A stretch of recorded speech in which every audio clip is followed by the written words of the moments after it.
been more minimal compared to what's happening here in the gut of the state through the central peninsula, but you could see winds freshening up and circulation is on down south. Some of the pretty impactful gusts we have seen today: New Smyrna Beach at 74 miles per hour, Klondike Beach at 64, 61 reported Orlando, Space Coast Airport at 59, and in Sanford, y'all there saw in Seminole County at 53 miles per hour. Boy, we got some waggle to this camera here, the Hard Rock Hotel Daytona Beach cam. You can see the wind here pushing the rain up against the buildings. Looks like someone's got a pressure washer going on the other side there. Lights still on, and there is still power. Hard to depict if that's going to last much longer, but we're doing A-OK, so hopefully we hold steady there. But boy, it has been blasted now for hours on end in coastal Volusia County here on the Hard Rock Hotel cam. Look at power outages now. You can see around Orlando as you get into, looks like the Volusia County area, 20,000 according to our maps here. As you get down into Osceola County, 3,500 without power. Then closer to Tampa, those numbers really increase to hundreds of thousands without power at this very moment. So we've got our eyes on that for you at this time. And the outlook now, as far as the storm track is concerned, brings us up toward Orlando, Category 1 status. Current winds now at 100, north-northeast movement at 8. So it's moving very slowly. And the concern is that not only do we see the battering winds, but also the flood potential that looks a little bit more likely. I hate to say that, but we call it as we see it, right? 100% transparency. That is going to be one of the main threats that we find on this track, and all that rain dispatching here from the base of the heavy dense cloud cover on top. And our future modeling here, our future radar depicts very active skies with rain bands moving in and out of the area.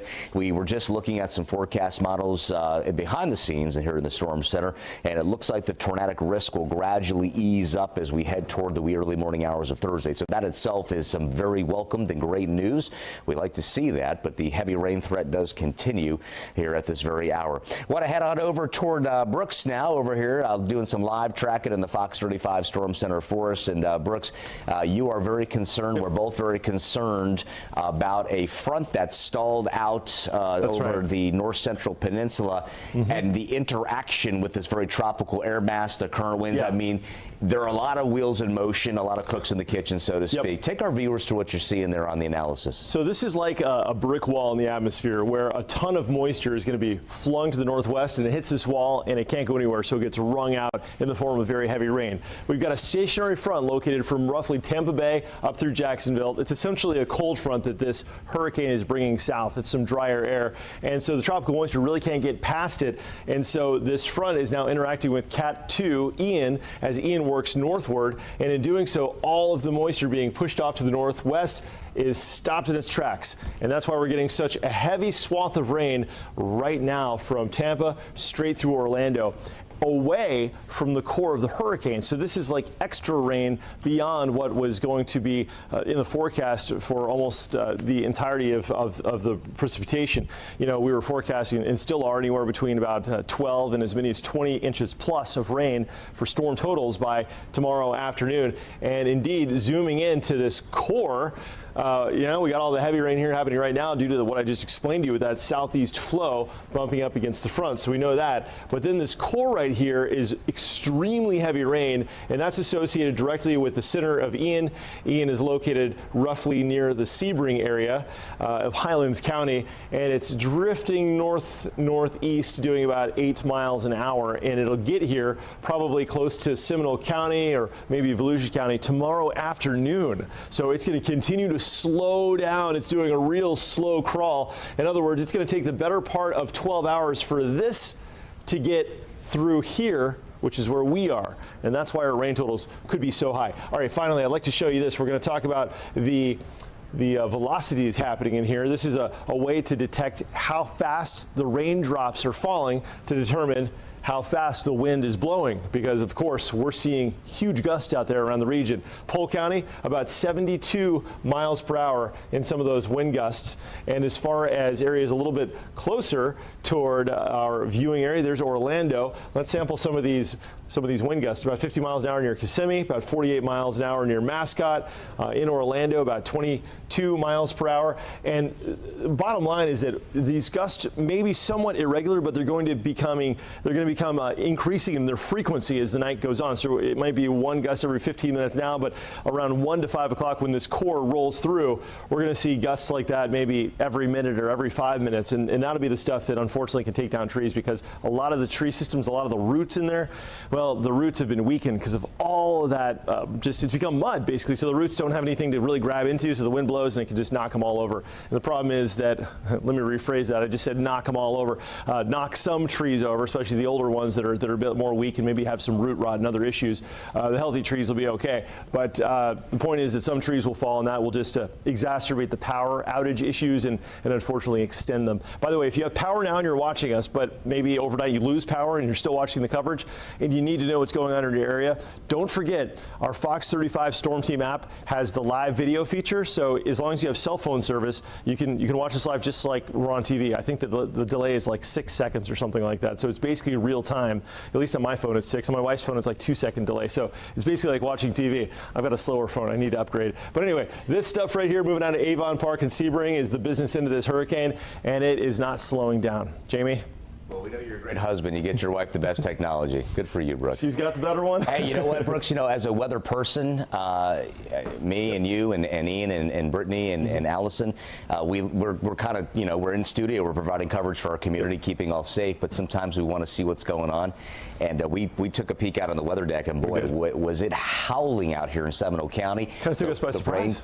Rain sideways, the big pines here that have been growing freely for you know, a couple, 2-3 decades out back here, just going back and forth. So yeah. The winds are coming and the rain is coming. So, and we're here tracking, and that's what we're going to be doing along here in the Fox 35 Storm Center for you. Myself and Brooks and Ian's behind the scenes now, ginning up some new graphics. We're getting some more information. We're going to update our county by county maps for you, because things have changed. So we're going to freshen up the wind outlook for you and the outlook for rainfall. That's all for now from the Storm Center. Keep it here. We'll keep you up to date as always. That is our commitment to all of you. Keeping you safe is our top priority. Back to you for now.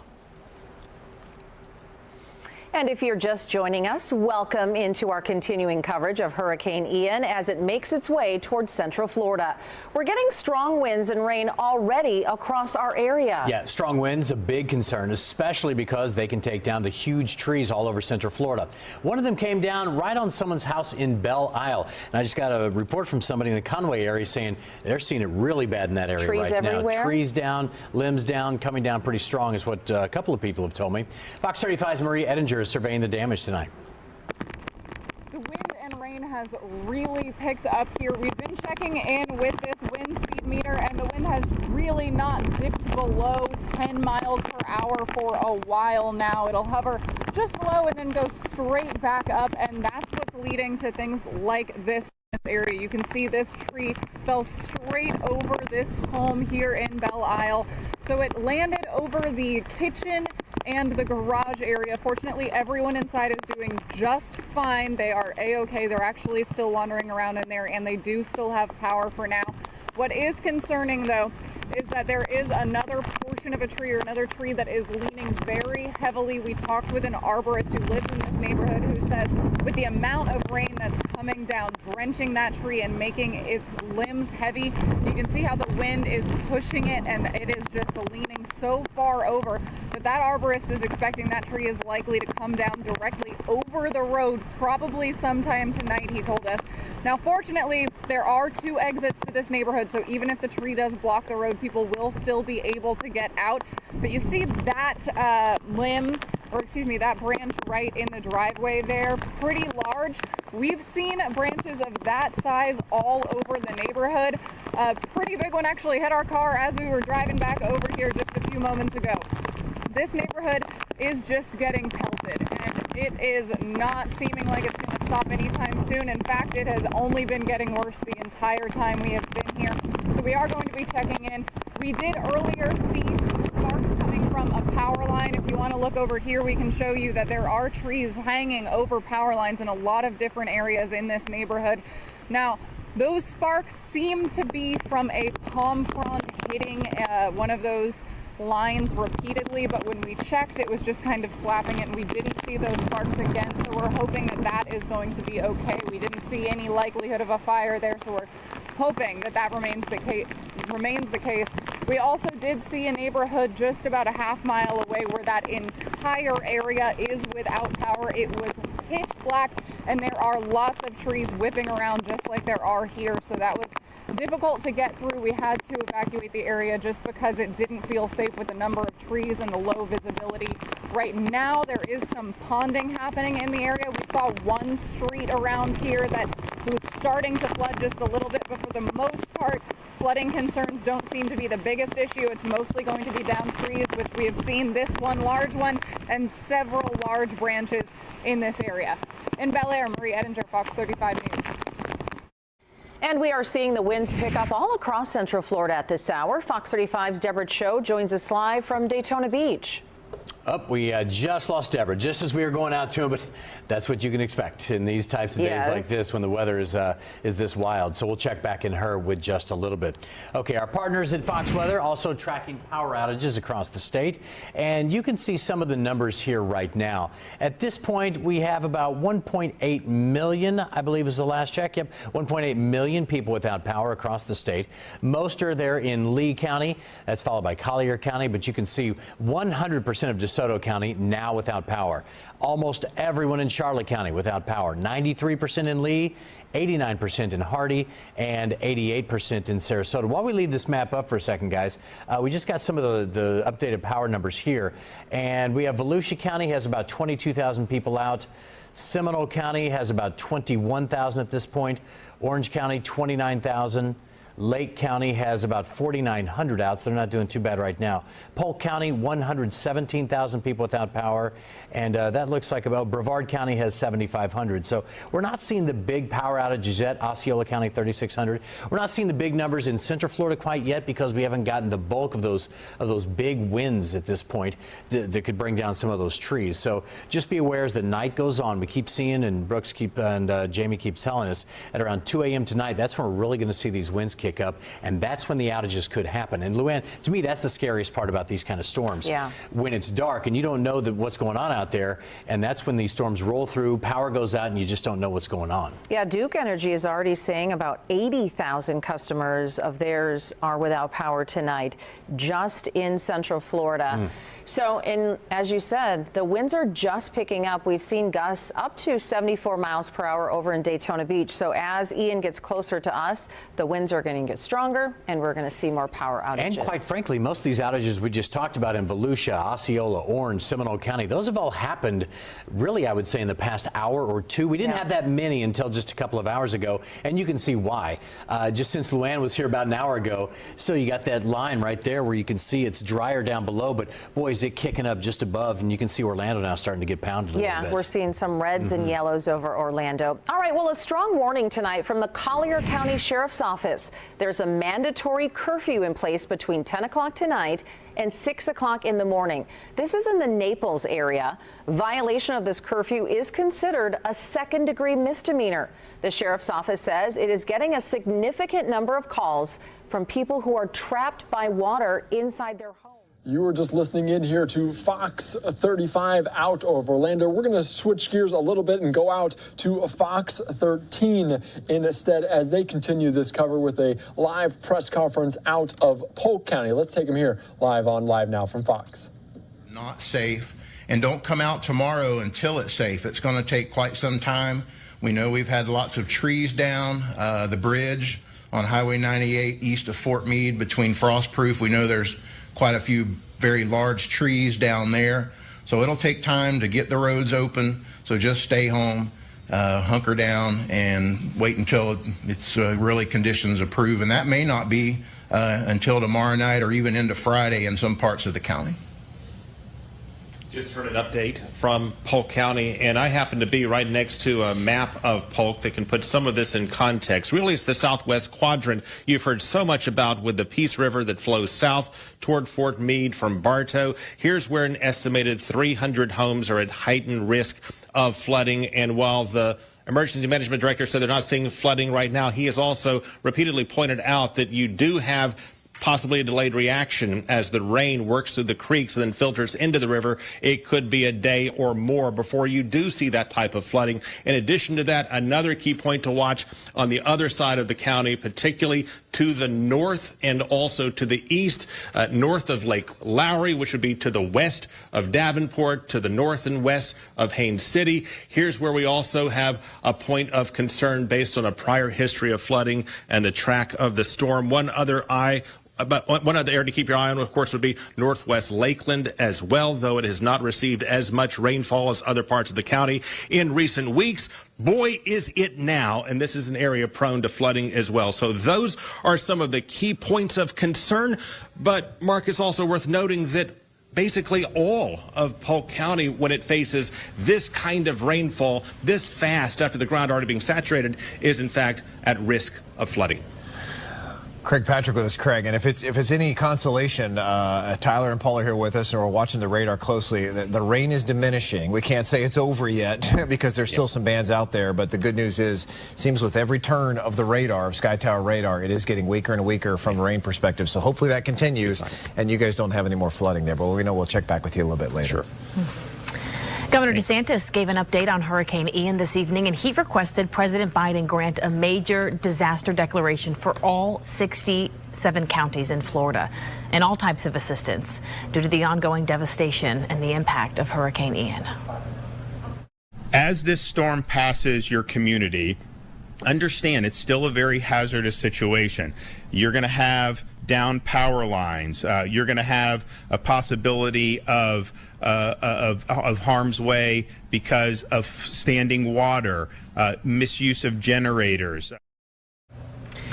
Take a look at this. This is in Thonotosassa. A tree from a neighbor's house crashed into a home and a car. Look at that damage. Both are crushed. You know, wind is one of the big dangers from Hurricane Ian, and of course, all the rain that we've been getting as well. No doubt about that. We're going to see a lot more trees down tomorrow. Sarasota County hit hard by this hurricane, though. They started getting strong winds this afternoon. Thousands are without power. Likely hundreds of thousands at this hour. And when the sun comes up again tomorrow, we're going to see a lot of homes that have been damaged by wind and also by water, especially near the coast. Fox 13's Brianna Arredondo is live at the Emergency Operations Center there in Sarasota. Hi there, Brianna. What's their biggest concern tonight? Do they know yet much about surge there on coastal Sarasota, or are they still looking at wind damage as a big concern?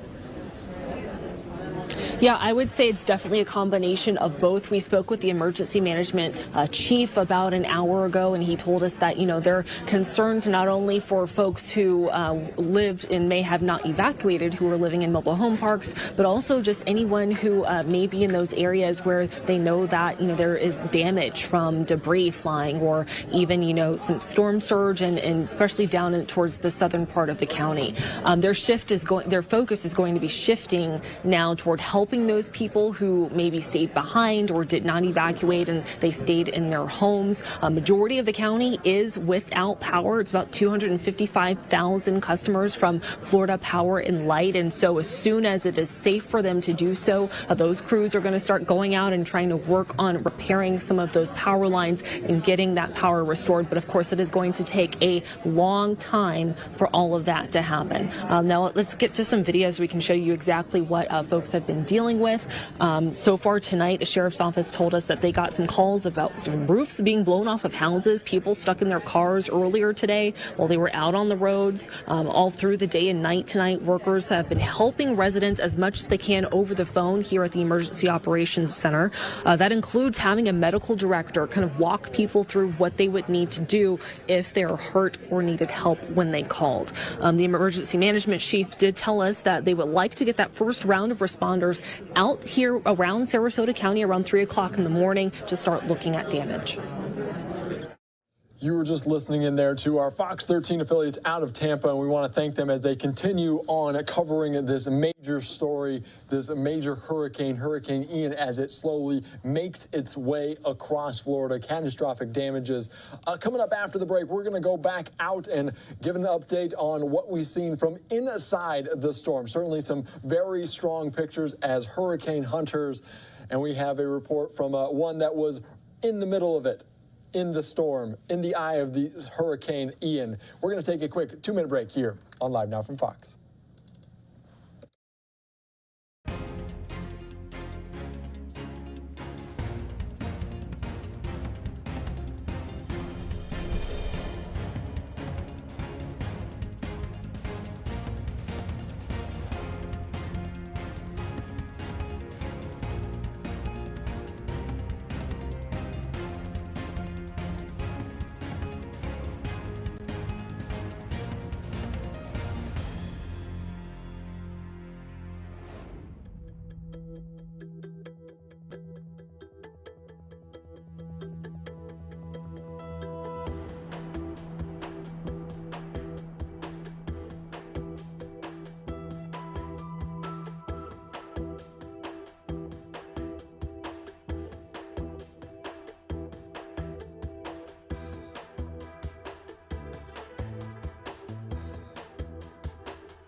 Welcome back into Live Now from Fox. I am Andy Mack. You're looking at our XRAD computer weather monitor as we continue to track Hurricane Ian as it makes its way across the state of Florida. We are certainly keeping our eyes on a lot of different monitors here at Live Now from Fox. And one person that might have a better perspective than maybe anyone as they continue to track Hurricane Ian is Fox 26 Matthew Seedorf. He's down there in Biloxi, Mississippi, and a harrowing experience, I hear, as you were hunting a hurricane. Tell us a little bit more about that here, Matthew.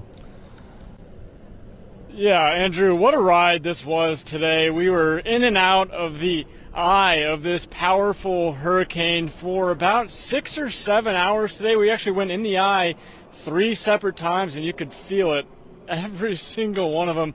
I can tell you my photojournalist here with me tonight and myself are both happy to be back on the ground.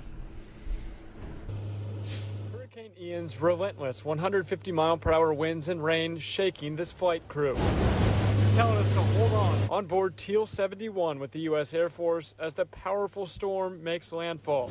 Getting close to the eye of Hurricane Ian, we push through Ian's punishing eye wall with a jolt. Definitely getting more turbulent right now. I was thrown up into the straps over my shoulders quite a few times and was hanging onto that yoke for dear life. Pilot Patrick Tift, a hurricane hunter with the U.S. Air Force for almost 4 years. Every time there is a major bump or jerk in the flight controls, my nerves, they jump up a little bit each time, but you just break through the other side and it's peaceful in the eye wall. Blue sky and sun shining through the eye down on Florida's battered beaches below. Ian striking the state as a Category 4 hurricane. The reason we're doing this is to improve forecasts to help protect human life. The crew dropping data collecting devices into the storm. This basically is measuring the fuel for the hurricane. Exactly. To understand if you know the ocean temperature, can you improve the hurricane forecast? Flight crews looking out as we leave the eye of Hurricane Ian after a third pass, thinking about those forever shaken by the ferocious storm below. The work that we're doing is helping save the people out there or probably evacuate the right people at the right time. So I know that it's important. I keep it in my thoughts at all times. And tonight, just after seeing all of the power from this hurricane, I can tell you we're definitely thinking about everyone impacted in Florida as well. And finally, I think after about 4 hours back on the ground, I feel like I'm a little bit less green now. So feeling a little bit better. I bet. Andrew? I'm sure they handed out those puke bags to a lot of different media members.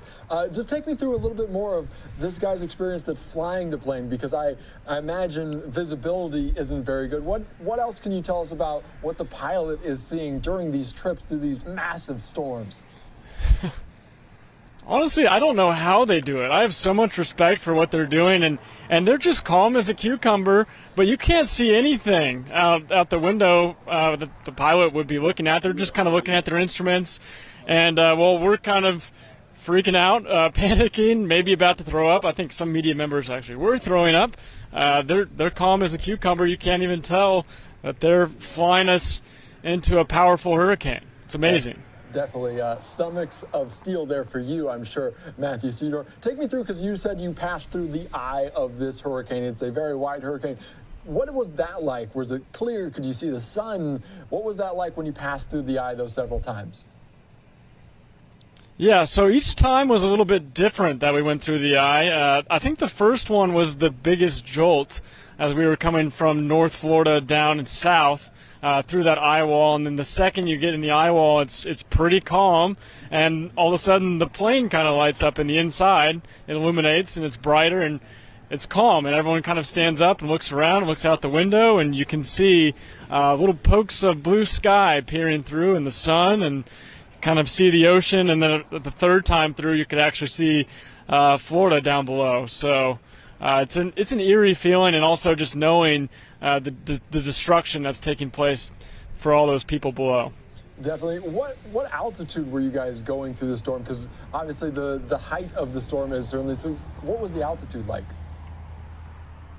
I think they go through. I'm not exactly positive on that one. I think they go through at different heights with each pass. I want to say one of them was around 10,000, 12,000 feet, which is, relatively speaking, way lower than an airliner would fly on a trip across country. So it's pretty low, all things considered. Definitely. Thank you so much. We appreciate you. I'm sure you're glad to be back on the ground, but those are invaluable flights there. So thank you again, Matthew Seedorf.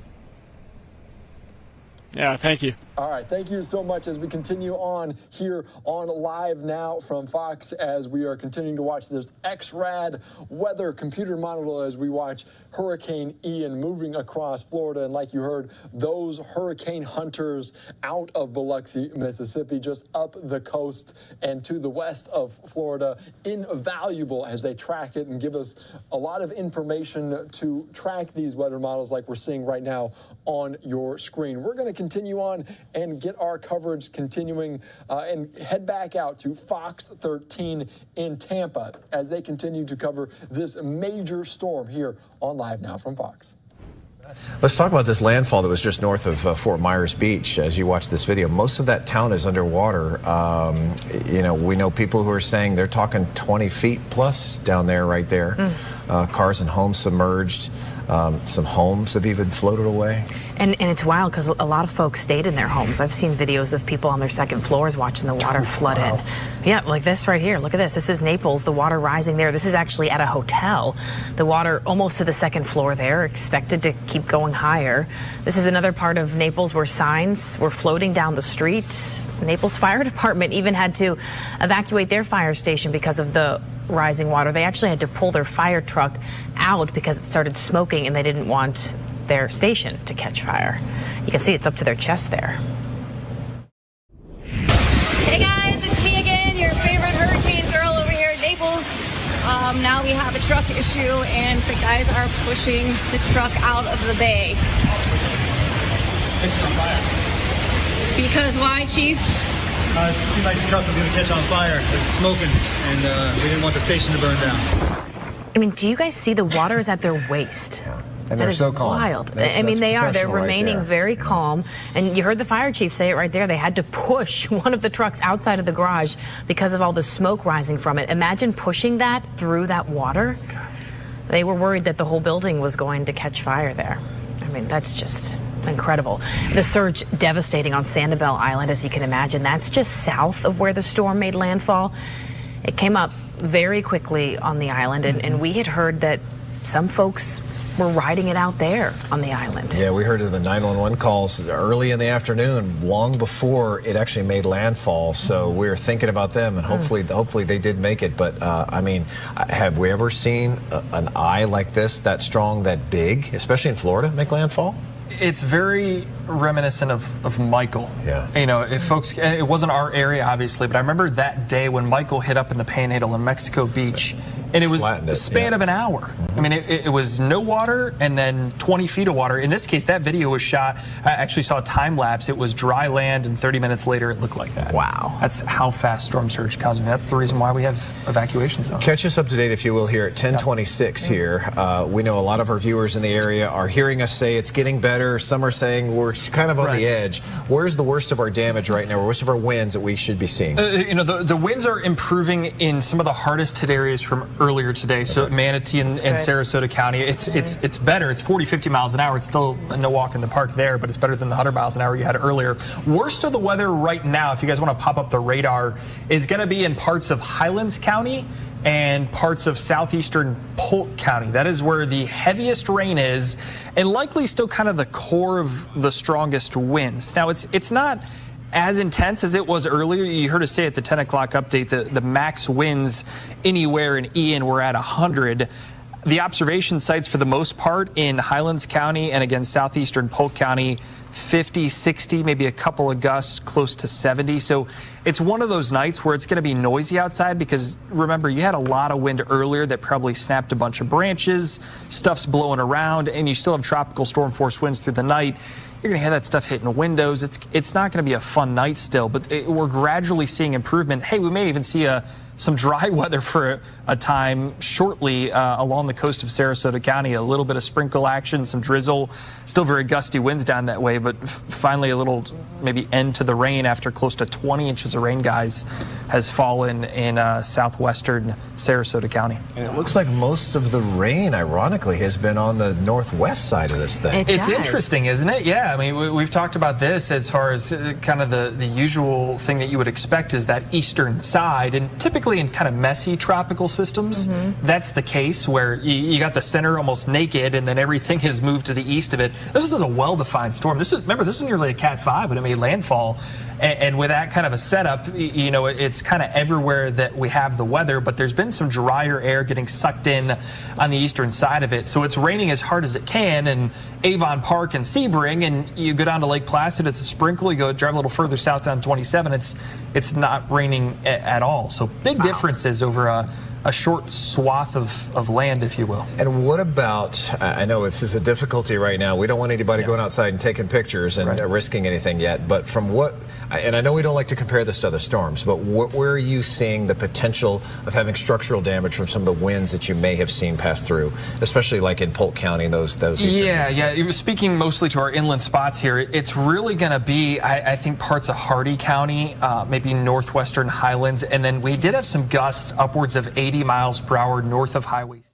You're watching the Tampa broadcast here from our Fox 13 affiliate, and certainly a lot of rain, a lot of wind down there in Tampa as this storm continues to move across Florida, and catastrophic damage with a lot of power outages that they are trying to keep you updated with as we continue on. I want to get into our coverage in Orlando as they're monitoring a tornado warning, which is another interesting aspect of hurricanes, as the bands on the outer side, potential tornadoes within this Hurricane Ian. So let's get you out there to our Fox 35 crew in Orlando. Jamie, to see if maybe we'll see more of that happening. Give me the reflectivity and put it in motion, Brooks, because we can give our viewers a really good idea what we're talking about here. So we talked about lapse. Okay, we got on the 15-minute lapse now, so we're going to run this the last 15 minutes of Fox 35 Storm Tracker radar. You see stuff lurking here offshore, and you can see the momentum here. Sometimes you get that spin out over the open waters and then that punch moving inland. Brooks, I'm waiting for them to answer your question. We're wondering if we have a chance for an early cancellation for this tornado warning in Volusia County now, northeast Volusia. So there's a look at the polygon. This is our velocity scan, monitoring winds coming toward and away from our Fox 35 Storm Tracker radar live site, and not revealing a lot. There we go, a little bit of rotation there, Brooks. Go ahead and back that up here. Let's take a look at that. You can see these greens here, that kind of flash. That shows us some weak rotation. Again, Brooks, you did a great job and pointed out that typically these are not very long lasting. The rotation has a tendency of being weak. At times they can become quite strong. We saw evidence of that in actual video that was sent to the Storm Center today. Some pretty rough looking spin ups out there. But overall, again, this seems to be on the weaker side. But for those of you in the path of this, if you are over on State Highway here, as you get to Old Dixie Highway, and over toward destination Daytona, it's just good to just stay hunkered down right now, as again, very impactful rains moving aboard, the gusty winds of course, and monitoring now this possible tornado.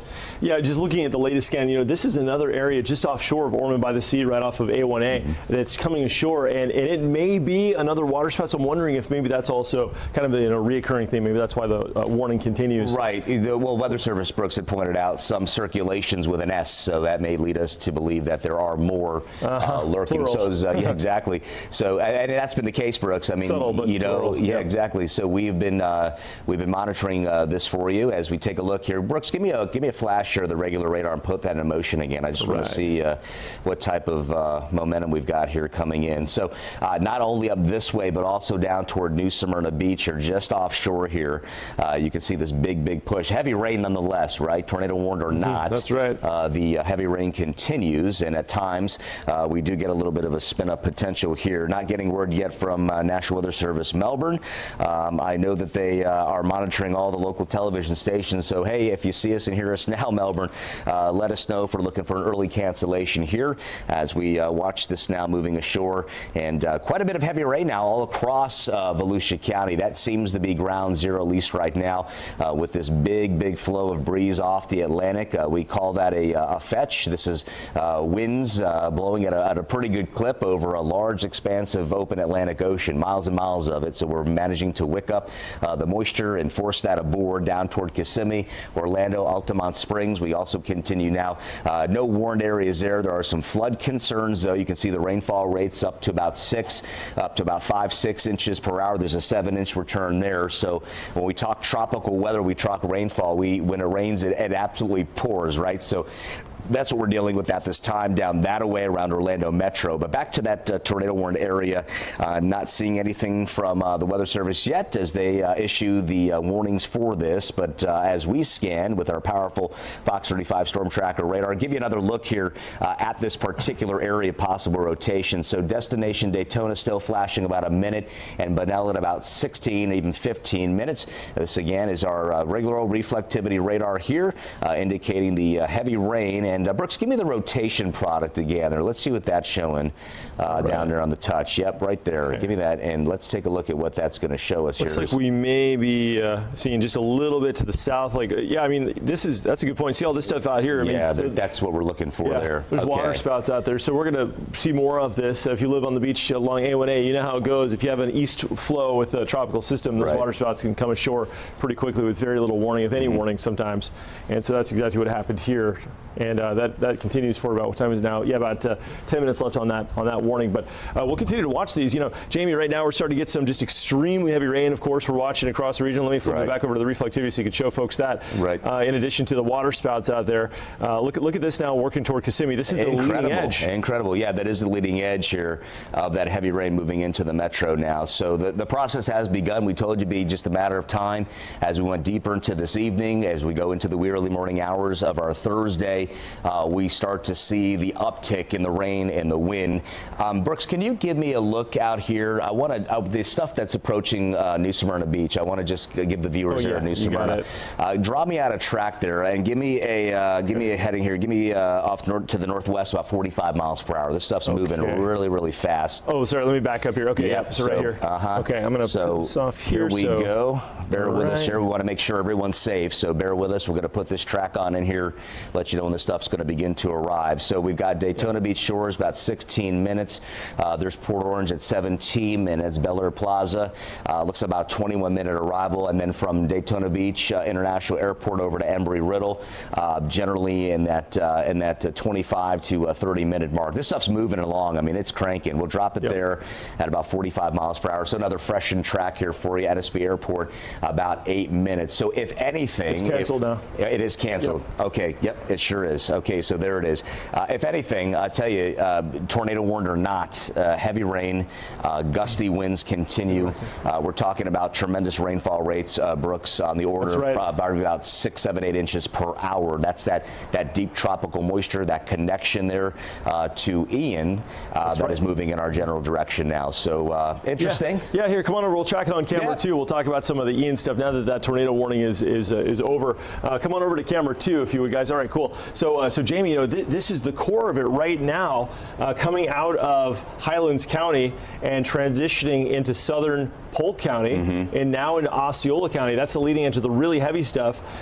This rain, which is happening right now over Orange County and also over Seminole County, this is directly resulting from a presence of a front right here. It's essentially a stationary front, and this represents the edge of dry air to the north and the moisture to the south. And what's going on is that all of this tropical moisture has been rotating into it. It hits like a brick wall, and that just wrings out the atmosphere. But now we're having the addition of all of this tropical stuff coming from the actual circulation. So it's going to be a double whammy for at least the next, 6 6 to 8 hours as this slowly works northward. At least, and another point here, Brooks, is what's happening here over the Atlantic now is this huge flow of moisture coming on in right now. So Palm Coast, we've seen rain, but the emphasis, ground zero, if you will, of the real heavy rainers has been right in through here, and that's where we could see a bit of rotation. So it's interesting having the stuff again coming up from the south, the presence of that front, and the increase in flow off the Atlantic. So there's a lot of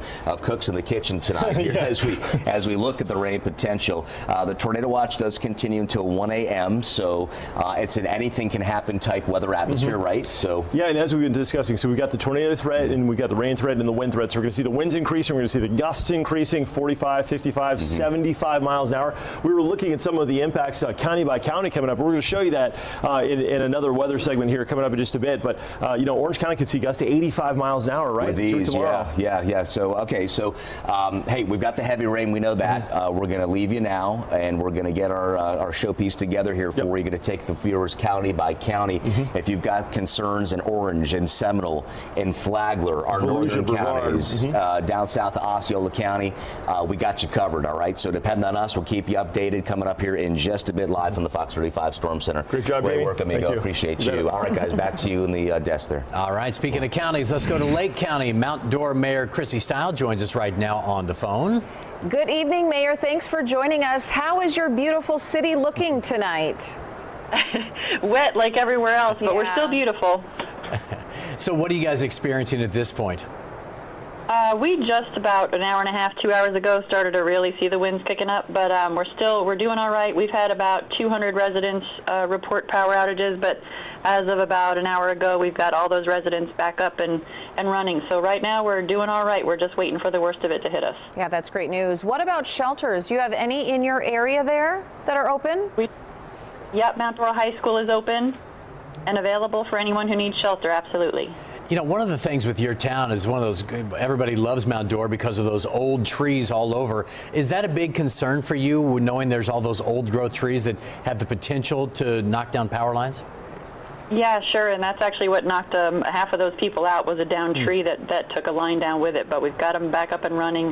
Yeah, that's always a concern, but our crews are ready. We have crews from the state of Oklahoma on their way to help us for cleanup after the storm passes through.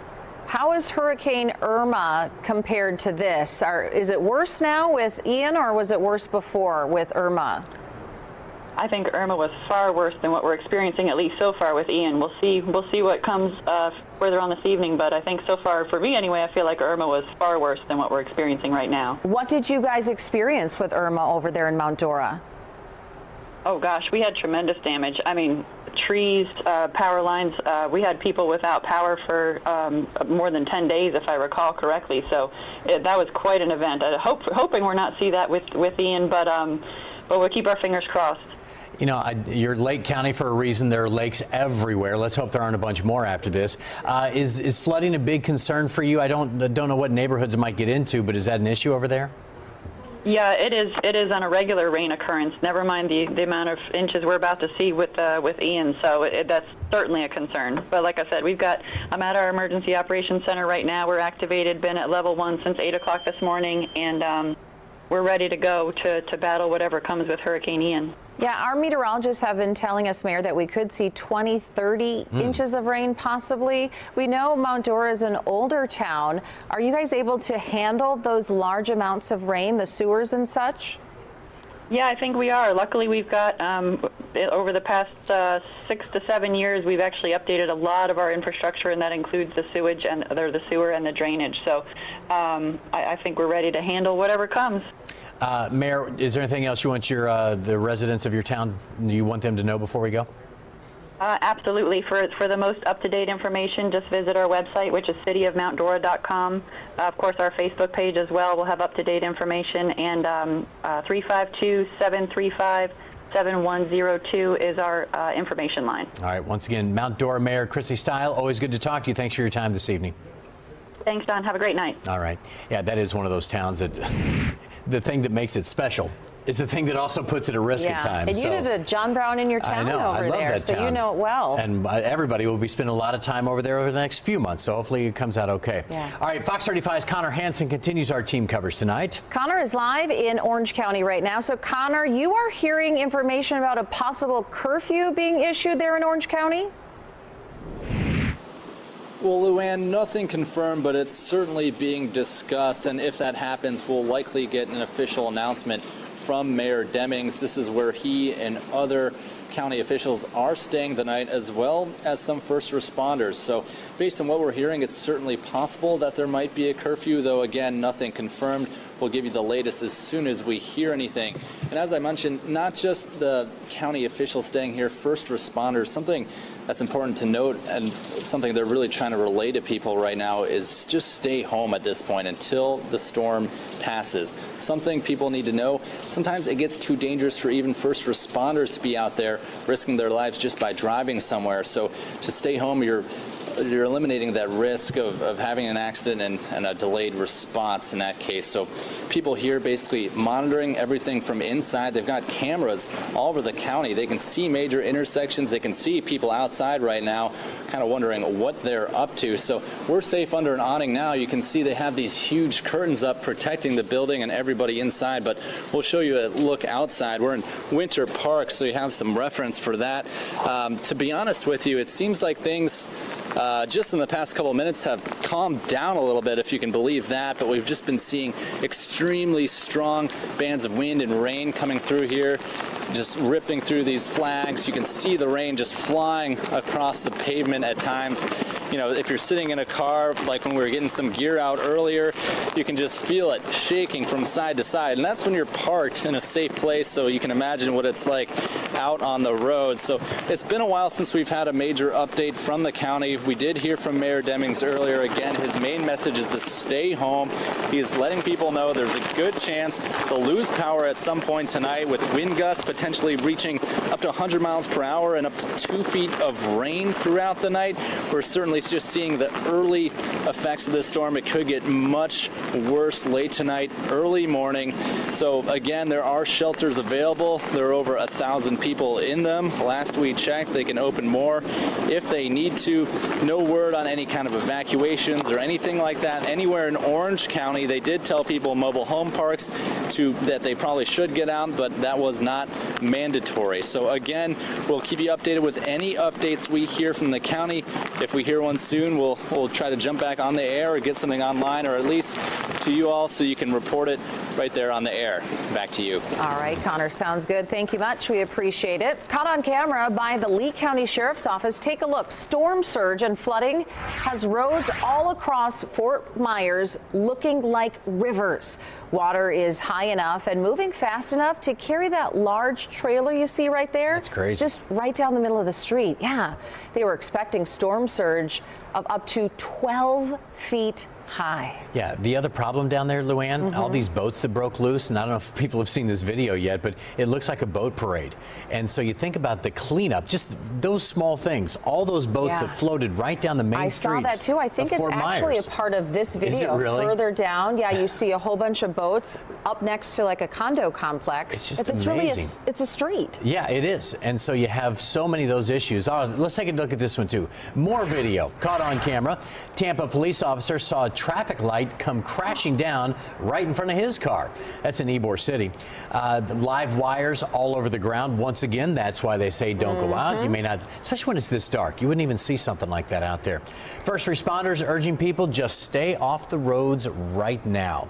And again, we've talked about this. When these nighttime storms come in, this is when it gets scary, because they just noticed the water spout, possible tornado over in Volusia County, and that kind of stuff can spin up quick. And unfortunately, every time we have a hurricane, we see someone who's killed because they went out in their car, something like that traffic light or a tree falls on their vehicle. And that's why they say just stay inside. Yeah. There's nothing open anyway. There's no reason for you to be out on the roads. You can see all the debris here, trees down, leaves all over the place. If you're driving at night, like you're saying, and the power's out, there's no traffic lights, you could hit that tree and not even know it. Yeah, and then we found out there was one, I believe it was Park Avenue in Sanford, one of our That was our coverage from our Fox 35 affiliates there in Orlando, Florida. Certainly you saw a lot of damage, a lot of water in Fort Myers, and it made landfall as a Category 4 storm. It is now a Category 2 storm, Hurricane Ian is, and you can see just the power outages in the cleanup that will take days, weeks, and months there across the state of Florida as Hurricane Ian continues to cause severe damage. We're going to take a quick break and then get into more coverage from our Fox affiliates next on Live Now from Fox.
Welcome back to Live Now from Fox. I'm Andy Mack. You're looking at our X-RAD computer weather monitor as we continue to follow and track Hurricane Ian. You can see it's making its way across Florida, heading in the direction just east of Orlando right now as we continue to follow this on Live Now from Fox. We're going to take you back out to our Tampa affiliates as they're getting just the edge of Hurricane Ian now as it passed just south there in Fort Myers. So let's take you back out to our Fox 13 affiliates in Tampa for more.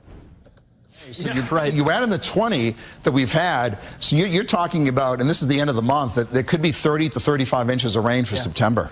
What is on record? And this was the rainy season where the first 2.5 months of the rainy season, it was nonstop. Why won't it rain in my house? And I've always said, when you talk about the rainy season, you got to wait until October 1st. Complain about it when you've done the numbers from June 1st to say October 1st, and you end up with 9 inches of rain, then there's a problem. But eventually, it always finds a way to even out. And now it's going to end up above average everywhere. Let's talk about so far that finger of rain where the models had this kind of up here as far as heaviest rains. They didn't do a good job with that, but they did pinpoint a solid line of ridiculous rainfall numbers. Check it out. 16.4, 16.7, 17.8. How about 19 in Port Charlotte and 8.9 in Sebring, and with rainfall rates 7 to 8 inches per hour. I mean, that is pretty incredible. Not a lot from Tampa north, with just kind of a breezy, rainy day in Pasco, Hernando, and Citrus counties, and then around Tampa Bay, 4 inches in eastern Hillsborough, 4.6, 2.4, 5.1, and this will event. We're not done, so we're going to add up additional rainfall numbers in this. When we do the storm recap, this is going to be one we'll talk about for a long time. Rainfall rates, it looks like it's diminishing a little bit as far as the amount of purple, but when Tyler clicks on some of these numbers, That's 6 inches per hour, 7 inches per hour. I think is the upper limit on how hard it can rain. But we really have put in some incredible numbers, and it's still coming down. The night will move along, and we're going to show you the 11 o'clock advisory. Is it in yet? Maybe we'll try. Sometimes it comes in at 10:50, and maybe, let me. Nope, not quite. Not in quite yet. It'll be in the next 5 minutes. We're going to have that at the top of the 11 o'clock broadcast. New tracking information. We'll get an update on the wind speed. I'm going to say, Tyler, I'm going to go 95. What are we now? Are we at 100?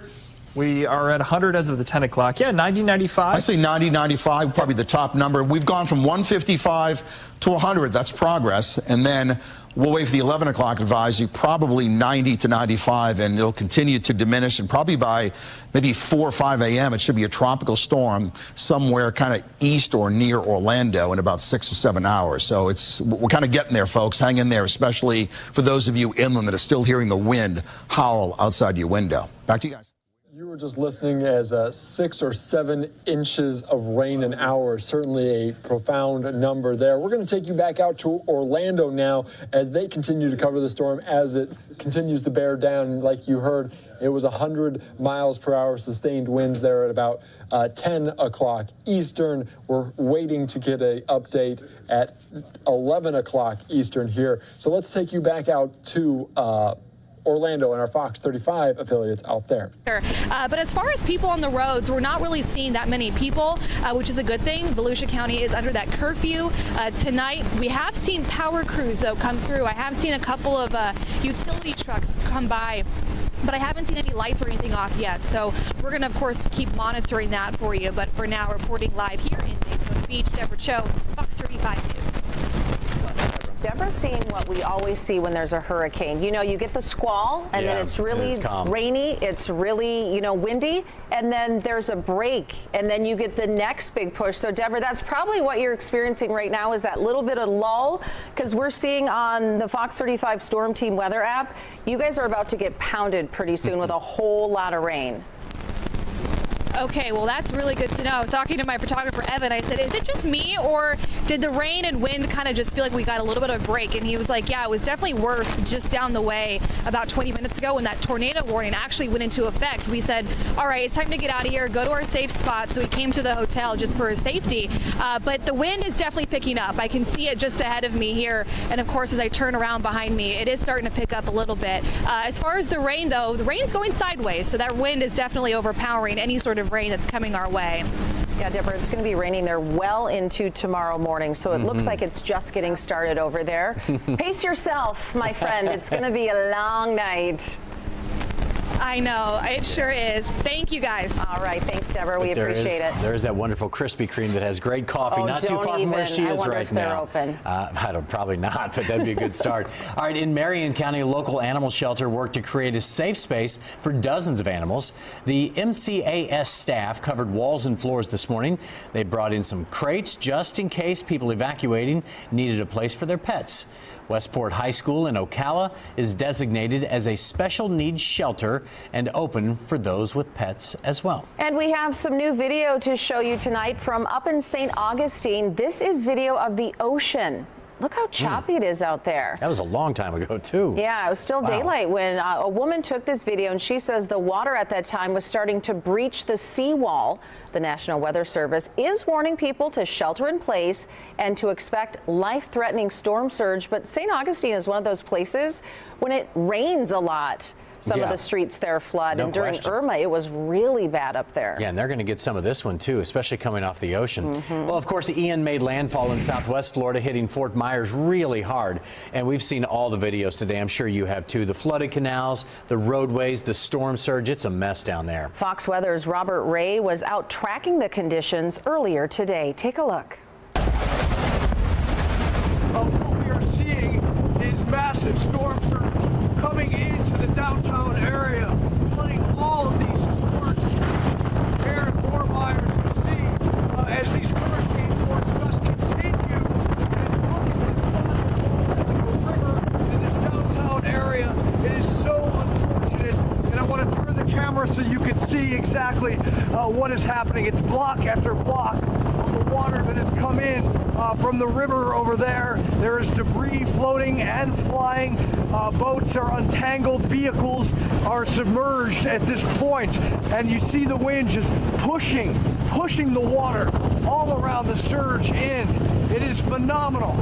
The power of Hurricane Ian, even at this point, right now, you see in the water, parts of palm trees and other things are flying around right now. As we go into the night, we are losing light here in Fort Myers. Yet this storm just continues to wreak havoc here with these gusts. Look at this. Hard to even walk. All these storefronts are taking it. And this town of Fort Myers, look at that. The wind just pushing. It looks like white caps out here. It's not safe by any means. The power of this storm is being unleashed. The energy, and it's nowhere near over. As it continue up the peninsula, there are over 1 million power outages here this evening, and it's not even dark yet. We're going to hunker down here somewhere, but it is difficult to traverse because of the storm surge. Right now, reporting in Fort Myers, Robert Ray, Fox Weather. Holy that's a tornado. Yeah, look at this video, too. Unbelievable. This is also from Fort Myers, being hit with the brunt of the storm earlier today. This is viewer Becky Henshaw. She sent this video our way, and that was the view from her balcony. Look at that storm surge going through there. That's a mess. Now, we don't know if what she saw was actually a tornado, but we know the winds were whipping up, and the storm surge was huge right there. Really, the pavilion of her apartment complex and the pool completely underwater. And she also got some video of the stairwell leading to the apartment's parking garage. Well, that was totally cut off. It may be coming up right here. That was totally cut off by the floodwater, so the people there couldn't leave if they wanted to. No, she you said can't even the get to your cars car. are underwater Oh, my down gosh. in the parking garage. And this is the same area where Robert Ray was, because they were expecting 12 feet storm surge. And it seems like it came to fruition. Yeah, and I know we're going to keep seeing more and more of these videos. Luann and I just saw a video that came out of Fort Myers of the storm surge, and it was exactly what you would expect. Yeah. It was significant coming up, and then that's how Robert Ray got stuck in all that water there. With that sort of surge coming in, it sank the whole town. And you can tell the wind was so strong it was taking his breath away, Oh, it's because this was a amazing. Category 4, just a few miles per hour shy of a Category 5. So those winds were Yeah. extremely strong as it was making landfall. And it's interesting because just as you were talking, it picked up here once again. So Yeah, those like we've been squalls. saying, yeah, every now and again it'll be calm, and then it picks up once again. In Seminole County, first responders are still answering calls and rushing to help those in need. Yeah, but if things do get worse, officials say they might make the call soon to stop for those safety concerns. Fox 35's Adam Shadoff updates us on the latest from the Seminole County Emergency Operations Center.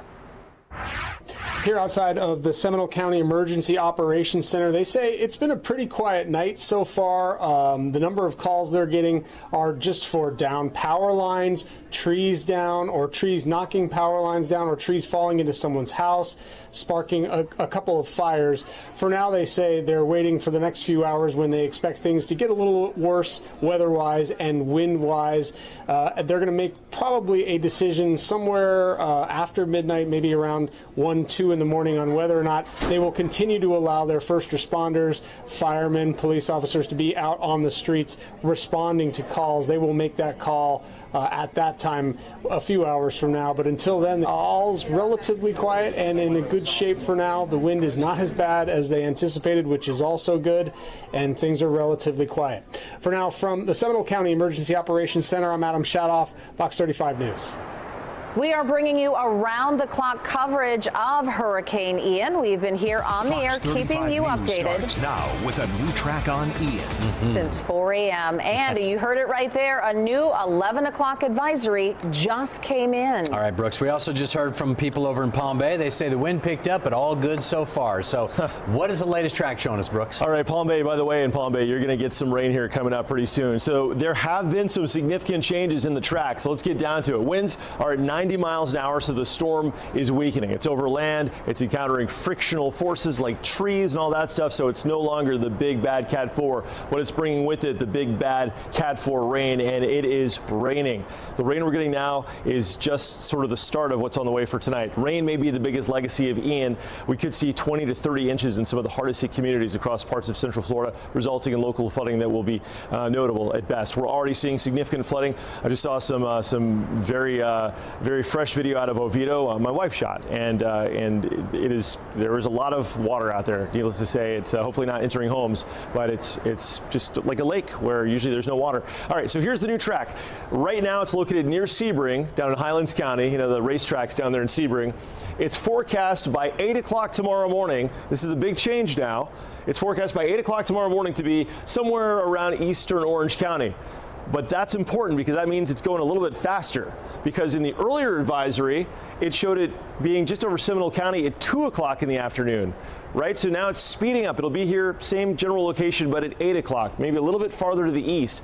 Now, one important thing, the eastern track doesn't mean that we're out of the woods from the impacts. In fact, the farther east it goes, the more rain Orlando gets, because the rain is mostly a function now of the fact there's a cold front sitting over north central Florida, and all the tropical moisture is being pushed into it like a wall, and it can't go through the wall, so it just gets wrung out. And so there's going to be a stripe of extremely heavy rains just to the left of the track, which puts Orlando square in the middle of that. Heads up on that. The flooding's only going to get worse, and I'll show you the radar in a second. But at 8 o'clock tomorrow morning, at least it's moving faster.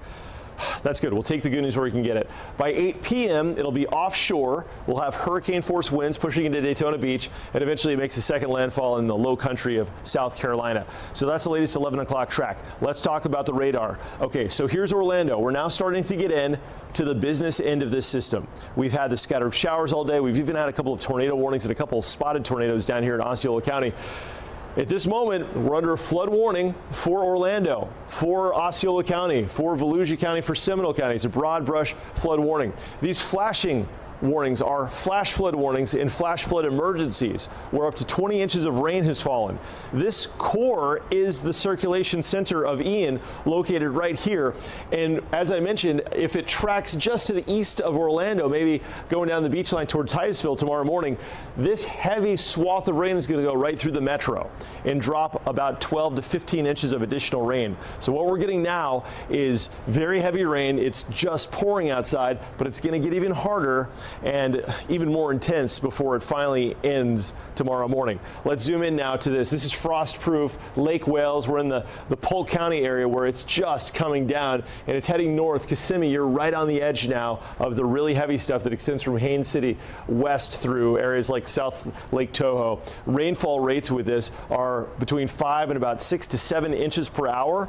And legitimately, with this kind of a setup, you could see 5 to 6 inches per hour. And if it does that for 4 hours, you're looking at what could be a good 12 at the minimum to 20 inches of rain from that core alone. Now, north of that, we're catching an easterly flow coming off of the Atlantic. So we're getting these intermittent downpours. And I say intermittent because it pours for 10 minutes and then it kind of stops, and then it pours for 10 minutes and it kind of stops. And that's going to be happening until this main thrust of the system moves north. Essentially, right now, we're in an outer eye wall of Ian here in Orlando. It's become a much bigger system. You never want to just pay attention to that one center of track. This is a much bigger system now, so the rains are starting to increase. The wind is definitely increasing. We've caught gusts here in the Lake Mary area of some 60 miles per hour. We just poked our head out the window here and checked out those pine trees swaying out there. So that's going to be a problem with all of this water rising and the tree root systems potentially becoming weaker. It's not going to take much wind, unfortunately, to push some trees down and lead to even more problems on the roads and with power outages continuing to build. Bithlo right now, it is absolutely pouring. OIA, this is a loop over the last hour, and you can just see how it's just sweeping through the region, and a wider shot revealing that behind the main thrust of Ian's worst, which is right here near its core, things are improving rapidly for the Bradenton area, for Port Charlotte, for Cape Coral. It's not even raining anymore down there, and so by tomorrow morning things will look a lot better. The sun will come out, but they're going to be cleaning up because they got hit really hard down there with a Category 4 hurricane. This is heading north. This core right here, this is it. This is what we've been talking about. This is what we've been anticipating. This is what the models have been suggesting, that we'd get 15 or 20, maybe even 30 inches of rain if you add it all together with the rain we've had today, plus what's coming our way out of this. So what we need to do is make sure we're hunkered down. I know we've been saying that all night. I'm sure you're watching from home, obviously. We're all hunkered down watching if you got power. But if there's any inkling to go out, it's just better not to, because the problem is you're going to hit possibility of flood water and also the trees blowing around. But this is it. That's the core of the action right now, and it's coming up from the north. An update on our power outages. We've got 28,000 power outages for Volusia County, countless thousands for Seminole and Orange counties, 120,000 power outages for Polk County. The core of the system coming out of Southwest Florida, and naturally that's where you're going to have the most power outages. So we'll continue to monitor those maps as well. Let's talk about the wind gusts right now. The wind speeds in white, the gusts in blue. Sanford gusting to 52, Daytona 54, Kissimmee about 36 mile-per-hour gusts, so nothing wild now, but the computer models have been suggesting that overnight we could see wind gusts over 70 miles an hour, maybe even approaching 80 miles an hour for Osceola, Orange, and Seminole counties. Probably not such a high-end event, though, for Seminole County. It'll kind of drift down a little bit, but still very gusty winds. New Smyrna saw a hurricane-force wind earlier. Sanford, about a 53 mile-per-hour gust at the last check. And here's a live view looking at Daytona Beach. It is pouring rain, whether you're in Daytona or you're in Orlando. And the last thing I want to show you before I toss it back to you guys on the desk is this. Future radar starting off about half an hour from now, doing a great job of illustrating where the rain's falling. And this would be the core of Ian we're talking about. And watch how we put this in motion, how it rolls almost due north. So we really see conditions here maxing out at their worst in Orlando between 1 and roughly about 3 a.m.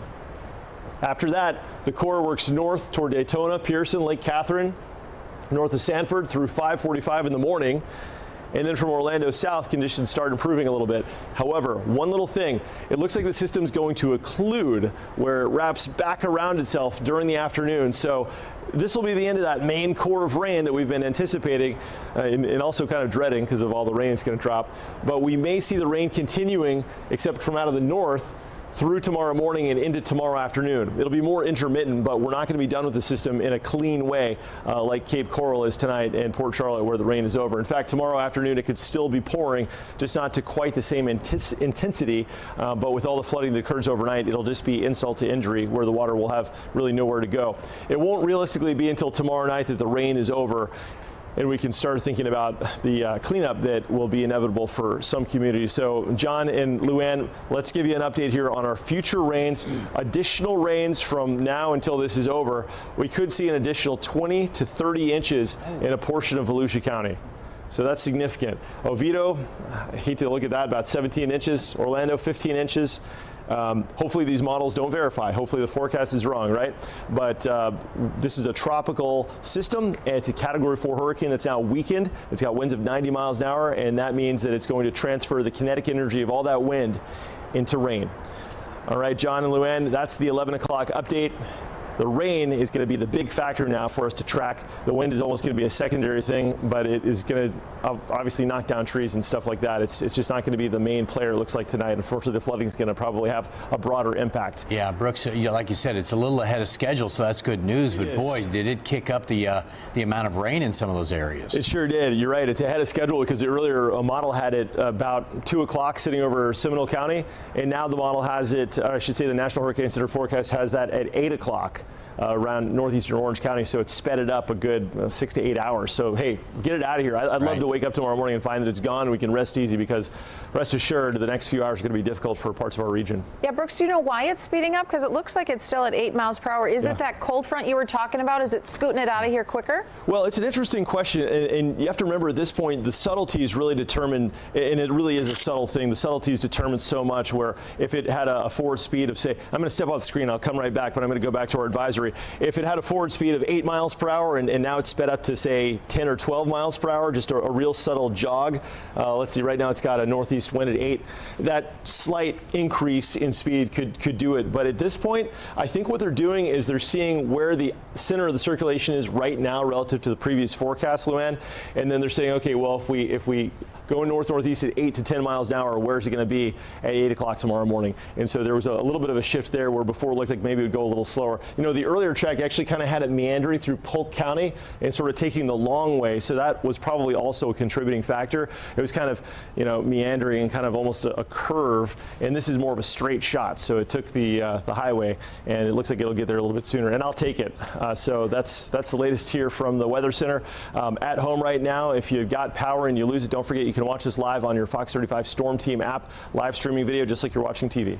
Yeah, we are not complaining. The sooner Ian gets out of here, Brooks, the better. Took the I-4 express lane straight up there. It did. Got out of here. Express lanes, no more country roads back on 1792 around here. No meandering for you, Ian. But you know what we're hearing right now, and we saw the live shot of Marie earlier in downtown Orlando, and that sideways rain. Brooks said that's what we're going to see. That's how you get to 20 inches of rain. Yeah. With what she's going through in downtown Orlando right now, everybody's going to get some of that. Yeah, and as we're talking, in the southern end of that storm, Palm Bay and cities down there, they're getting a break from the rain, but Volusia County really isn't. It's been raining over there for hours, and as the storm moves, it looks like it's just going to dump on Volusia County. We thought earlier maybe, you know, further west would get those large amounts of rain, but now it's just looking like it's going to be Volusia because they're not catching a break. They're not going to catch a break even until tomorrow morning. Yeah, and I did hear we asked for people from that area to let us know what they're seeing. Robbie, like I said it's all good. Palm Bay, wind has picked up in the last hour, and then Diane from Titusville says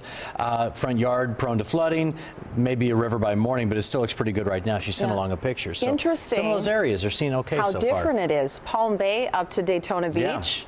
A few dozen miles. Right, not that far. And it's dry and 30 inches of rain. Yeah, not so let too us far know. away. Again, you can let us know what you're seeing. If it's Edgewater, New Smyrna Beach, whatever you're seeing, you can tweet us. We're all over social media tonight. You can send us along your pictures. You may see them on the air here, too, because we can't be everywhere, so we like to see what you got. You need to be our eyes and ears. That's good. Well, our live team coverage of Hurricane Ian continues now with Fox 35's Valerie Boyce. She is joining us live in celebration.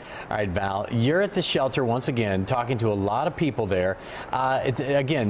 What she's been talking about tonight lifts your spirit. I know we're in the middle of a storm, but the stories you've been telling show that there's so many good people in Orlando, and they're doing the right thing right now. Yeah, it's pretty incredible. Of course, there's around 80 people staying here at Celebration High. You can take a look here. You can see people sleeping on the floor, sleeping on air mattresses, sleeping on just blankets. Of course, they've all been in really well behaved and in great spirits. They've been told not to go outside, but I'm going to open up this door and show you. Oof. You talked about the sideways rain. Well, take a look. You could see it just going, whipping around. We've got power here at Celebration High, but I am told over at Kissimmee Middle School that the power is out and the generator has kicked in. Over there in Kissimmee, that is a pet shelter, so hopefully everyone's okay. Now, you just saw that weather. We still see people coming in, not to stay at the shelter, but to actually drop off donations. Pretty incredible, right? Here's some blankets. There's a lot more inside, a big pile, but pillow, blankets. Also, just residents really want to make sure that people staying here at the shelter are just comfortable. Now, over here, I'm going to sit down with Raquel Day. She is the Dean of Discipline. However, once the school turned into a shelter, well, guess what? I met her behind the counter in the kitchen over there. Raquel, tell me, what's this like for you? It's different. I don't spend a lot of time in the kitchen at home, so I came here, but it's really nice to come and just try to help the community and seeing everyone come together to support and, however we can help, that's what we're here for. I was really impressed. I mean, you were behind the counter giving out meals. What is that like for you? Humbling, I would say, just to see people from so many different walks of life that don't really have these things that sometimes we take for granted. So it's just nice to be able to give back, in the madness of everything. Have you seen any of the kids that go to this school come here to stay at the shelter? I have not. A lot of the people that we've been getting are from a little more west or from the trailer park. So I've not seen any of the students at least yet. Now, you're the Dean of Discipline, but I love that title. Tell me, have you had to discipline anybody coming into the shelter tonight? They're all laughing. I did have to cut off someone from the coffee. Yes. Yes. I am. I do. I keep the admins in check. So absolutely. That's pretty smart to cut off from the coffee because they got to get to sleep, right? Yes. Yes, ma'am. They do. So it's going to be a long night, and we're here. We're here in it together. All right. Well, thank you so much. Thank you. And again, the doors will stay unlocked, even though we're not allowed to go outside. People can still come in if they need shelter. So we will be here all night long, giving you updates. Back to you guys. I love that title. Dean of Discipline. Go to sleep, she says, Valerie. Hopefully you won't get punished and sent to bed tonight, too. Right. Stay off coffee. All right, Val, we'll talk to you in just a little bit. But again, we've said, Val especially has had so many great stories out there. Even when I went to Publix today, a couple of last-minute things. People are helping each other out. They're letting people in line. I'm like, oh, the spirit of this community was great today. Yeah, it's really nice to live here in Central Florida because in some other places it wouldn't be that nice. They'd be shoving you out of the way, cutting you off the road to get some gas. Yeah, you're never getting in line there. Yeah. All right, so right now, Sanford police also warning people to stay off the roads. There is a power line that is down right now at 3rd and Park Avenue, so that's one reason to stay off the streets. And we are seeing other damage in Seminole County as well. We told you about this massive tree that is down right now in Altamonte Springs. You can see it crashed on some vehicles there. Officials in that area are urging people to avoid the roads at all costs due to the storm. And we spoke to the emergency manager over there, Alan Harris, earlier tonight, and he shared just how long this cleanup could last after Ian passes us. It looks like we would have about 1 million cubic yards of debris at this point, based on the current forecast, the current modeling that we've done. 1 million cubic yards of debris. I want people to, it's hard for me to put that in my head. 11 spaceship Earths. Most of us have been to Epcot Center, seen the ball there. 11 of those we'll have to pick up after the storm. That's the model again. So a lot of debris out in the roadway, a lot of debris in people's yards, things like that they'll be clearing up. And then we'll have to have our units go through, our debris contractors and folks to go through. So it's going to take us a while, weeks, months to get all. You were just listening in there to our Fox 35 affiliates as the storm, Hurricane Ian, slowly approaches Orlando. Of course, we're going to keep you updated on the track of Hurricane Ian as we're just getting our latest reports from the National Weather Hurricane Center as it's been downgraded one more time to a Category 1 storm, and you heard that it potentially could get down to 65 miles per hour as it slowly progresses off the coast there to the east in Florida. We're going to take a quick 2-minute break and then get into more coverage from our Fox 35 affiliates coming up after this quick break.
Welcome back to Live Now from Fox. I am Andy Mack. Let's take you back out to Fox 35 as there are heavy bands of rain now coming down in the Orlando, Florida, as Hurricane Ian, a now Category 1 storm, slowly progresses across the state of Florida.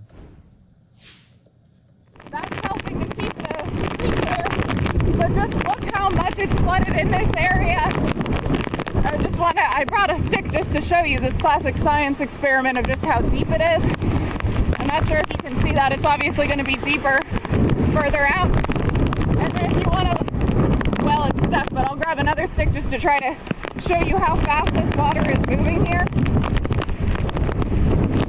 So you can see when the wind picks up and the water picks up, all of this debris is just gathering, flowing through. So fortunately, this ditch is here on this side to keep the water getting into the street. Ooh, it is windy.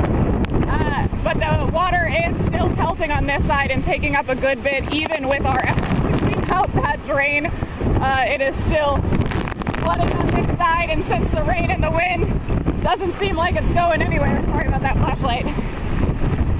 I just got also hit with some debris. We're under a tree. This is not a good place to be. So as you can see, downtown Orlando right now is just getting pelted. And as I mentioned a moment ago, we are still seeing plenty of cars. This is an area where you might have heard earlier, Connor, one of our other reporters, was mentioning might go under a curfew.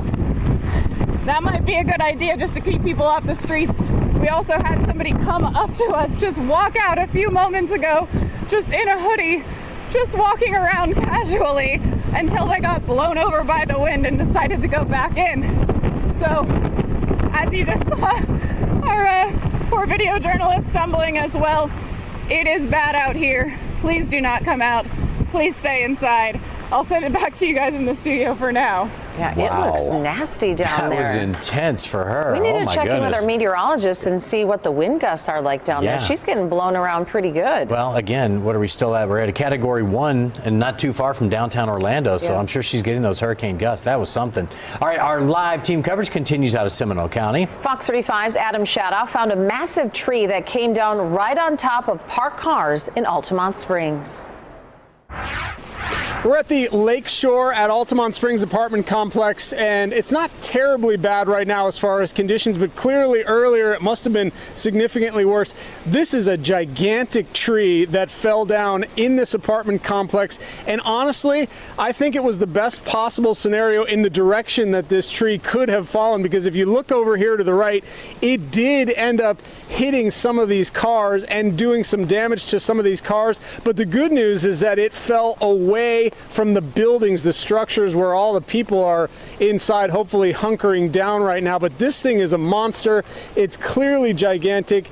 It did some damage to the cars, but the good news is it doesn't look like it did any damage to any of the structures, and there's no people around right now, which is good. I'm hoping nobody was hurt by this giant tree falling down here in Altamonte Springs. All right, thanks a lot, Adam. All right, also neighborhood roads underwater in Marco Island. Look at this one. That is so deep there. The local police department shared video of the flash flooding. According to this particular tweet, the water was about 2.5 feet deep going right down the street there. All right, let's check back in with the Fox 35 storm team. So, guys, tell us about these wind gusts. Marie Ettinger was really getting blown around in downtown Orlando. Yeah, the buildings downtown are definitely helping to channel some of that wind, wouldn't you say, Jamie? Absolutely. Just amplifying it. Yeah, actually, let me, I'm going to step over here, Brooks, real quick here. We just, While you calibrate that, I'll talk about the wind. Excellent. So we're starting to get the core coming in, and Jamie and I we've been working feverishly as the main thrust of the system pulls in. Yeah, feel free to keep going. You all set? Okay. I'm all set. All right, cool. All right. So Chief Meteorologist Jamie King and I, we're here. We're tracking the core of this thing. It's right here. That's going to be in Sebring, basically, and heading north into Orlando. We've had so much rain, so many neighborhoods right now are feeling the stress.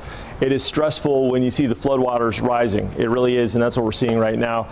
Jamie, we've got that happening in our neighborhood, and we're over here in Seminole County, so I imagine we're probably not alone. Exactly, and come on over, guys. I want to show you the current wind gusts. Luann, you had a question about wind gusts, I understand. Our last report live downtown, currently last measured right there, tropical storm force. So you can see much of the outlying area also getting battered. I mean, it's a strong wind right now. Lakeland, Polk County, 66, right on down the I-4 corridor, and then we've been in this range here around tropical storm force at Palm Coast, exceeding that, at least the lower limits of that at Daytona Beach at 49. Volusia County, I tell you, really got slammed. Recorded wind gusts. Brooks, what was that at New Smyrna? Was it 74? 74, hurricane force. 74 and that was earlier this afternoon, like 4 o'clock. Exactly. So again, and when we were had more separation from Ian circulation. Yeah, it was 100 miles away. It's just incredible, the speed of the wind, these max wind gusts, the amount of rain that's been channeling in across the region.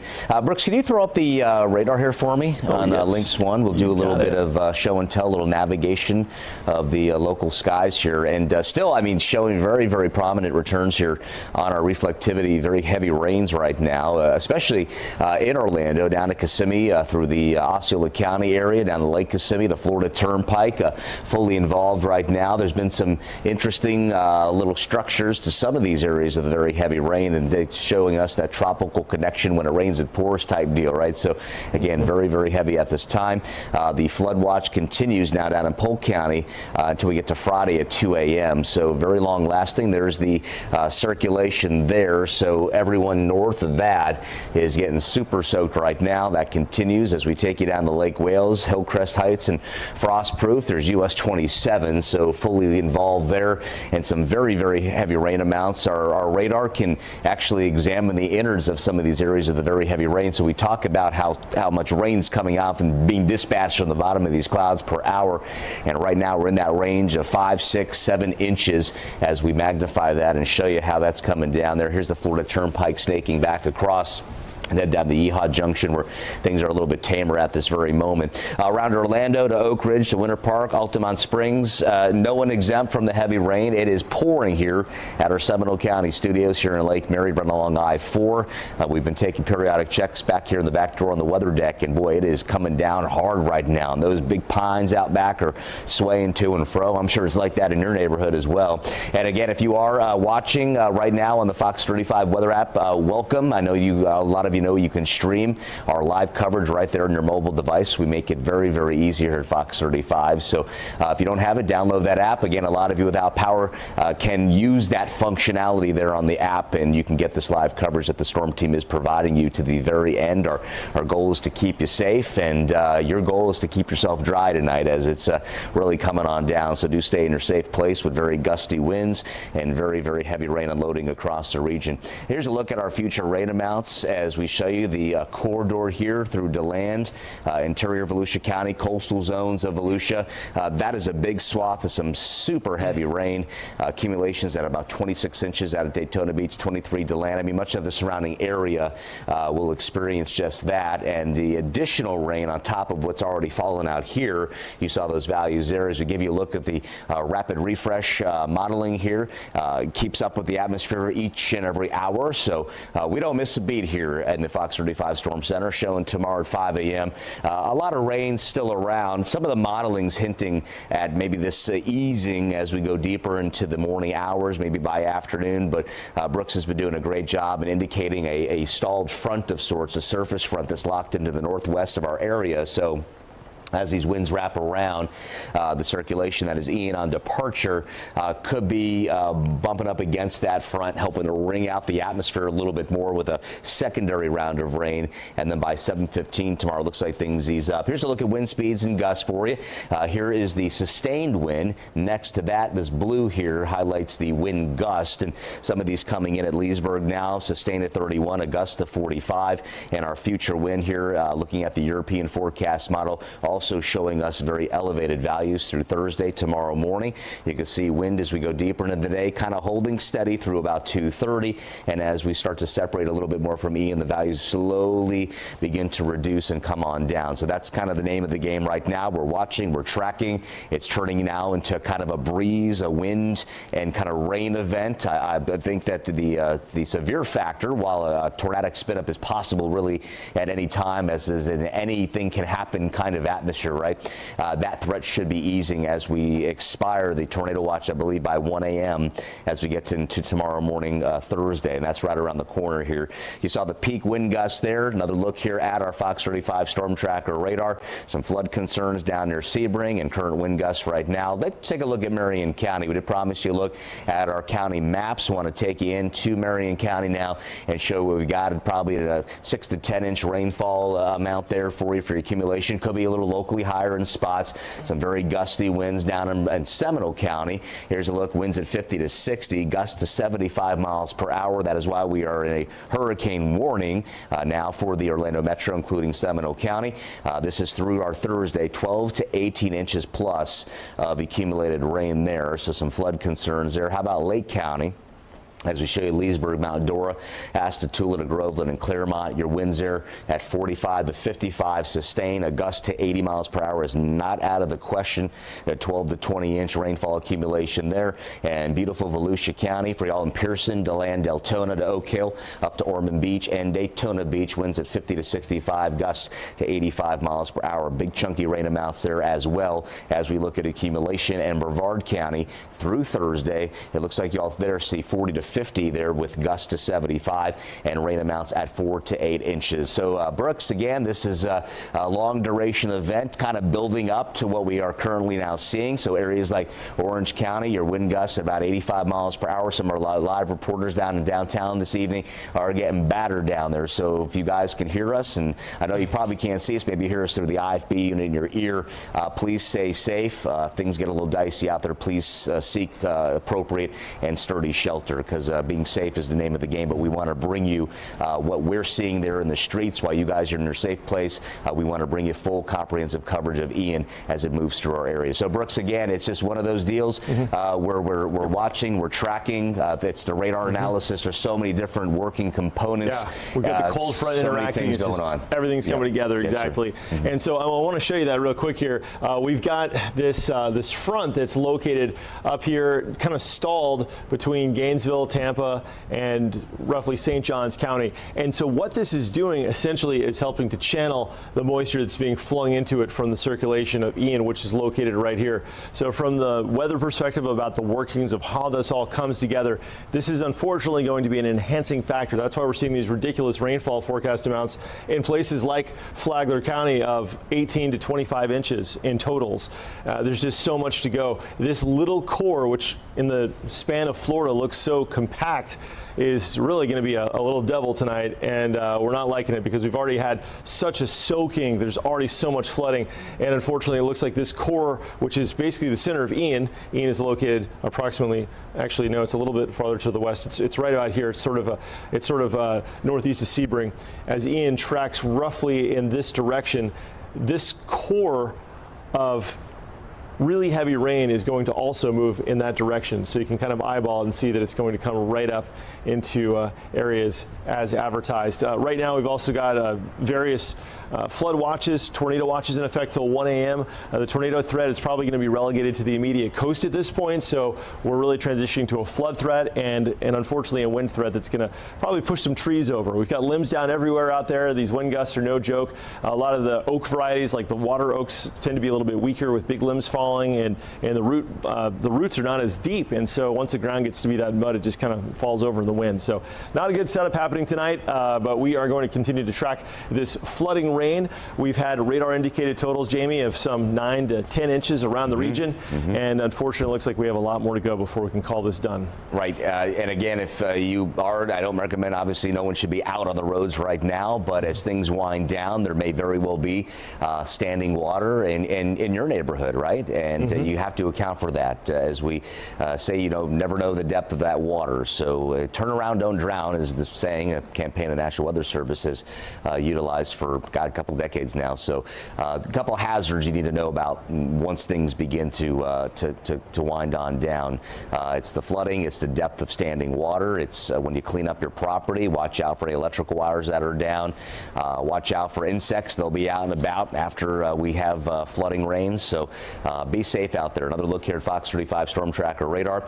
The flood watch continues down in the Polk County area, and this has been concerning in this area, how steady the rain has been coming on down.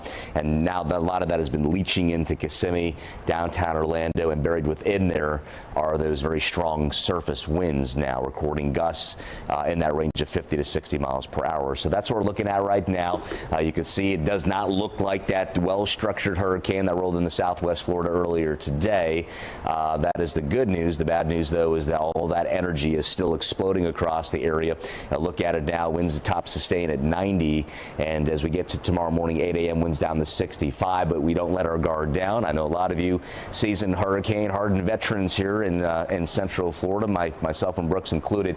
You know, you see 65 mile per hour, you say, hey man, it's a tropical storm, all righty, we're out of the woods. Not really, because those threats continue with the very heavy rain and those gusty winds. This is going to move out into the open Atlantic. It's probably going to end up moving up near the coastal Carolinas, into the coastal Georgia area, Savannah, Tybee Island, Georgia, Wilmington Island, Georgia, then back out toward Charleston, South Carolina, and that moves into South Carolina as a tropical storm. So there are active warned areas now in that particular region.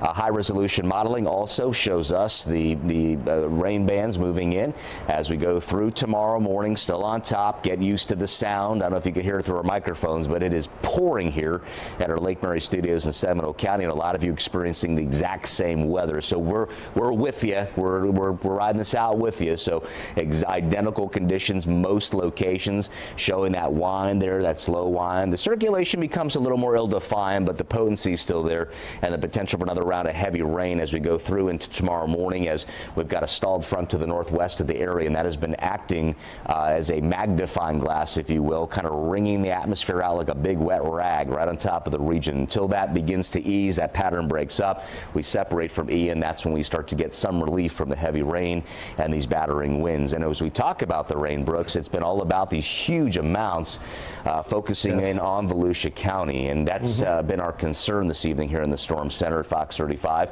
From Palm Coast to Daytona Beach, it eases up some across Brevard County, and then you get back into the interior, and that's where you get that big push. So that is of concern this evening, the flood threat and the wind threats unfolding right now.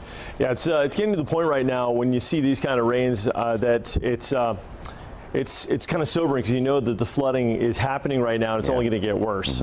Seeing some of these pictures out of just local to where we are here in Seminole County, and I'm sure there's more around the region, we're seeing flooding waters. I mean, it's flooding in some neighborhoods right now. That's just what's happening.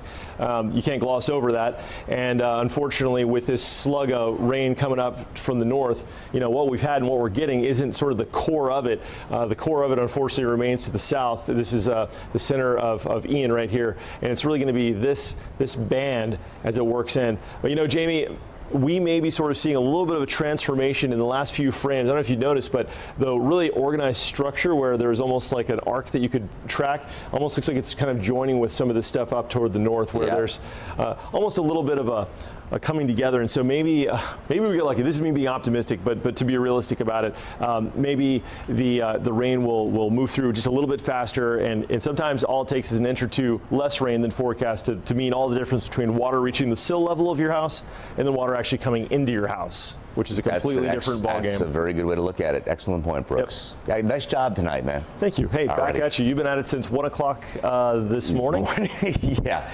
Yeah, someone needs a nap. Yeah, but you're doing great. I've been told I need a nap, but dedicated chief. You know, we're here for everybody, right? Yep. Okay, so we're going to keep you updated here. Closing in soon on the midnight hour. Stay with us here. Depend on us here in the Fox 35 Storm Center. We got you covered. For now, we're going to take a bit of a breather. I hear there's pizza in the break room, so I'm going to throw it back to you, Luann and John. Over to you now. Sorry, Jamie, it's already gone. My apologies. By the way, one other thing. You did an interview earlier tonight talking about when the flooding is going to hit the St. Johns, and he made a great point that the water's not going to get to the St. Johns until later. That could be late, what, this weekend after that even? Yeah, he said up into a week from now we could see the floodwaters come down. We're not out of the woods even after this is gone yet. Well, we want to take a moment right now to play an extended portion of a video that really captures the extent of the damage right around the Fort Myers area. Yeah, the viewer who shot this video was hiding out in what looks like the second story of her home and points out her house isn't just damaged, it's gone. So that's my grandparents' house. That one right there on the ground. I can't see anything through that window. This is the way it's going down. This is, we don't know whose cars most of these are. Going down in a storm. The water's still up, but it's going down. This is a house from across the street at the beach. It's so bad. There used to be a tree right there.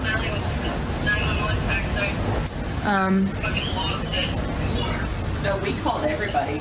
Call 911, call Coast Guard, do anything. Take y'all to the backyard. Always smelling it, smoking gas. Well, first, we'll go over here.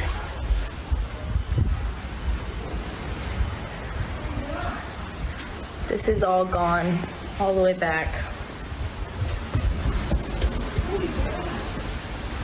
Still standing water. This was my grandma's house. Not really anymore. Go to the backyard. You know what I did with my little flashlight? We set up all of this to get to higher ground, but obviously, thank God we didn't have to do that. So this is our back porch right now. I'm just gonna come out here and show you the backyard. Somebody's RV came in our backyard.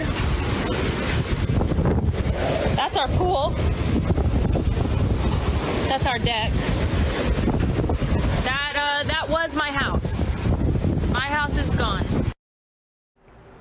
Wow, that's hard to believe.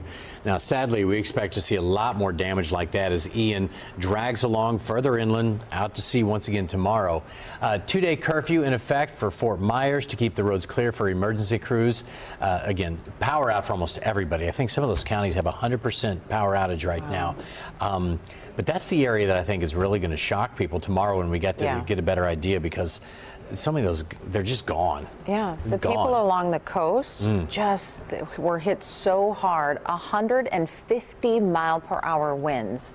You were saying this is what, the fourth strongest hurricane? Yeah, I have the number here. Yeah, so the fourth of all time. Yeah. And what was really interesting too is when I just drove I-10, so I was looking at that number. So that hurricane hit up in the Panhandle 4 years ago. Michael hit 4 years ago, and I think it was the post office or something. They just reopened it. Wow. It took 4 years. So if you've got that much damage, think about Fort Myers, where most of it's gone in some of those areas.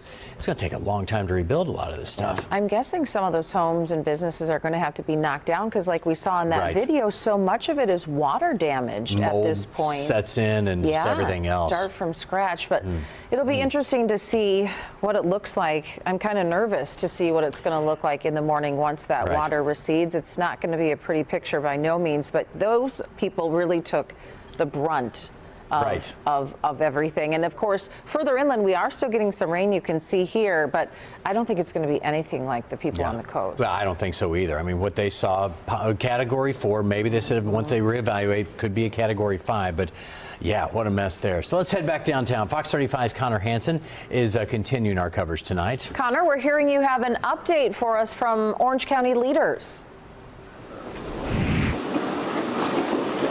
That's right. I actually did get the chance to talk to one of the fire chiefs here just briefly. They're still holding tight right now. They say they're still expecting the worst of the storm to hit Orange County around 2 a.m. That's when they expect hurricane force winds. Right now, we're really just seeing more of the same. There's been no update on any kind of curfew or evacuation or anything like that. If that happened, the mayor would likely come out and update us himself. We know the curfew was something that was discussed, but as we near the end of the night, we don't think that's likely, but we'll definitely let you know if we hear anything different.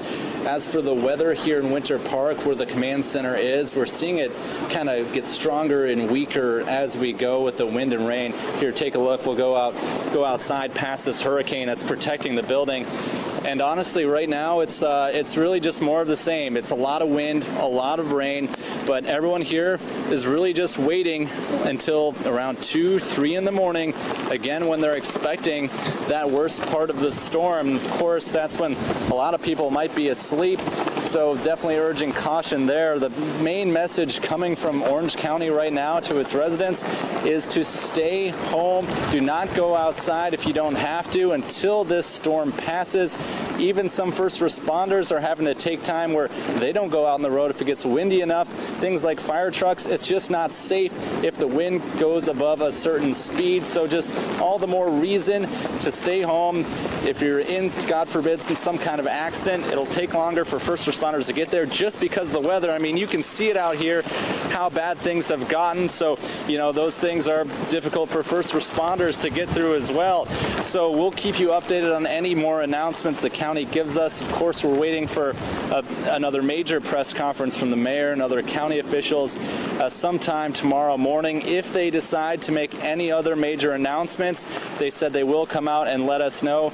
And we will be continuing to get more from some of the other leaders here at the county. Coming up later tonight, we'll get the chance to ask some questions of one of those fire chiefs about what exactly they're doing right now and their message to people at home. Back to you. All right, thanks, Connor.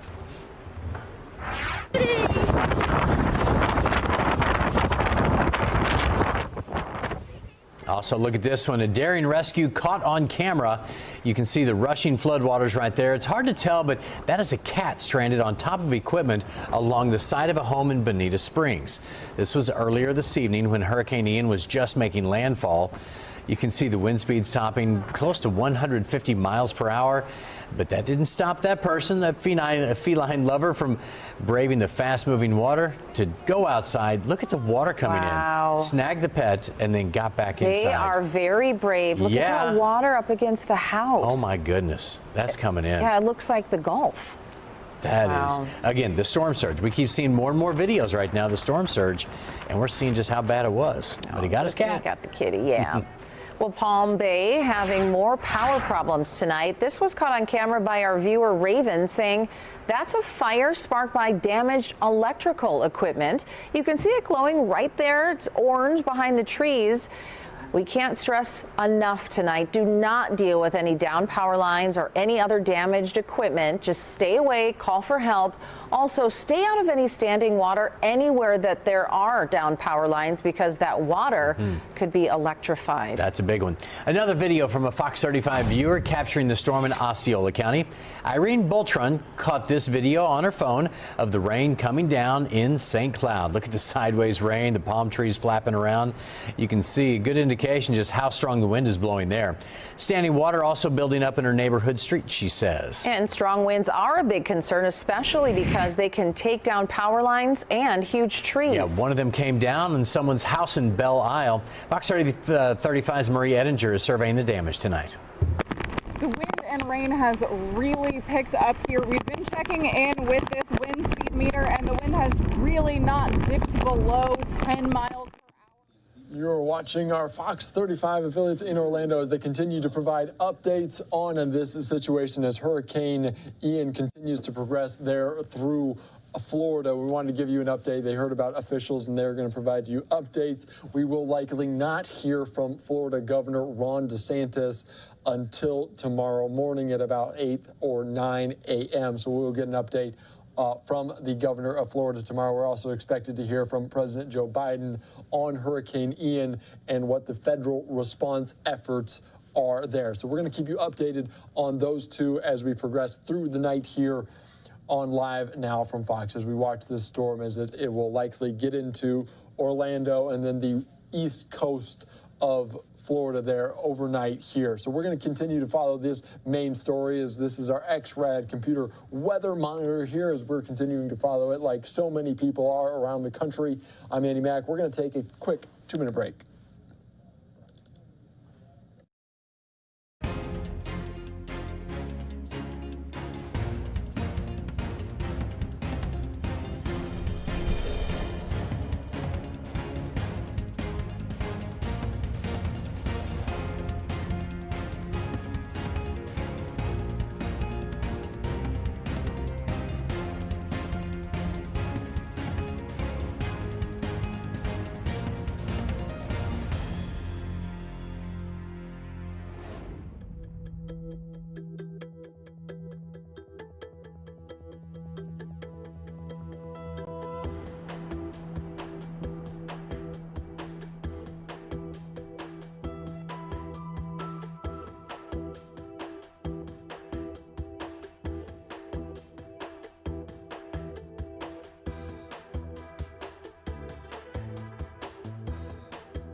Welcome back to Live Now from Fox. I am Andy Mack. We're continuing to monitor various different feeds here as we're tracking Hurricane Ian, and including out of Florida, and what looks like a somewhat calm, but you can see the wind picking up in Lakeland, Florida. There also in St. Petersburg, the port of St. Petersburg, which had the brunt earlier today, and also as you can see in downtown Tampa, the wind still picking up on this overhead cam there as we are monitoring this Hurricane Ian on Live Now from Fox. We want to thank you so much for joining us as we continue to follow this very big story out of Florida as it slowly progressed from west to east across Florida as it made landfall as nearly a Category 5. It was a Category 4 when it made landfall.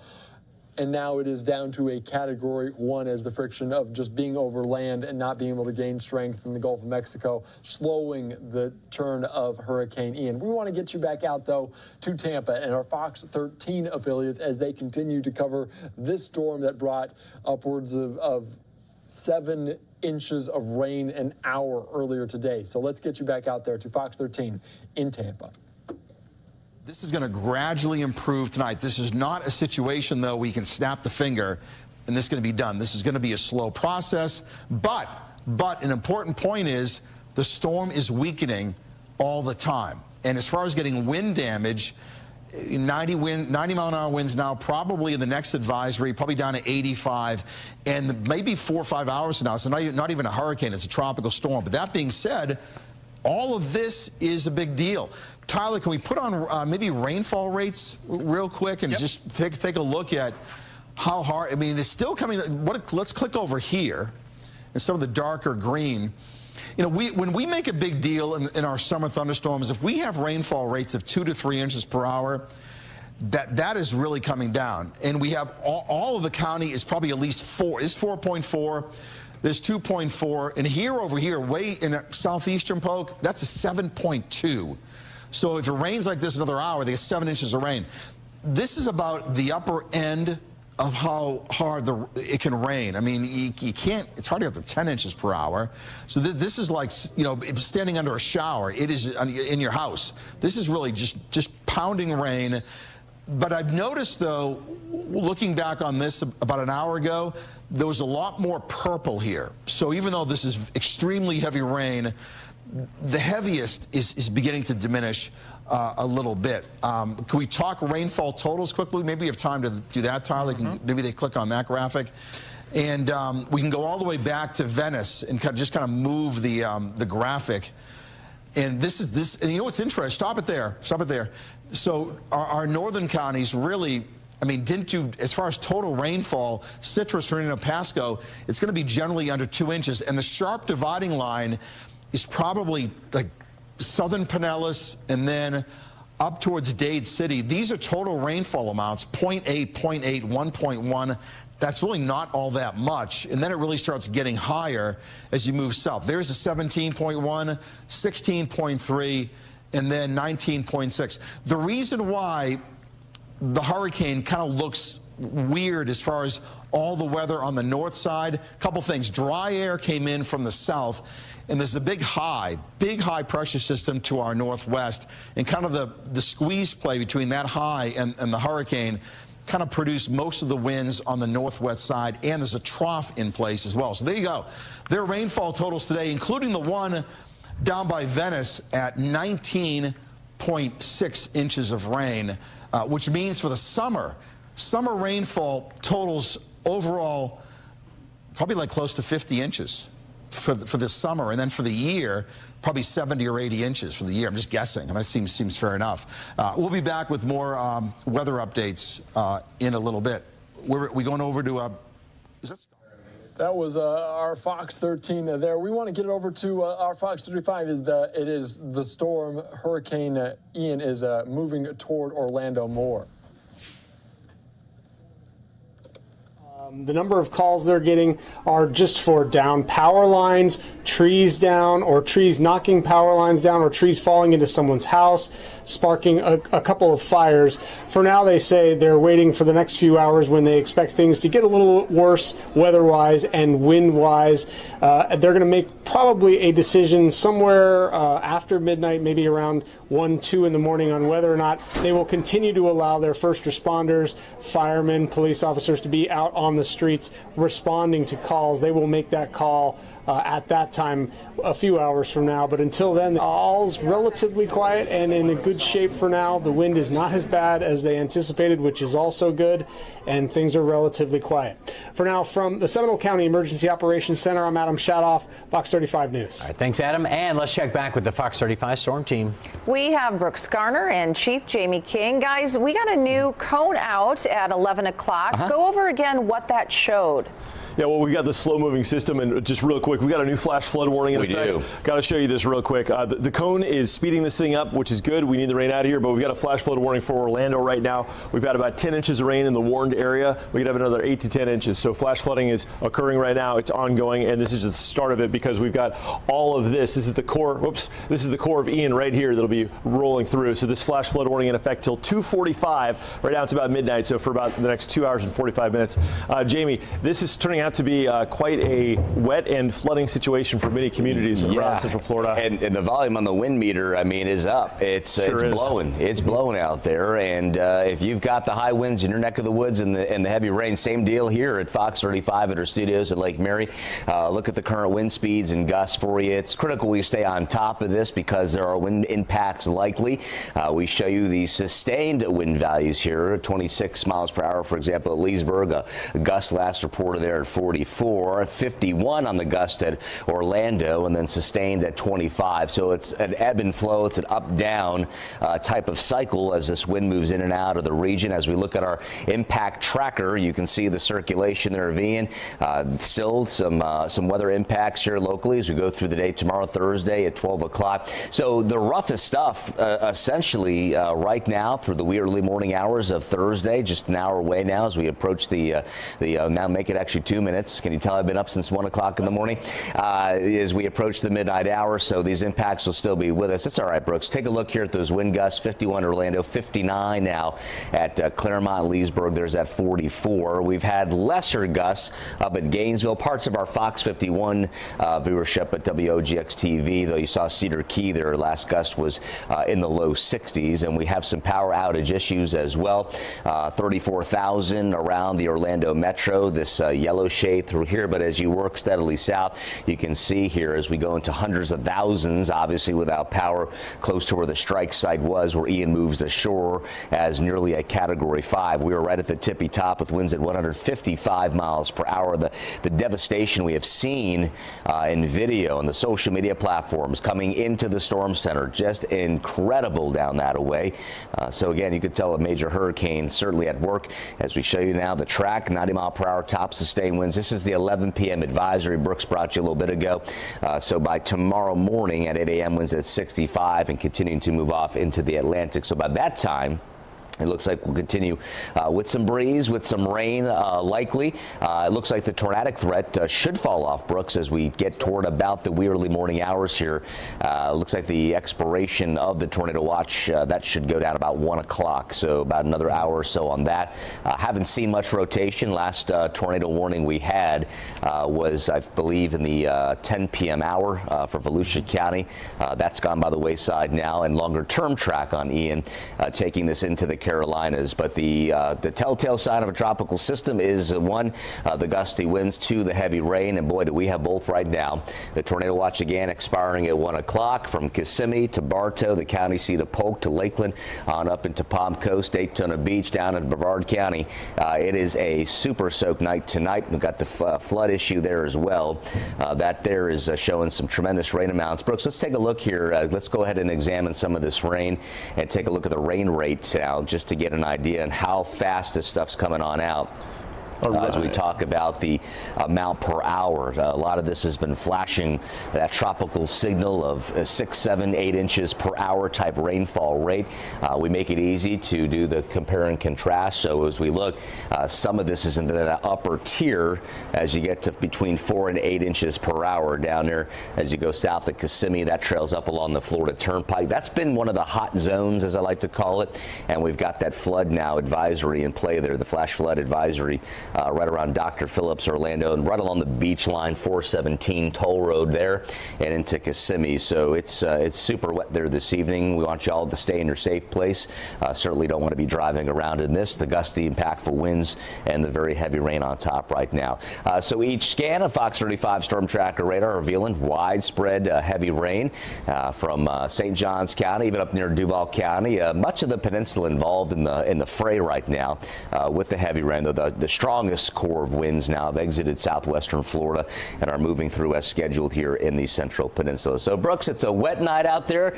We got the wind blowing, a lot going on. Of course, we had the major hurricane strike down in southwest Florida, and we've dispatched crews to head on down there to go ahead and give us a look once the sun comes up in the morning as to what happened down there. I believe our David Martin's on the way down toward the impact zone. They're close to Fort Myers, so it's going to be interesting. A rough go. Yeah, exactly. They had the storm surge, they had the rain, so it was a real double whammy. And for us, our flood situation is just setting up. One of the dynamics that is contributing to such a serious flood threat for Central Florida tonight, happening right now through about 5 or 6 in the morning, is this. We've got a front. It's not a true cold front. It's just sort of a stationary boundary between the drier air to the north. I'll just draw it in here for reference. And the tropical air to the south. Let's put a trop right here. And so basically what's going on is that as this hurricane works northeastward, it's forcing some of the deepest tropical moisture found in the northern hemisphere up against this front. It's banking it up against the front, and it's literally like wringing out a wet rag. It is a super soaker of rain just falling down in a line that I can illustrate a little bit more cleanly, roughly at the point where the moisture can't make it through any farther because of the presence of that front, which is right about here. And that coincidentally is where the heaviest rains are going to be for 2 reasons. One is that that's where Ian, the hurricane, that's its name, of course, is going to be tracking. Ian will be tracking toward the northeast just like this. So from here to basically here. And in doing so, banking all of that moisture over the same places and unfortunately allowing the rainfall rates to continue to such a degree and with such arguable severity. I mean, some neighborhoods tonight are flooding, and maybe yours is one of them. If you've got power, tweet us a picture. I'd love to see what it looks like there just for situational awareness. I can share your story. I'm at Brooks Weather for Twitter, and if you got high water, send me a tweet. Flash flood warning in effect till 2:45. This is going to be for Orange County, for the Orlando area, and this extends into areas basically in eastern sections of the county, down into Kissimmee, and then up into Orlando, and then also into a corner kind of near the UCF area. And so this zone is going to be a zone where the rain is really going to pool. Remember, we've got the urban area where there's a lot of places in Orlando, like any big city, where the water can't really sink down very well. Kind of the impervious surfaces, it just kind of runs off. And once the retention ponds start to fill up, the water doesn't have anywhere to go, so it starts pooling. So, Jamie, it looks like between now and about 5 a.m., that's going to be the worst of the rain, but we've got 5 hours of this where it's coming down at some 4 to 6 inches per hour. Yeah, tremendous rainfall. The flood increase, the potential there is certainly on the rise.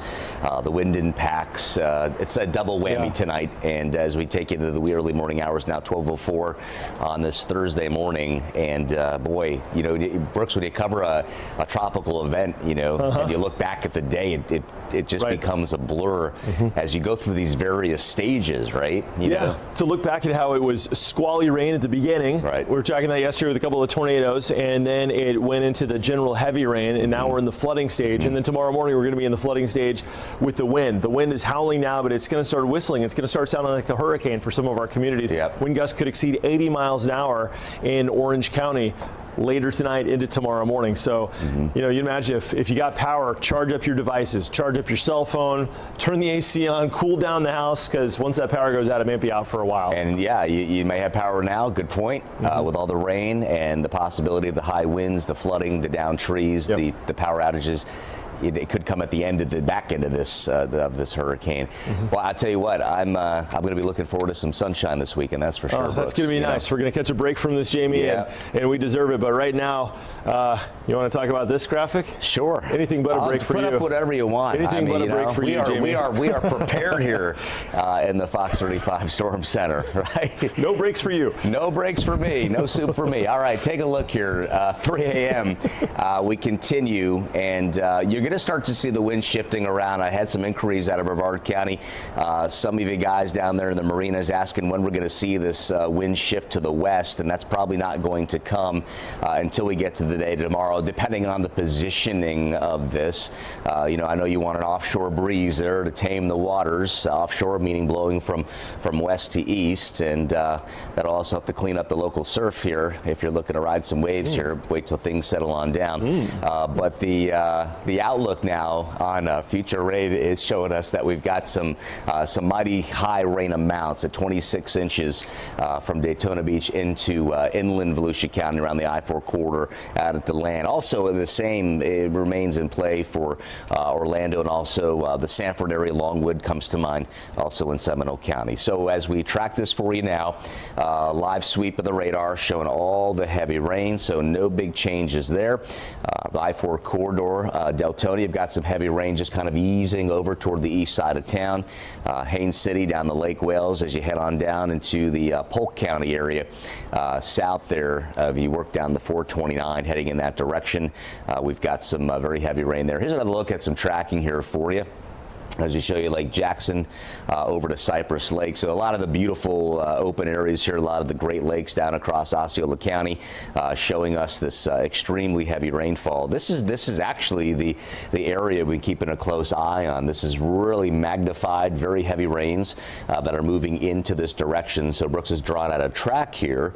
One of the critical things in storm tracking, when we track heavy rain in particular, is who's in the clear and who's got it coming, right? So if you look down to the southwest of this heavy slug here through Lake Wales and Frostproof, it has eased some, but at the same time, it hasn't eased entirely. But that heavy slug of rain there looks like it's starting to march steadily out toward the Florida Turnpike. So the western side, northwestern side of that appendage of rain could move into Kissimmee and along the 417 and even up toward Orlando. So really, Brooks, any location tonight is, as we call, fair game. Everyone could get a dose of this as it moves on through, and it's again relegated now pretty much to the heavy rain and to the wind threats. As the consensus in the weather and the storm center is that the tornadic risk will begin to ease. That falls off at 1, right? So that's right. That's good. So at least that's one thing off the list, right? Yeah, take it. Hey, we'll take what we can get. But it's interesting to track this in the sense that I think interesting is the wrong choice of words, because I got skin in the game too. Okay, I got water rising in my neighborhood, so I don't want this to be interesting. I want this to be over. But the thing about this is we're tracking basically the core of a hurricane. That's the inner core right here from Yeehaw Junction over the lakes of now southern Osceola County on the Polk County line, that over the next few hours will start to move right into Orlando, an area that's already flooding. And it's this zone specifically, this inner core of the hurricane, where we're going to start to see, it's still a hurricane, by the way. It's still got hurricane force winds, but we're going to see not just the winds, but then the rain's really, really picking up. It's a convergence of just the deepest tropical moisture you could find in our hemisphere against what's essentially a boundary right here. It's like a sort of like hidden wall in the atmosphere. And so all of this rain, it just has to ring out right here along the line. And that's exactly what we're seeing. So the flash flooding is anticipating the arrival of this. And it's basically a heads up where, listen, whether maybe you're a doctor heading in for a delivery, thinking on the bright side here, why people would be out, maybe a first responder, just be ready to find deep water. And at night, you can never really tell how deep the water is. It's really hard unless you really know what you're looking at, or if there's actually a flood gauge, which will show you the depth of the water. It's really hard to gauge it. Just don't forget, turn around, don't drown. If you're out, and I know you're not out now, you're watching TV, but if you had any plans to go out, you got to be really, really careful about this. Most of the flood deaths that happen in hurricanes are from fresh water, are from rainwater, and they typically happen at night. and they typically involve driving through water that you ultimately couldn't get through, and all the rest. So here's the bottom line. We got the core of Hurricane Ian now working through the core of our viewing area. Flash flood warnings are in effect. Unfortunately, this rain is not going to stop anytime soon. The most intense part of it, the back edge of it, is in sight. It's right here across Polk County. The back edge of the heaviest rain is now in Lakeland, Bartow, Fort Meade, Lake Wales, down through Avon Park. Anywhere northeast of here, that's where the heaviest stuff's going, but it's good to find a light at the end of the tunnel. That's the back edge of it, but you can see the legacy it's left behind with these flash flood warnings that continue, where up to 19 to 20 inches of rain has been verified to have fallen. 20 inches of rain. We were talking about this as a potential, and a lot of people were kind of like, yeah, that's not going to happen. And as a meteorologist, you've got to be cynical about it, right? You got to look at the most likely situation. When Charlie hit, there's a widespread, 4 to 10 inches, a couple of higher spots. When Irma hit, maybe some spots getting 15 inches of rain. But when you start seeing these higher rainfall totals where some of the models are saying we might get 30 inches of rain, sometimes you think, yeah, maybe it's a little willy-nilly. Maybe that's not really accurate. But then when you see the verification where Northport logged 19 inches of rain, Jamie, it adds a little more credence to those computer models. And the computer models are, in this case, looking to be a lot more accurate than we'd hoped. So get ready for a night of, unfortunately, continually rising waters. Hopefully that water runs off and doesn't impact you where you live. Jamie, let me toss it back to you. All righty, yeah, we've got the old camera tree there on the side and shows the various locations across Central Florida just inundated with heavy downpours. And of course, if you're watching, you've lost power. I hope you've set up the Fox 35 weather app. You can stream our coverage there live on your mobile devices. We make it very easy, so make sure that everything's charged up. I mean, you could lose power after this, right? You have it through the entire duration of the event, and then bam, you're out of luck. So we'll keep you updated here. We're tracking some winds moving toward and away from our radar site, and these are real potent winds here. You know, tropical storm force. Some of this getting into what I call that moderate level of tropical storm force. You know, you get into these upper 50s, into the 60s. You know, by the low 70s, mid 70s, you're talking hurricane force. So there's some winds there for you on the eastern edge there of the between the 417 and Port St. John over in Brevard County. There's the beach line. And a look here at our future radar shows this is a great product. This is like a little mini forecast model that takes us out through the next 60 minutes. And you can see that core of rain Brooks was describing, how that just spreads on out, just like a big, nasty, wet blob across the area. And embedded within that are those real sporty winds now that are kind of ebbing and flowing. You'll have a big punch, a big burst, and then it'll lay on down, and then it'll come right on back up again, depending on the structure of the rain band. Could be another one right behind it. So that's how this tropical business works. Again, that's the area right now that is the remains of we still have a hurricane here. That's that core. Yeah, and that arc at the top. Yeah, and you can see here it's got a little bit of kind of a notch look to it as it rides on up. That's the inner core, and this sure is the outer. Is. It just Brooks, the dissecting this here on the radar is so neat, and looking down again, who's going to get this next? It's I think vital that we maybe put up a little bit of a track there just to let the good folks know what's happening here. So it's trucking along pretty good there. Looks like it's getting ready to cross down the Florida Turnpike, so it's moving through the gut here of Osceola County. There's another look at it for you here. It's drifting real slow, so conceivably, I mean, you look at this and you're like, all right, maybe Kissimmee gets in on the mix here. The eastern edge of this kind of whacking Rockledge now. Some of this kind of leaching out toward the beaches of Brevard County into Satellite Beach, right around the Patrick Space Force Base there, and you can see over toward Orlando. It's just inundated right now with heavy rain. Just a classic signature of a tropical storm. This onslaught here of heavy rain across the region, and that movement there. That's that track. I'll bring it across here through our day tomorrow, or today, I should say, Thursday here at 12:14 a.m. But it's certainly a force to still be reckoned with. We've got the winds, we've got the rain. It's like the double-headed dragon here locally this morning. So, Brooks, we're going to continue to track this. And, of course, if you want to do a little bit more radar analysis, I invite you to take it away. Let's do it. Let's take a break and look at it. Yeah, I mean, you know, it's just it's one of those things where you're like, oh, come on, you know, we're going to flood tonight. You may be seeing the water rise. I know the feeling. I've been through this before, and it's not a good feeling.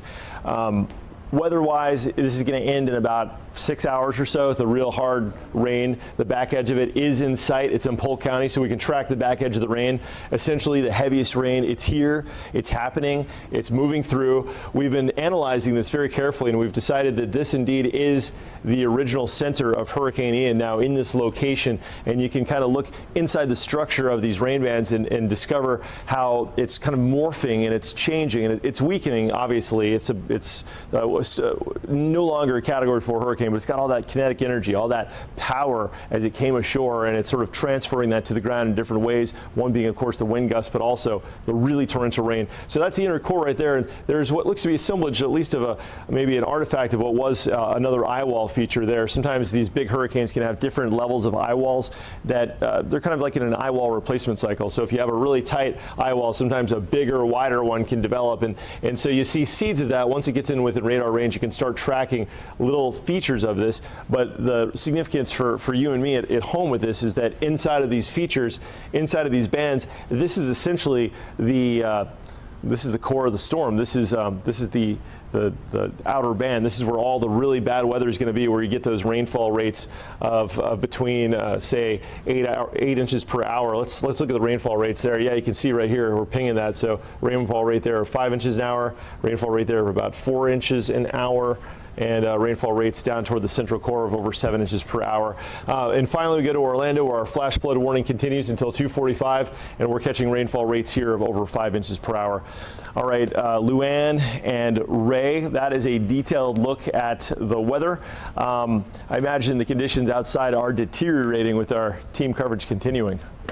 Brooks, very in-depth analysis. Thank you so much for guiding us, you and Jamie both, because it is a lot to get through. And speaking of a lot to get through, water is starting to fill the streets of Orlando to a lesser extent. Well, let's take a look. Let's get out to Fox 35's Marie Edinger. She is joining us live in downtown Orlando right now. And Marie, you're right where there is a flash flood warning. Are you seeing standing water still in the streets there?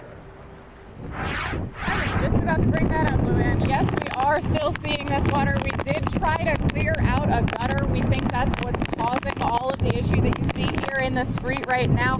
This entire lane, the left turn lane, is taken up by water, and the one to the right of it, which is a forward-moving lane, is also getting pretty well flooded. The sidewalk on to the left of the turn lane is also just inundated with water. And we've heard our storm team talking about how it's really the combination of the rain and the wind right now. We've been out here for a while checking on wind speeds. This gust that I just measured, I'm not sure how well you can see, but it came in at 42.2 miles an hour, and that's been pretty consistent. We were seeing a lot of 40s there for a while. And now, as for the water, we heard our storm team talking about how this rain is changing, and that's something we've definitely felt out here. So for a long time, it was sort of just like an everywhere mist, like just wet everywhere, but thin little drops. Now it is just pelting down. They feel like darts. For a while, I couldn't even look in this direction because it stung so much just to do so. And what we've experienced in the past few minutes is that the wind will just abruptly change direction. So we've been mostly feeling it coming from this side, but once in a while it'll just kind of swoop around. So as for the flash flood warning, we have not really seen any major other cooling other than near this storm drain. It's actually wrapping around the corner a bit now because of this flooding that's accumulated here. But I also want to show you, if you want to just kind of look down this road, because we don't have any cars coming, this is a good opportunity. This is the wind I'm talking about. It's just sending sheets of rain, just pelting through all at a time. So like I said, it's been mostly coming from this direction, and that's why we'll see just a rush of it all at once, and then it'll suddenly change, but mostly it's been over here, and that's why we're seeing the flood water kind of accumulate further and further down. So although it's stretching out further into the road, it's also stretching out further down the road. So that is something we're going to have to keep an eye on, especially with that flash flood warning. Luann and Ray? What's really promising, at least to see right now, is that the lights are still on. We can see right beside you, there's an image of downtown Orlando looking overhead, and I see the lights behind you. So that's at least the silver lining in all of this. Absolutely, yeah. Power still on here. I did mention a little bit earlier as we were driving to this area, we did see a blip of power. It went off. There was a generator right in that area. All the street lights, all of the buildings lost power, but they were able to get it back on just maybe 20 seconds later. And this area, we haven't seen any power interruptions, which is fantastic news, especially given this 42.2 mile-an-hour gusts and the amount of rain and water we're seeing right now. Yeah, you can tell it's gusting. It's hard to hear her at times with the wind so strong. All right, Marie, stay safe out there. You guys could see several more inches of rain tonight. Well, our live team coverage of Hurricane Ian continues now with Fox 35's Valerie Boyd live for us in celebration. And Valerie, you're at a shelter there, and I feel like every time we go to you have such great stories. What are you seeing now? Well, believe it or not, we actually have a family here with me right now. Here is Jason Hawkins and his son. Jason, tell me, you've been here all day long. What has it been like? It's really not been too bad, really. You know, everybody here makes you kind of feel like family. You know, everybody's helping each other out, and you know, just like bunker down. You know, waiting for the storm to get out the way. I see your son has a little game there. He's been keeping occupied by doing all this? Yes, ma'am. Tell me, what else do you have for your kids here? We got puzzles, Monopoly, food, drinks, water, blankets, pillows. We've had people come in, give us donations, you know, for people that doesn't have the, you know, pillows, blankets, or whatever, you know, but... And what is that like for you? To know that these people came in through the wind and the rain to give you guys blankets. It's a blessing, you know, it really is. It's nowadays it's hard to find people like that, you know, it really is. But yeah, it means a lot. It really does. And just to show you, his family's right over here. You can pan up real quick. We'll wave to the camera, you guys, yay! And what is it like to be here with your family? Is it bonding time or is it cranky time? Tell me. Yeah, I mean, it's not like being home, I can tell you that, but, you know, we're just all here waiting the storm out, you know? You were outside just a few minutes ago? Yes, ma'am. What was it like for you? It's getting, I think the eye of the storm's pretty much here now, so... Okay, well, thank you very much. And we are actually going to take a little trip outside. I want to show you what he's talking about. We could hear the wind pounding on the door. Take a look here, Javi, come on out. Now you could see in the distance, you see the palm trees flipping around. I also have my little wind meter here. See if it's going to work.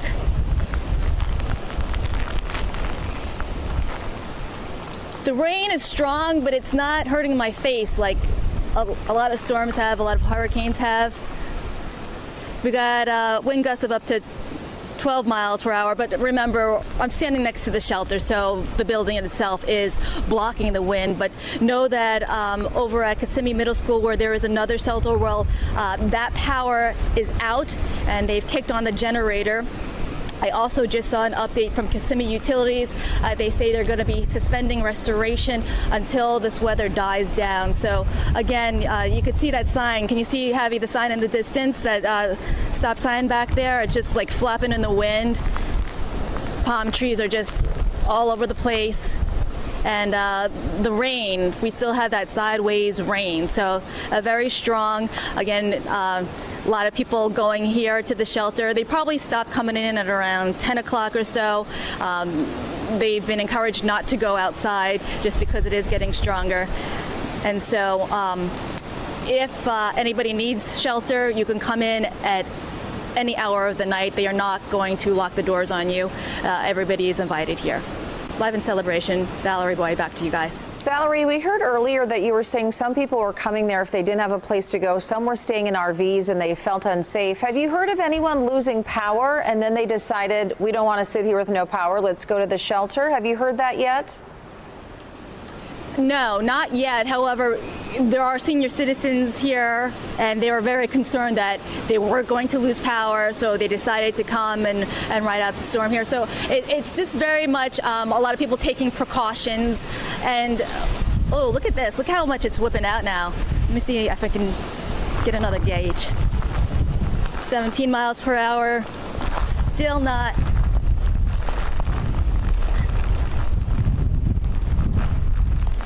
21. Yeah, so it's still not as strong over here. It's like 15 miles, 21 miles per hour. The sign's not going as bad. So I think right now it's just kind of slowing down a little bit. It's not as heavy because before, just a few minutes ago, we could hear the doors pounding. We thought the glass was going to break. So it seems like it's calmed down, at least for this moment. All right, Valerie, thank you so much for that report. And you know, the one uplifting thing is despite them being in a shelter, donations are coming in still. And that's what we love to see, a community coming around. And it seems like most of the people there have... You're watching our Fox 35 coverage out of Orlando. Certainly a very strong storm as it moves on toward Orlando there, and they're obviously getting to other videos. We want to take you out now to Daytona Beach, and you can see Hurricane Ian closing in on that east coast of Florida as we're watching this storm, tracking this storm as it's a now Category 1 hurricane. It made landfall at Category 4, slightly slowed down due to being over land. And this is just a live picture that we're taking here. As you can see, the fog on the camera right now, and certainly some wind there in Daytona Beach as it approaches that. And we'll watch it throughout the night here on Live Now from Fox. I'm Andy Mack. We're going to take a quick 2-minute break.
Welcome back into Live Now from Fox. I am Andy Mack. It is about 12:30 in the morning as we continue to track Hurricane Ian there as it makes its way across Florida as it was made landfall near Fort Myers. There is now progressing just a little bit southeast of Orlando right now. We're going to continue to take you out as you can see some live shots of Daytona Beach.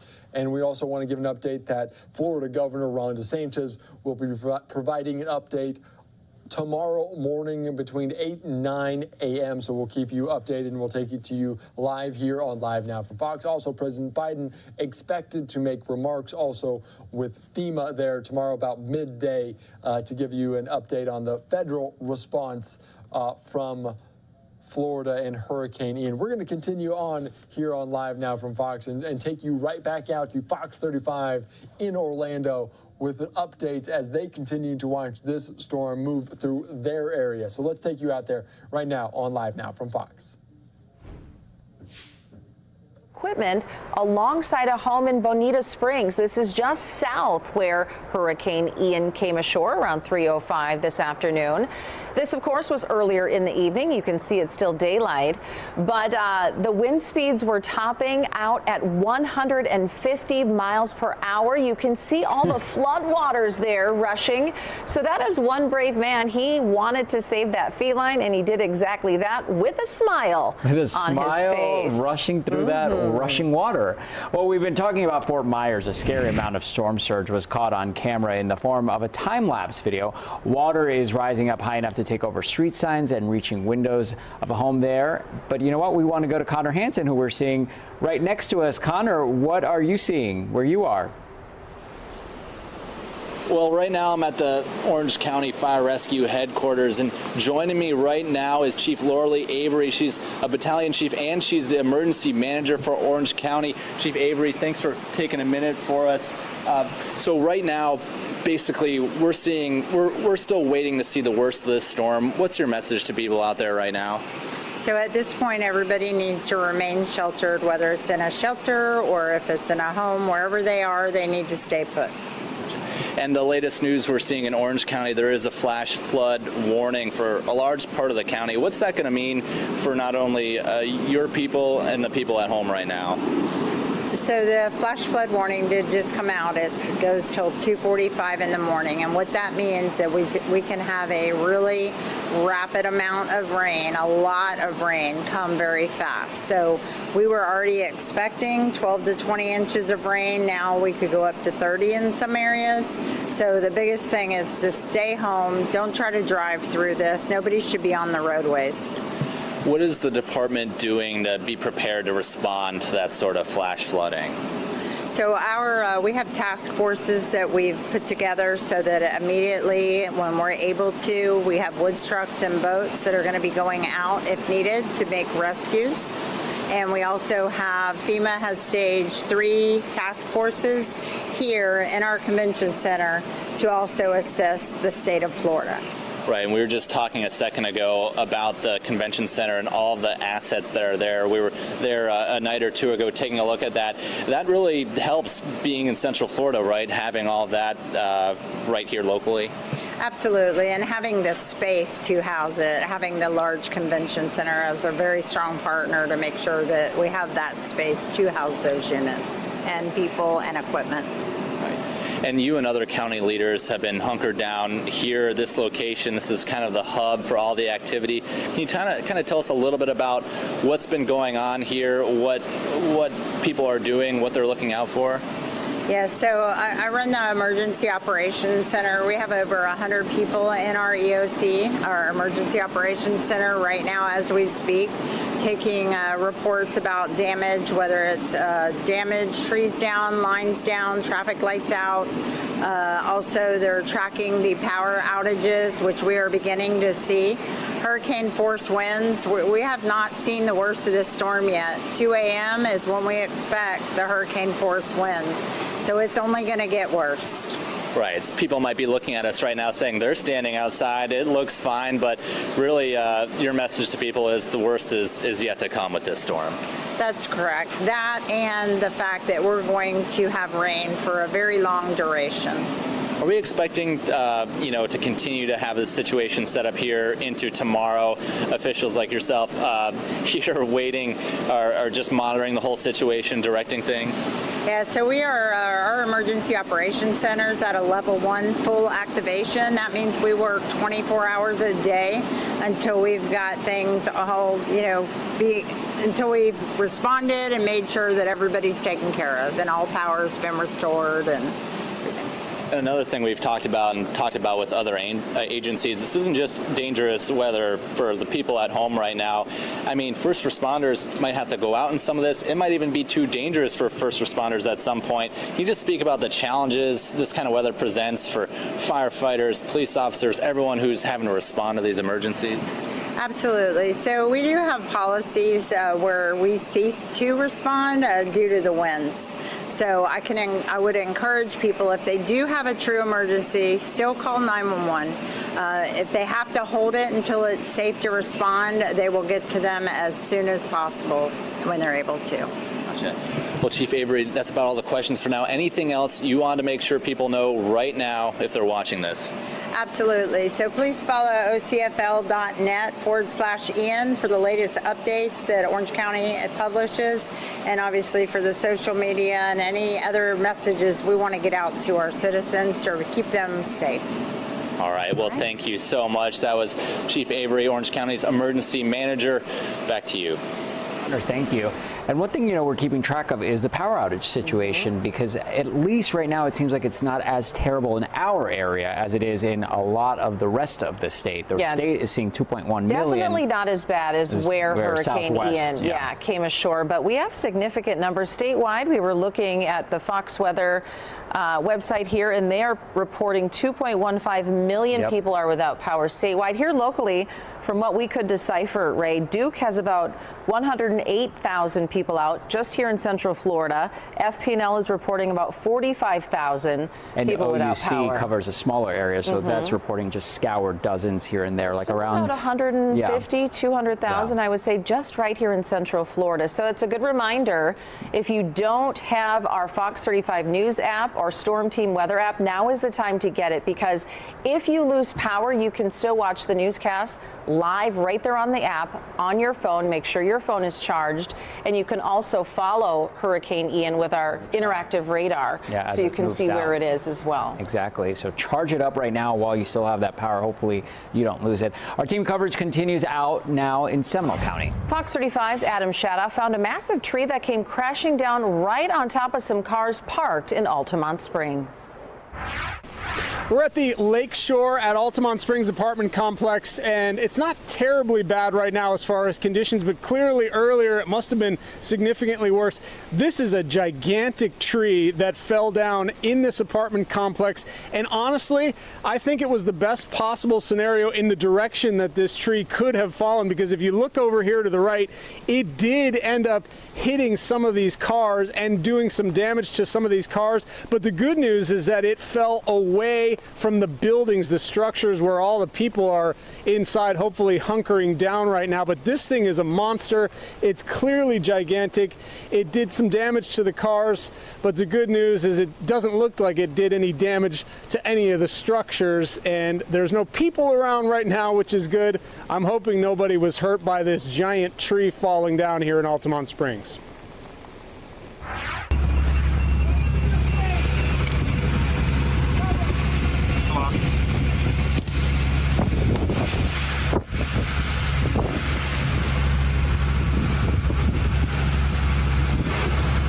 Car's moving, LT. This is some wild new video. We are just getting into the newsroom moments ago. You're watching firefighters over in Naples rescue someone out of their car that's stranded in floodwaters deep enough to cover the hood of that vehicle. Naples Fire and Rescue posted this from when the sun was still out. So keep in mind that same department's own fire station flooded with chest-deep water earlier, and they're still out there rescuing people in need of help. And they've been doing a lot of high water rescues. Not only did they do that, but they did it on jet skis. We saw them walking in chest high water trying to get to someone else. They're getting to people any way they can. We are also hearing earlier that some people are on the roofs of their homes calling, saying we need help. They didn't evacuate, and this is exactly why they tell you. Yes, because we were expecting storm surge between 8 feet and 14 feet. And the good news is we are watching Fox Weather. Will Nunley is live there right now, and it looks like some of that water may have receded.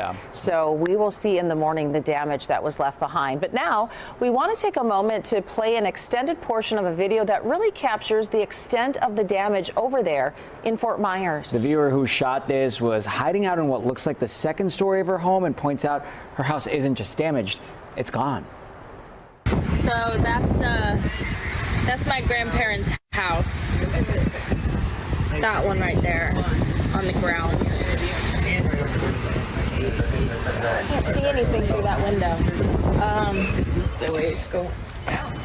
This is, we don't know whose cars most of these are. Going down in a storm, right on the water's still up, but it's going down. This is a house from across the street at the beach. So bad. Like, There used to be a tree right there.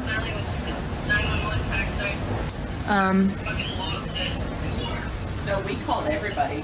Call 911, call Coast Guard, do anything. Take y'all to the backyard. Always smelling it, smoking gas. Well, first, we'll go over here.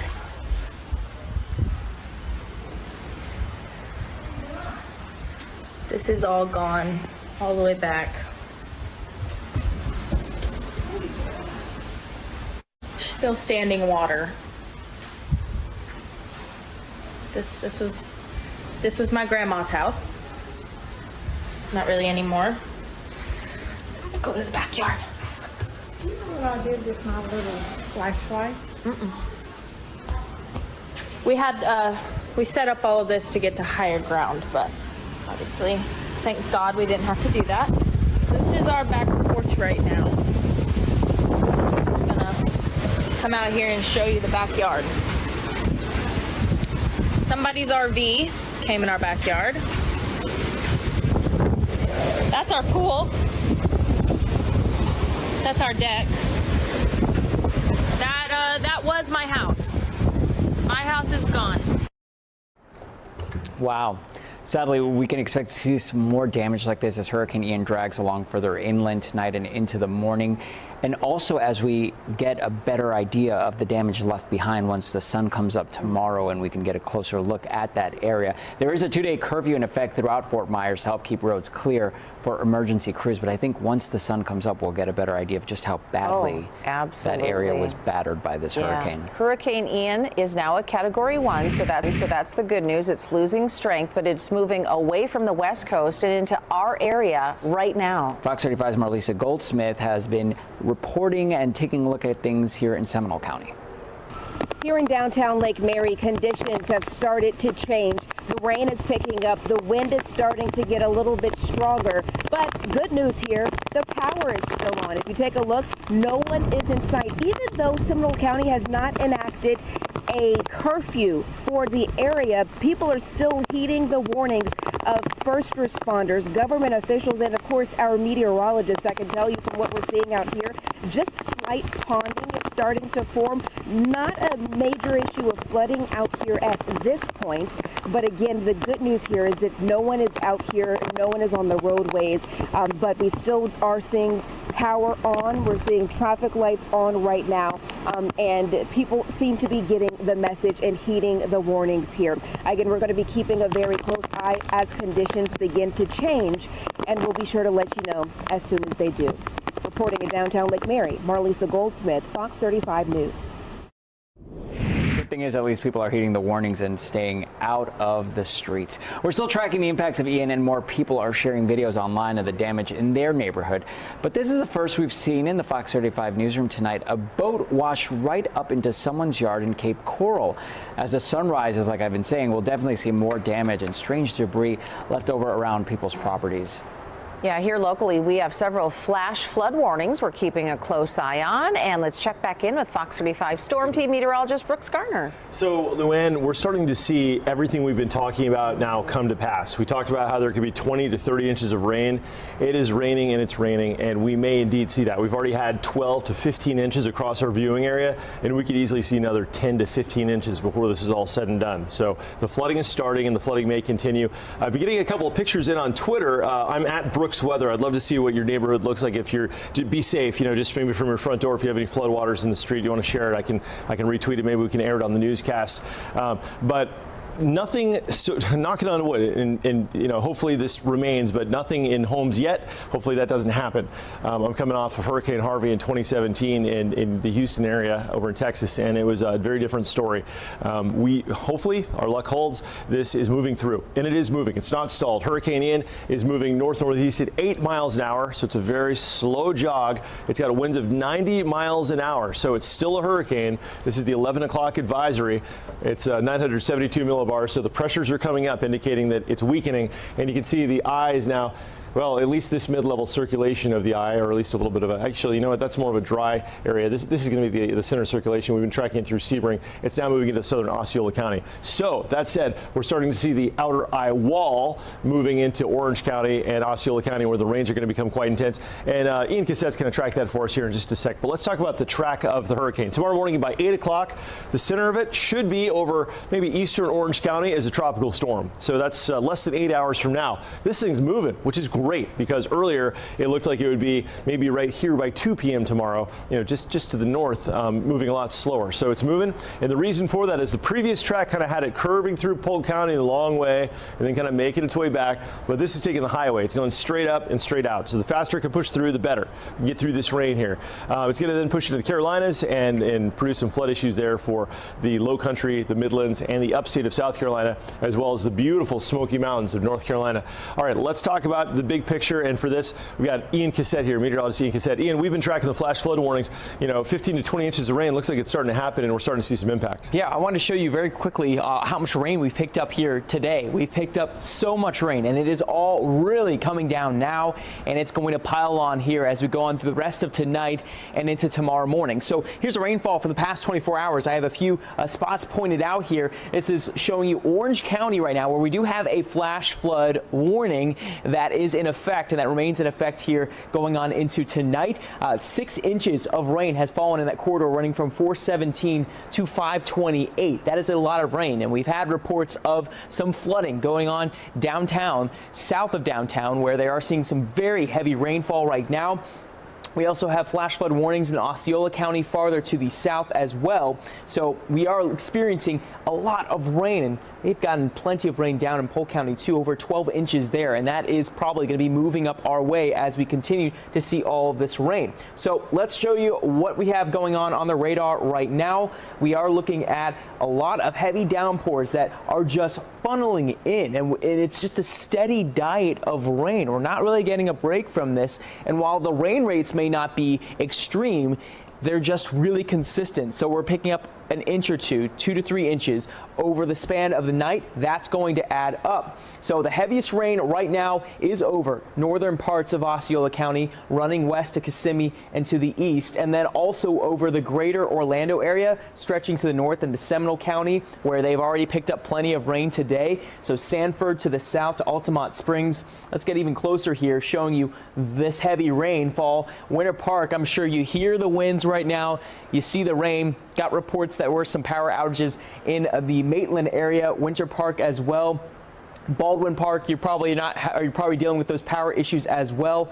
This is all with the heavy rain, and we do have some of the stronger wind gusts that are going on right now too. So we are looking at those winds, or at least those winds that are going to continue into the night, that these winds are going to be strong. We're probably going to be seeing 60, 70, 80 mile per hour winds. In fact, we just got the strongest wind gusts so far, 81 mile per hour winds recorded in Daytona Beach. But for now, it's all about the heavy rain that will continue. We're hearing it. We've heard it here for a while, Brooks. The heavy rain coming up there at Fox 35, Lake Mary, experiencing this deluge of rain that we're going to continue to see throughout the course of the night. Ian, you know, these are those nights when you see the water rising in your backyard, and maybe put out some sandbags. It's starting to get toward the first level, and you're ready for it to end. Yes. So yards will become lakes at this point. They are in many locations. I don't know if you guys can hear that rain on the microphones, but it is pouring here in Lake Mary from where we broadcast.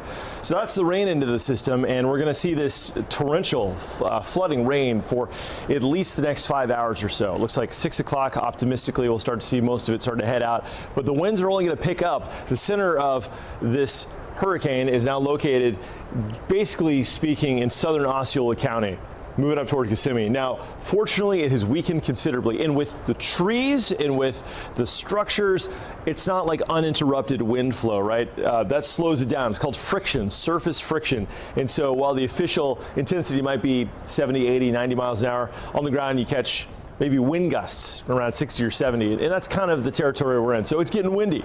You hear the roar, you hear the whistle, you hear the waves of rain. We got a gust of 53 in Orlando and in Sanford, 61 in Daytona. But you know, Daytona has the highest wind gust that we've seen so far today, the highest wind gust by far of 81 miles per hour.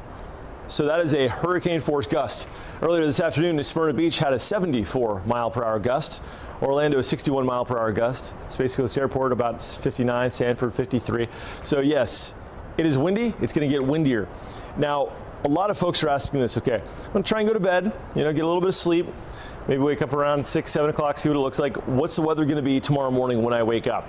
Well, this hurricane warning continues through tomorrow morning. So it looks like, based on the forecast track, the center of Ian should be in eastern Orange County and then making a quick exit into the Atlantic. And so we're going to see the heaviest rains shutting off just like that. Maybe around 7, 8 o'clock, it'll be some lingering showers around. It'll last all day. We'll have intermittent showers, maybe a couple of downpours in the afternoon. It's lasting all day. But the winds are going to be kicking up. They'll be probably blowing 50 or 60 miles an hour when you wake up tomorrow morning in bursts. And otherwise just kind of 30, 40 mile per hour winds, kind of like what we have right now. So it's going to continue. It's going to be very much like it is now, minus the really, really heavy rains. But look at these winds right now. Look at these winds, 45 miles an hour Sarasota, so they're calming down here, but they're just ramping up here. Melbourne, you've escaped most of this so far, but now things are really ramping up there. So Brevard County, we're watching here, 61 miles per hour, your latest wind gust, 53 in Orlando. And these wind gusts are having an impact on power outages. For the latest on that, let's go back to meteorologist Ian Cassette. Ian, how's it looking out there with the power outages? They really ramped up. Are they going up? Yep, they are considerably going up. This isn't a surprise. We knew it, especially as that ground became so saturated. Remember, we are in the middle of wet season, so you just pile on 10 inches of rain, and that's going to create some issues. So we've had pictures sent in of oak trees in neighborhoods that have come down. All it takes is one tree to go falling onto a power line, and there you go. There goes your power. So we have seen those numbers rise. Orange County, we're up to 80,000 that are without power now. That has definitely jumped here in the last couple of hours. Up to the northeast in Volusia County, 38,000 without power and 16,000 without power in Lake County. To the northwest, things have been a little bit less so. We have had some stronger wind gusts at times, but we haven't had anything like the winds we've seen in Volusia County and to the south. We're also up to 1,200 there, or 12,000 there in Osceola County. So these power outages, they're going to rise. I'm expecting this to continue into the night as well as we start to see those stronger winds really rising. We could see areas that have only had maybe 40, 50 mile per hour wind gusts getting back into the 60, 70, even 80 mile per hour wind gusts because Brooks, from what the National Hurricane Center said, even as haggard as the system looks right now, it could still maintain strong tropical storm force winds to low weak hurricane winds, which are high. And with these power outages, right, we've got so much rain out there that the trees, the root systems get a little bit weak. And what happens when the wind blows on weak root systems, right? Trees fall. Exactly. So we may see more power outages from that occurring.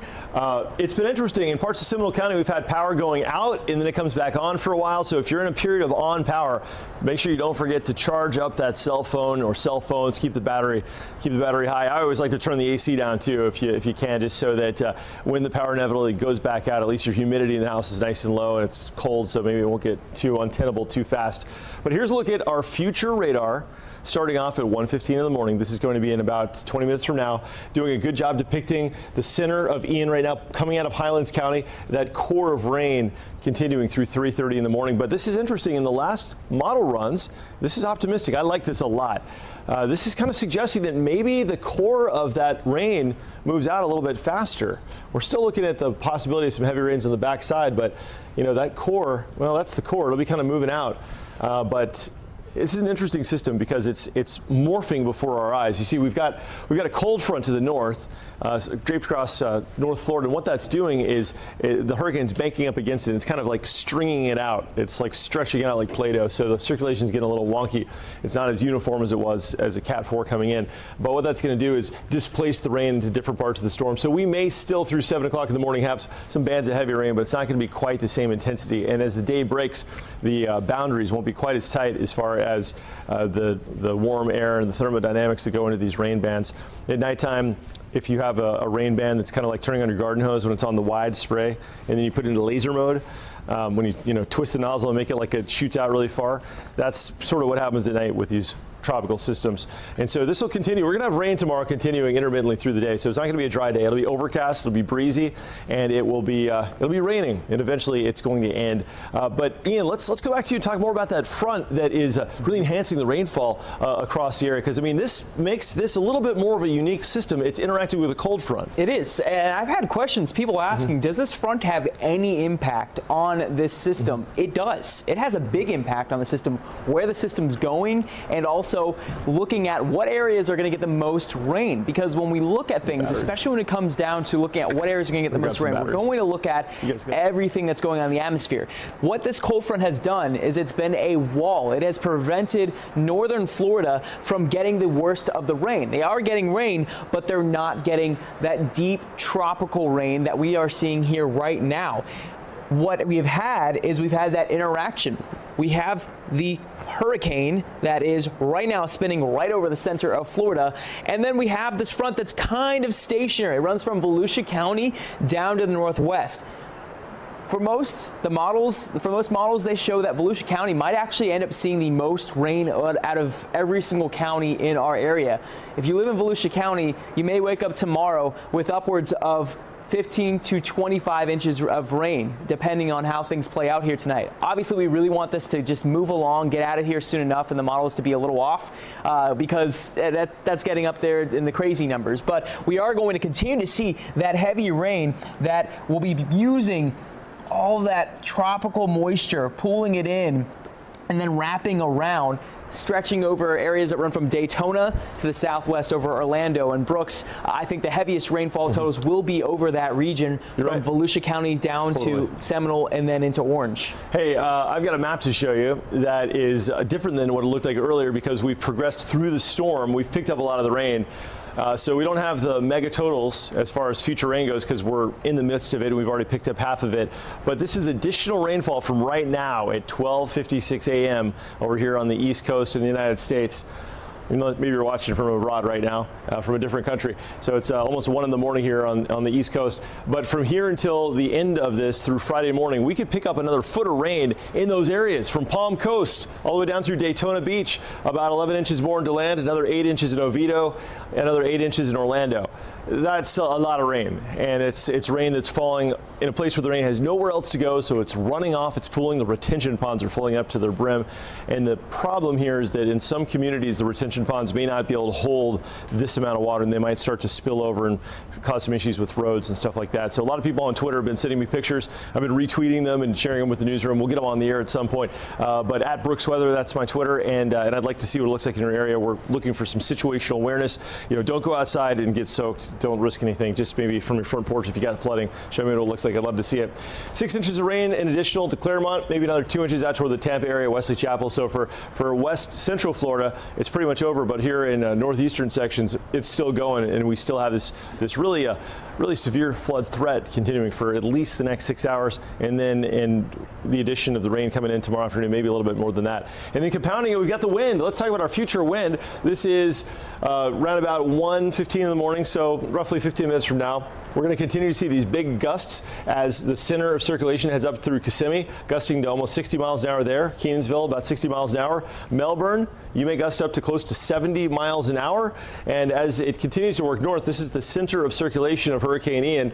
Orlando could gust to 62 miles an hour before daybreak and up to 50 in DeLand. And it's going to be these gusts that could push down trees that the roots have gotten weakened because they're just sitting in mud at this point or in water. And they just tip over, and if they fall in lines, that's not good. If they obviously fall on property, that's not good either. So we've got a 1-2 punch right now, but it looks like we're about halfway through. So, hey, at least that's some good news. Let's just hope the water doesn't keep rising in some of the communities where it may be rising up toward the sill levels of garages and some homes. All right, Ray and John, we'll toss it back to you. We'll have another weather update with our team coverage continuing in just a bit. All right, Brooks, thank you so much.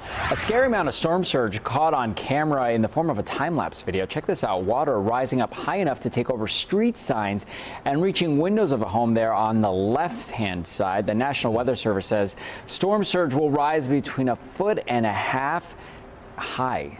which is a lot. Really hard to believe. And I mean, looking at the pictures from Fort Myers, I'm on their the newspaper there. They have the news press, and you start to see some of these images that are just getting processed overnight. It blows you away. It really does. And I think that we're going to see a much different picture when the sun comes up of just how bad the situation is in the southwest part of the state. We have a crew heading down that way right now, and picture after picture, you see that just happen through there. I don't know how much of a city would be left when you have that much water going right through the middle. It's and we still have to see the water come back in Tampa Bay as well. Right. Oh, that's a good point, too. That will be an impressive picture as well. Well, heavy wind and rain are hitting downtown Orlando hard right now. And Fox 35's Marie Ettinger joins us live once again in downtown. So she's been seeing the roughest weather of them all and for the jumping past into hell. Right.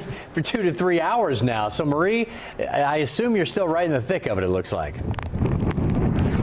It seems like I'm right in the thick of it, you guys. So what's so funny to me is my executive producer texted me maybe 10-15 minutes ago, and he said, how's it looking out there? And I was saying, you know, I feel like it's about the same, like not all that bad. The flooding isn't any worse. And then I swear, 60 seconds later, we got this insane downpour. What you're seeing now is much lighter than what we saw even a few minutes ago. The gusts have also lightened up a little bit, although there are still a few that are just knocking our socks off, knocking us off our feet. But what I do want to show you, I mentioned the flooding did get worse right after I told him it hadn't. So we have been showing you throughout the night, this area down here, you can see this entire lane is taken up by water, and it has started extending over the sidewalk. We told you about that. We told you it was getting over into this lane to the right. What we're looking at now, though, is how much is hopped over the curb further down where I was just standing. So we knew about that over there. What's new is how far down the sidewalk it's actually come. And I'll go across the street to show you another new development here. Sorry, I know the wind makes it loud on the microphone. I'll try to turn around to block a little bit of it so you can still hear me. So what's new is on this side of the street, it's also started to flood. So this rain is coming down over here. We thought the issue was how much blockage we had on a gutter. We were pretty sure that was what was causing flooding over here. Now on this side, we're seeing the same problem because of another gutter that's blocked around the curve. And we're seeing the flooding extend out to the neighboring street, or to this intersection, and that's happening on both sides. So you can see how far it's extending over here. That's happening on the opposite side of the road too, and we've also got some debris coming down because of just all of this water. So it's not just the winds. I mentioned to you that the winds had actually lightened up a bit. Might be hard to believe when you see me struggling out here this much, but the debris is also because just how much water is coming down. That makes the trees really heavy and inundates the branches with water. It's heavy. It makes them more likely to come down. We did see those downstream earlier because of it, and we're seeing more debris fall now than we had earlier in the day. I'm not going to go over there to show you because I did get hit with little debris earlier. I'm not doing that again. But we will come back over here because I wanted to demonstrate to you just how far this water has extended up this curve. So like I said earlier, we were looking at this part of the road where we knew the water is coming up on a foot deep there, I'd say. And now it's gone all the way back over here. So whereas it started out maybe to about this point where it had gone over the curb, you can see it's starting to rise up over and over back all the way almost to our car. We expect it'll reach that point in just about no time. Ray and John? Marie, I would ask you a question, but I wanted you to get out of there because you're starting to worry me. It's getting a little crazy down there. So we got several more hours of this. So Marie, thanks so much. Thank you so much to you and your photojournalist, Mike Shiz. We appreciate both of your work. And our crews all over the place. I mean, from early in the morning all day through, watching this thing develop has just been really something. So. And you know what I wanted to point out? You could see in the background of Marie's live shot that there are still lights on in downtown Orlando and Orange County. And I don't know about you, but I've been doing some math myself. I've been going to the FPNL, Duke website, and OUC as well. And the numbers, at least from what I've been putting together, and I'll admit, I do news. I'm not a mathematician, but putting together some of the numbers, I'm seeing about 148,000 people without power in Central Florida. That's putting together all the counties in our viewing area. Flagler County seeing about 2,500, Volusia 22,000, Brevard 13,000, Duke Energy reporting 111,000 out in Central Florida alone.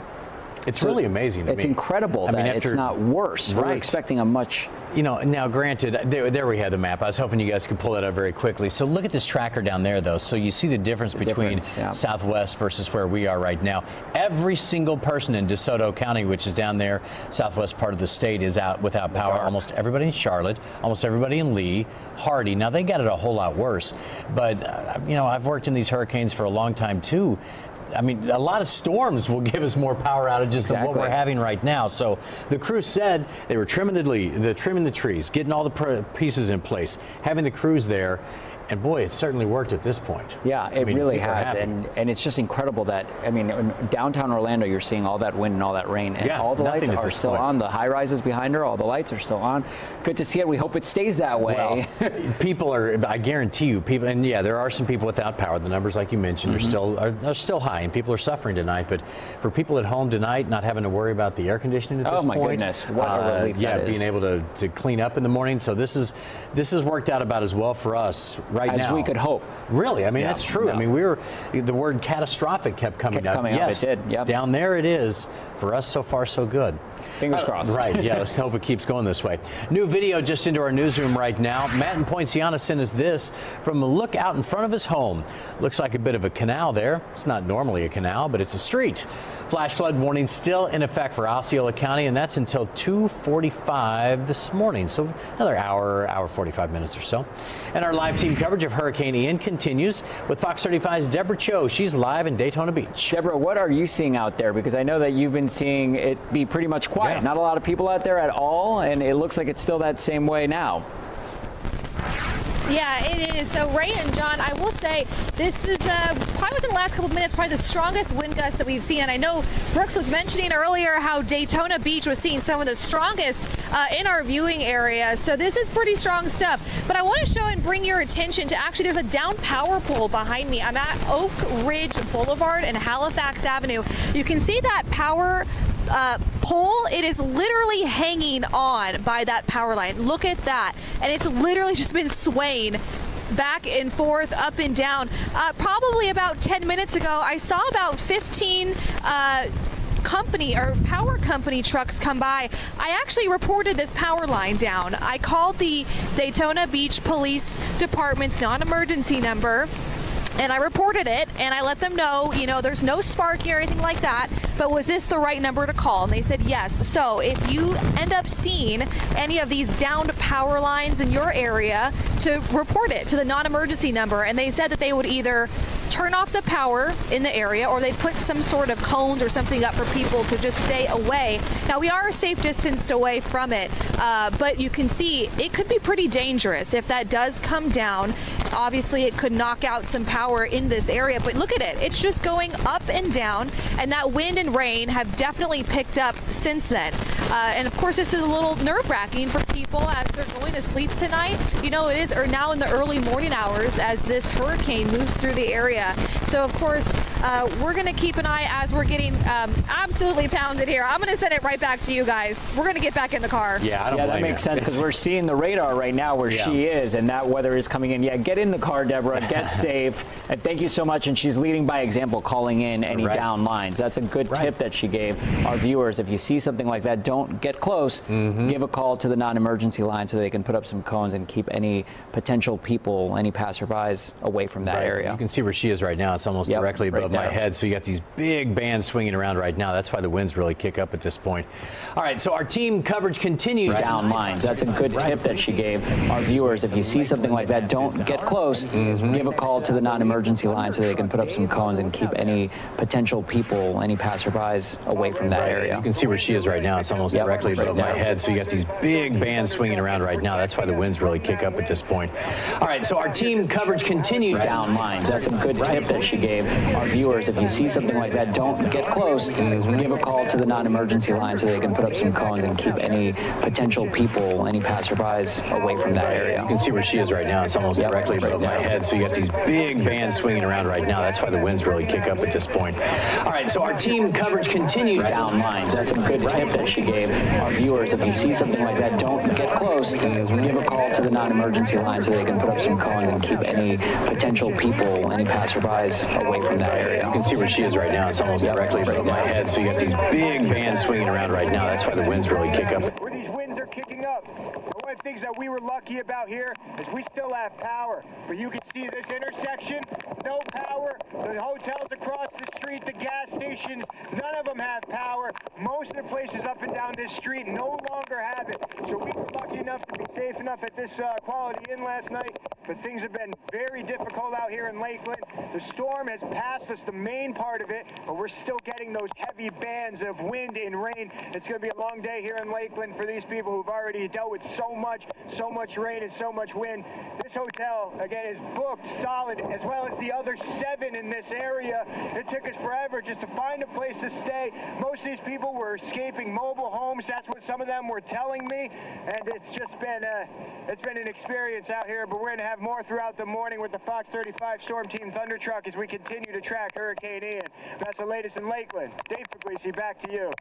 All right, thanks a lot, Dave. And that area, by the way, Polk County, about half of all people there without power at this point. So that's one of those counties that's really taking it hard right now. And I think he was showing us a good example of, hey, we have power here, but right across the street over there, we don't have power. So it just goes to show you the difference really block by block. Right, but he was also a little further south. And, I mean, he's going to be kind of right on the bottom here. So hopefully it's going to start clearing up for him as that dry air. Yeah, hopefully.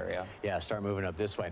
All right, live team coverage continues. We got everybody out there right now. Fox 35's Randy Hildreth is in Mount Dora this morning. And Randy, what is it like there where you are? Well, I want to start with the good news. As I've looked down some of the side streets, and if we look across the property here at the Lakeside Inn, you can see that the lights are on here. So we still have power. So we'll start with that. In terms of the conditions here, it's been on and off, heavy wind and heavy rain. It's kind of slacked off, but right before you came to me, there will be like a strong burst of wind, a strong gust of wind, and then rain. In terms of across the county, the sheriff's office reporting that they have already had to do some major cleanups with huge trees growing, falling across the roads. Here, just in doing a quick walk of the property before we went live, I'm seeing damage like this. Some of the limbs coming down. There's moss on the trees behind me. So limbs like this coming down on the property.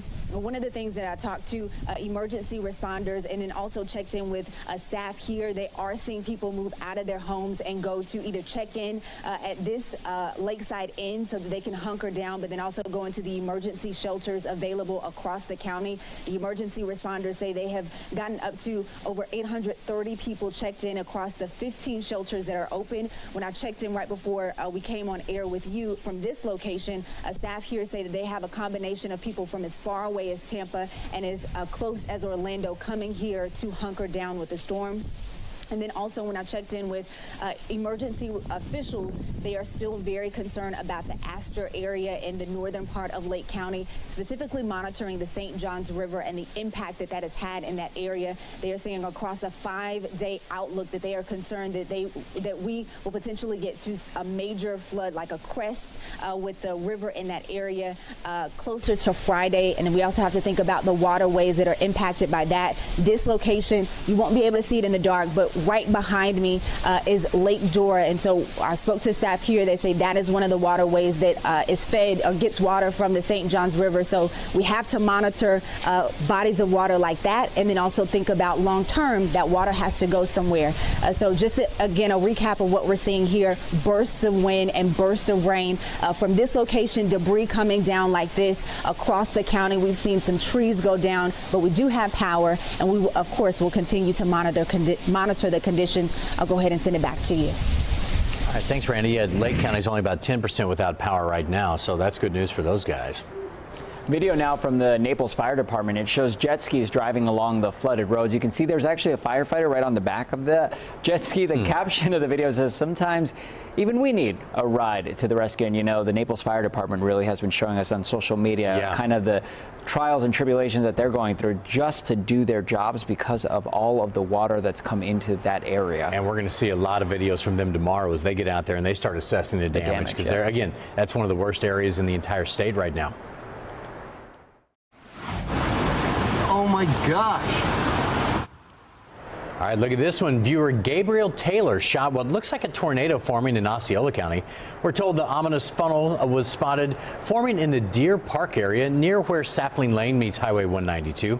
Again, he didn't stick around very long. Smart, good thing to do. Yes. And he got out of there quickly. If you see something like this, get somewhere safe very, very fast. Yeah, Sanford has been getting hammered with some heavy rains, winds, and even some flooding. We're hearing some of that rain right here in Lake Mary as well. It just kicked up on us once again, and Fox 35's Amanda McKenzie is there tonight. So, Amanda, I know you got to be out in it because we're hearing it here, and you're not too far from us.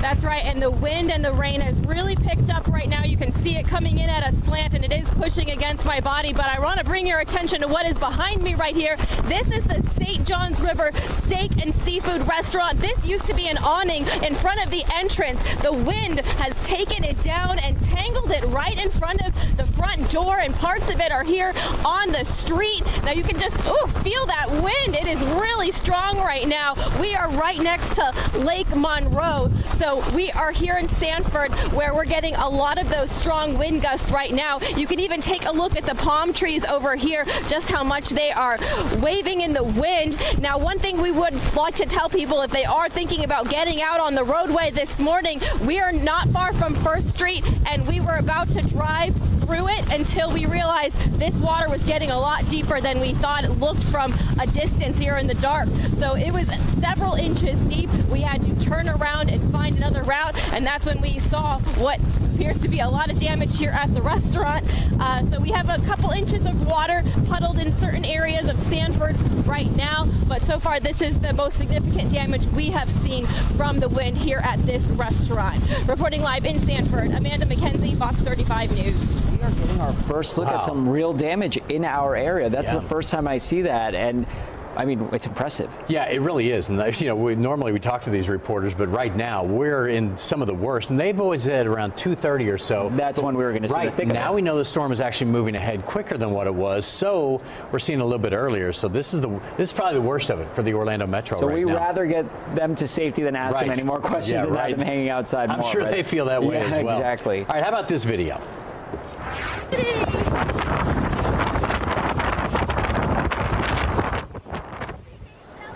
That right there is someone who loves cats. A daring rescue caught on camera in rushing floodwaters. It's hard to tell, but a cat was stranded on top of equipment along the side of a home in Bonita Springs. Not for long. This guy jumped in to help. This was earlier in the evening. Obviously, you could see it's still daylight. That's when Hurricane Ian was just making landfall with wind speeds topping out at 150 miles an hour. Yeah, the water not stopping. A feline lover took the cat, hoisted him or her right over his shoulder, and off he went, saving the pet from the rushing water. That's a part of that storm surge we saw. I mean, the water coming in that fast, that's dangerous. But he got the cat, so he did what he needed to do. Despite all that water and all whatever was rushing underneath him. All right, let's go to Palm Bay now, see what they have going on. More power problems. This was caught on camera by a viewer, Raven, saying that's a fire sparked by damaged electrical equipment. You can see it glowing right behind the trees there, that big bright orange glow. Again, don't try and deal with down power lines or any damaged electrical equipment, especially because it's so wet out there, and you know how all this works, right? We don't have to go over it again. If you're standing in the water when you try and fix it or move it out of the way, you're in big trouble, so just be aware of that.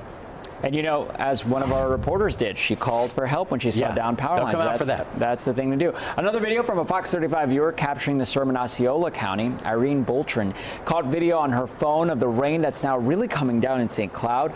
Those palm fronds on the right side, a good indication of just how strong the wind is blowing there.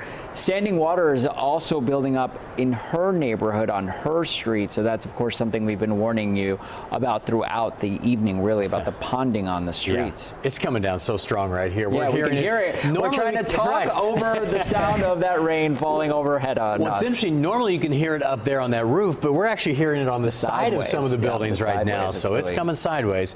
All right, Hurricane Ian continues to barrel across Florida, and it's pushing off to the east. So that's good news. It's moving ahead of schedule. Fox 35's Nestor Mato joins us live now in New Smyrna Beach. Nestor, I imagine that this right here is moving towards you. Yeah. Yeah, that's right. And in the last couple hours, the wind, the rain has really picked up because we were seeing that squally weather. You know how it passes by, there's a lull, and then it picks up again. It's been a little bit more consistent now as we expect Hurricane Ian to make its way through the state. I want to show you how it's looking behind me. We see some street flooding starting already. You can see some tree limbs and branches are down, but this is just the beginning for this area. In fact, Volusia County actually posted that they believe the worst of it will start at 2 a.m. and continue for the next 12 hours. As we've been reporting, it is expected to be a slow-moving storm, and I can tell you that New Smyrna Beach, the north and south causeways are shut down until further notice. So anybody obviously trying to make it to the beach is not going to be able to. Barracuda Bridge is also closed until further notice. Another thing to note is that Volusia County deputies, they've actually deployed their high water rescue teams out there. So they have boats ready to go. So if you're in an area that floods out, that is not accessible to cars or vehicles, they can come out and go ahead and rescue people too. So everything is already pretty much set up. There goes my hat. So I'm going to send it back to you guys for right now, but I'm live in New Smyrna Beach. That's from Alto Fox 35 News. Nestor said, I gotta go. My hat is in the wind and I am not going to take it. I have a long shift ahead of me and I'm going to try to find it. Nestor, be safe as you're trying to get that hat in the water because we are seeing some ponding there. Yeah, he's got 12 more hours to go. Strong winds too. So. And this is what Brooks was talking about, and Jamie both, that we're seeing the squall move towards him, and that's why the wind is picking up, taking his hat with it. Yeah, all right, so let's take a look here. I stepped out back just a little bit ago. Raining very hard in Lake Mary right now. You can see that's the video. Oh, wow. We're hearing all this rain. That's what's going on right now. That's right outside our studio. So winds have picked up, then they died down, and then they picked up again. It's just been like this for the last few hours. No major flooding to report in our parking lot right now. Well, so that is, whew, right. I was worried about that. Because sometimes we do. We do. We have a retention pond out back that at times with a good rainstorm just in the summer will fill up. All right, some amazing coverage there from our station, Fox 35 in Orlando, as they continue to follow the latest on Hurricane Ian as it is slowly moving through Central Florida. We are going to take a short break here on Live Now from Fox. We will have more in just a moment.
And welcome back here to Live Now from Fox. Thanks for joining us tonight. I'm Shirley DeScorbath. We are continuing to follow the latest on Hurricane Ian. It has been downgraded to a Category 1 storm as it is continuing to move slowly across central Florida, and it is nearing the city of Orlando. I want to bring up our XRAD satellite radar.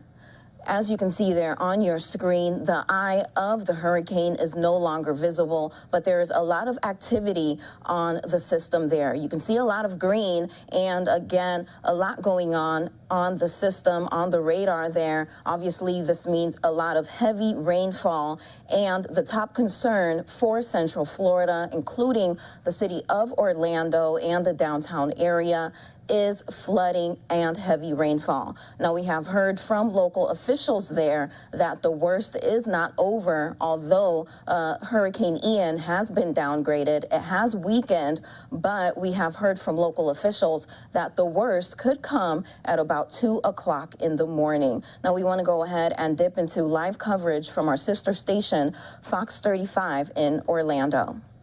It had calmed down for a while, and now it's kicking back up. It was calm enough that he was able to do a live interview with the chief there, and now you could see that it's really starting to pick up. All right, so let's find out what's going on here. You guys said it was going to happen. We have, who do we have over there? We got Brooks Garner once again, and we got Ian Cassett, just checking to see who's there with us right now. So, guys, what do you got going on right now? All right, so we're in the thick of it, obviously, right now, right? We got the flooding happening, we got the wind happening, and Ian and I have been analyzing the satellite image. You know, Ian, we were talking about how maybe this thing is going a little bit faster, but you had observed it's still officially going north-northeast at 8 miles an hour. Yeah, it feels like it, but I think what we were looking at is that might be some of that drier air coming in from the south and cutting things off for this, which anything to point to a better sign that the highest end may not Crossing fingers. But we're still looking like we are going to see some big rain here. We've had a lot of rain, and there's a lot more on the way. There's a southwest component to the southwest shear. And this was, do you remember in the hurricane forecast how before when it was going to hit the Big Bend, how it was going to weaken before making landfall? That's because it was going to hit this really strong southwest wind aloft, this wind shear.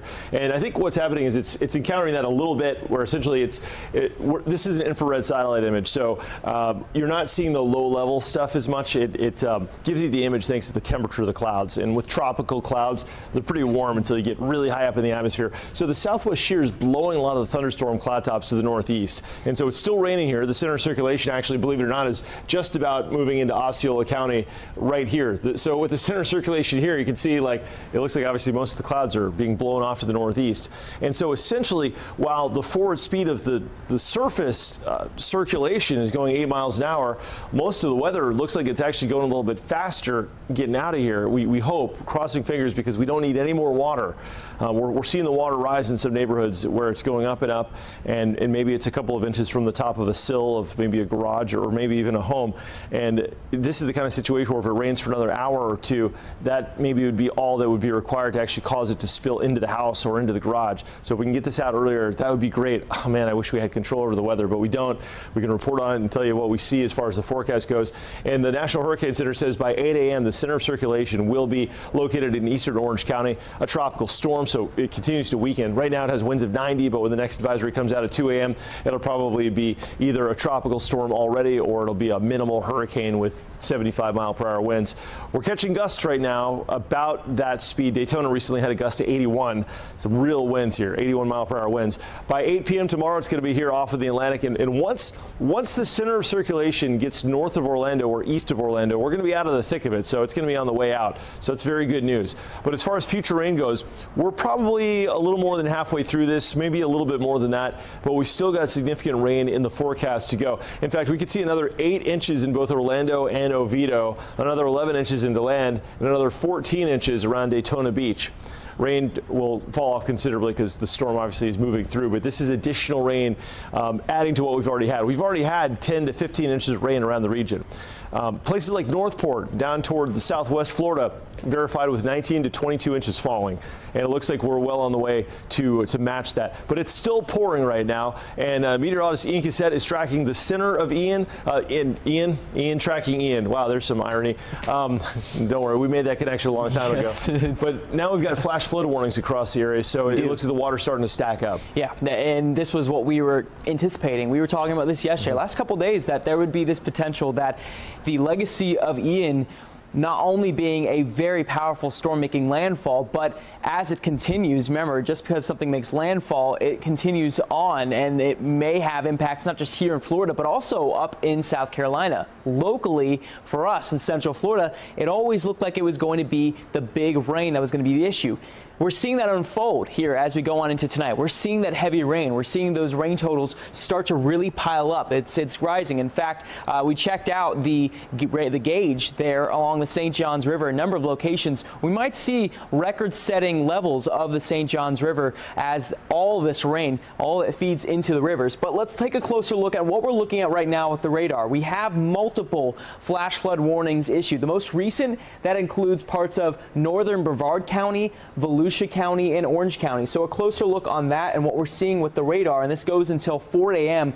This would be at Titusville. You are under a flash flood warning. Port St. John, Cocoa, Rockledge, up along the 95 corridor here, as this heavy rain is just moving in. This is all that shield of heavy rain that has brought it, and as it's moved north with Ian, we are seeing that heavy rain really coming down right along the 528. Farther to the west, a little bit closer to Orlando, we're seeing the heaviest rain right to the south of 528 into 417. And let's look at that rain rate too. That's important here on how heavy this rain is coming down. So this is just to look at, if you're looking at the rain rate per hour, we're seeing 4.9 inches per hour here. It's 7.1. These numbers are outrageous, high intense rainfall totals here that are going to be likely because of this the high rates of rainfall. And this is not really moving a whole lot. It is moving to the north, but it's also coming in what we call training, where storms just keep going over the same area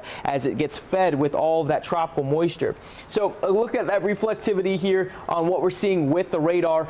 The heaviest rain right now, the airport to the southwest, Kissimmee, down over the attractions as well, getting that heavy rain. And then the heaviest rainfall is actually occurring over parts of Osceola County here. We're looking at very heavy rain over 192 into the north. This is an area that was earlier near a tornado warning, which was we did have actually a confirmed tornado today that was in Brevard County, that only one today, but the tornado threat has diminished. In fact, the tornado watch was completely dropped. So you can rest easy tonight that the chances of a tornado are very, very low. And we are looking right now a live view of actually the attractions, and you're seeing that heavy rainfall that is coming down there. Unfortunately, if you were here in Florida, some of you might actually be stuck here in Orlando because you flew in hoping to get a week of the attractions, but unfortunately Mother Nature had a different idea of it. And why don't we pull up a view of a larger area with that heaviest rain. To the northwest, we're seeing the lighter rain. We're not going to get the heavy rain totals up to our Fox 51 country, including Dixie County and Alachua County. It's going to be on the lighter side of things, and that's because the heaviest band of rain will likely run in an area that's going to stretch from Lake County through Volusia County, and also likely in the sector that runs from Polk County all the way through Orange County, where we could see these rain totals at the highest maybe in that 15 to 20 inch range. And Brooks, this rain, it's going to be an issue here into tonight. We're expecting the heaviest rain likely through probably sunrise. I think we'll start to see things let up a little bit for the areas that have been hit the hardest, especially Orange County. And then the winds is only going to add to that tomorrow as the storm moves through. You know, Ian, you've been doing some excellent radar tracking. On the radar right now, you know, looking at where the basically the eye wall is of this, maybe I can walk in here with you. I was looking at the latest on this, and you know, as far as where the most intense part of the storm is, it's only now just beginning. Like, this is the core of it. We've kind of been given the vibe that maybe it's winding down, but you know, let's actually just take all these warnings off so we can get a raw view at what this looks like. And putting this in motion, do you see this curvature right here? This right here is going to be the eye wall of what's left of that circulation. It's one of the outer eye walls, and it's pushing right into Orlando. So you're going to hear that wind start whistling. You're going to start seeing the wind gust maybe over 70 miles an hour from now through about 3 a.m. I mean, this is the heart of the storm. The same thing that went through Fort Myers earlier on Wednesday afternoon, and now it's rotating right through Orlando. So, you know, we're broadcasting from right here at Fox 31 in Lake Mary, and I'm watching the back edge of this thinking, like, is it going to kind of skirt to the east, or where's it going to go? But it's just really interesting to see how structurally this is all kind of coming together. As far as that looks like the center of circulation, and this would be whatever's left of that eye wall. I'm curious to see how many miles, let's pause it here, how many miles it's got to go. If it's continued going on that northeastward path, and it was about 8 miles per hour, it's about 60 miles out there. So no, we're not going to do this. Yeah, that's about 5 or 6 hours. 5 or 6 hours. Yeah. But 5 or 6 hours, and everything on the north side of this is going to be where that heaviest rainfall will be. Yeah, I mean, but that's the heart of it right now. So when that eye wall moves into Orlando, and I call it an eye wall, it's really a remnant eye wall. I mean, this is still a hurricane, so it's still technically an eye wall, but it's a remnant eye wall. And so as that moves through Orlando, I mean, this is it from about 1:45 to 3 a.m. We're going to have the core winds here rolling through, and the core rain. It's going to get really nasty. Let's pull up even the windfall or the rain. At least the velocity that we're seeing with this. And we're seeing probably a sample of this, of what winds that we're looking at. So this is to the south. This is covering parts of Brevard County here. And that is, we're actually, there we go. 70, 60, 70 mile per hour wind gusts, and these might be to the surface. It's hard to say on if it's to the surface, but in Osceola County, 48 miles per hour. Oh, certainly in gusts. Yeah, that's down in Indian River County. All moving to the north. And Ian, we're back. We got those flash flood warnings. Let's go back, put that warning layer back on, and go back to the radar. I mean, these flash flood warnings are going to be significant because we're looking at, look at this. This one's in effect till, you got that, cool. This one's in effect till 4 a.m. They're tracking, the National Weather Service is tracking this band coming up through this outer eye wall, and we've had all the preamble. You know, we've had all the stuff. You hear the rain? Yeah. We've had all this stuff like leading out ahead of it, all the junk ahead of it. But this is now the organized part of this tropical cyclone. That's the technical term for the spinning part, and that's now rolling right into Orlando, Ian. Look at the rainfall rates. Yeah, that's it. That's these are actually worsening. I think these are intensifying a little bit more as we've gone in.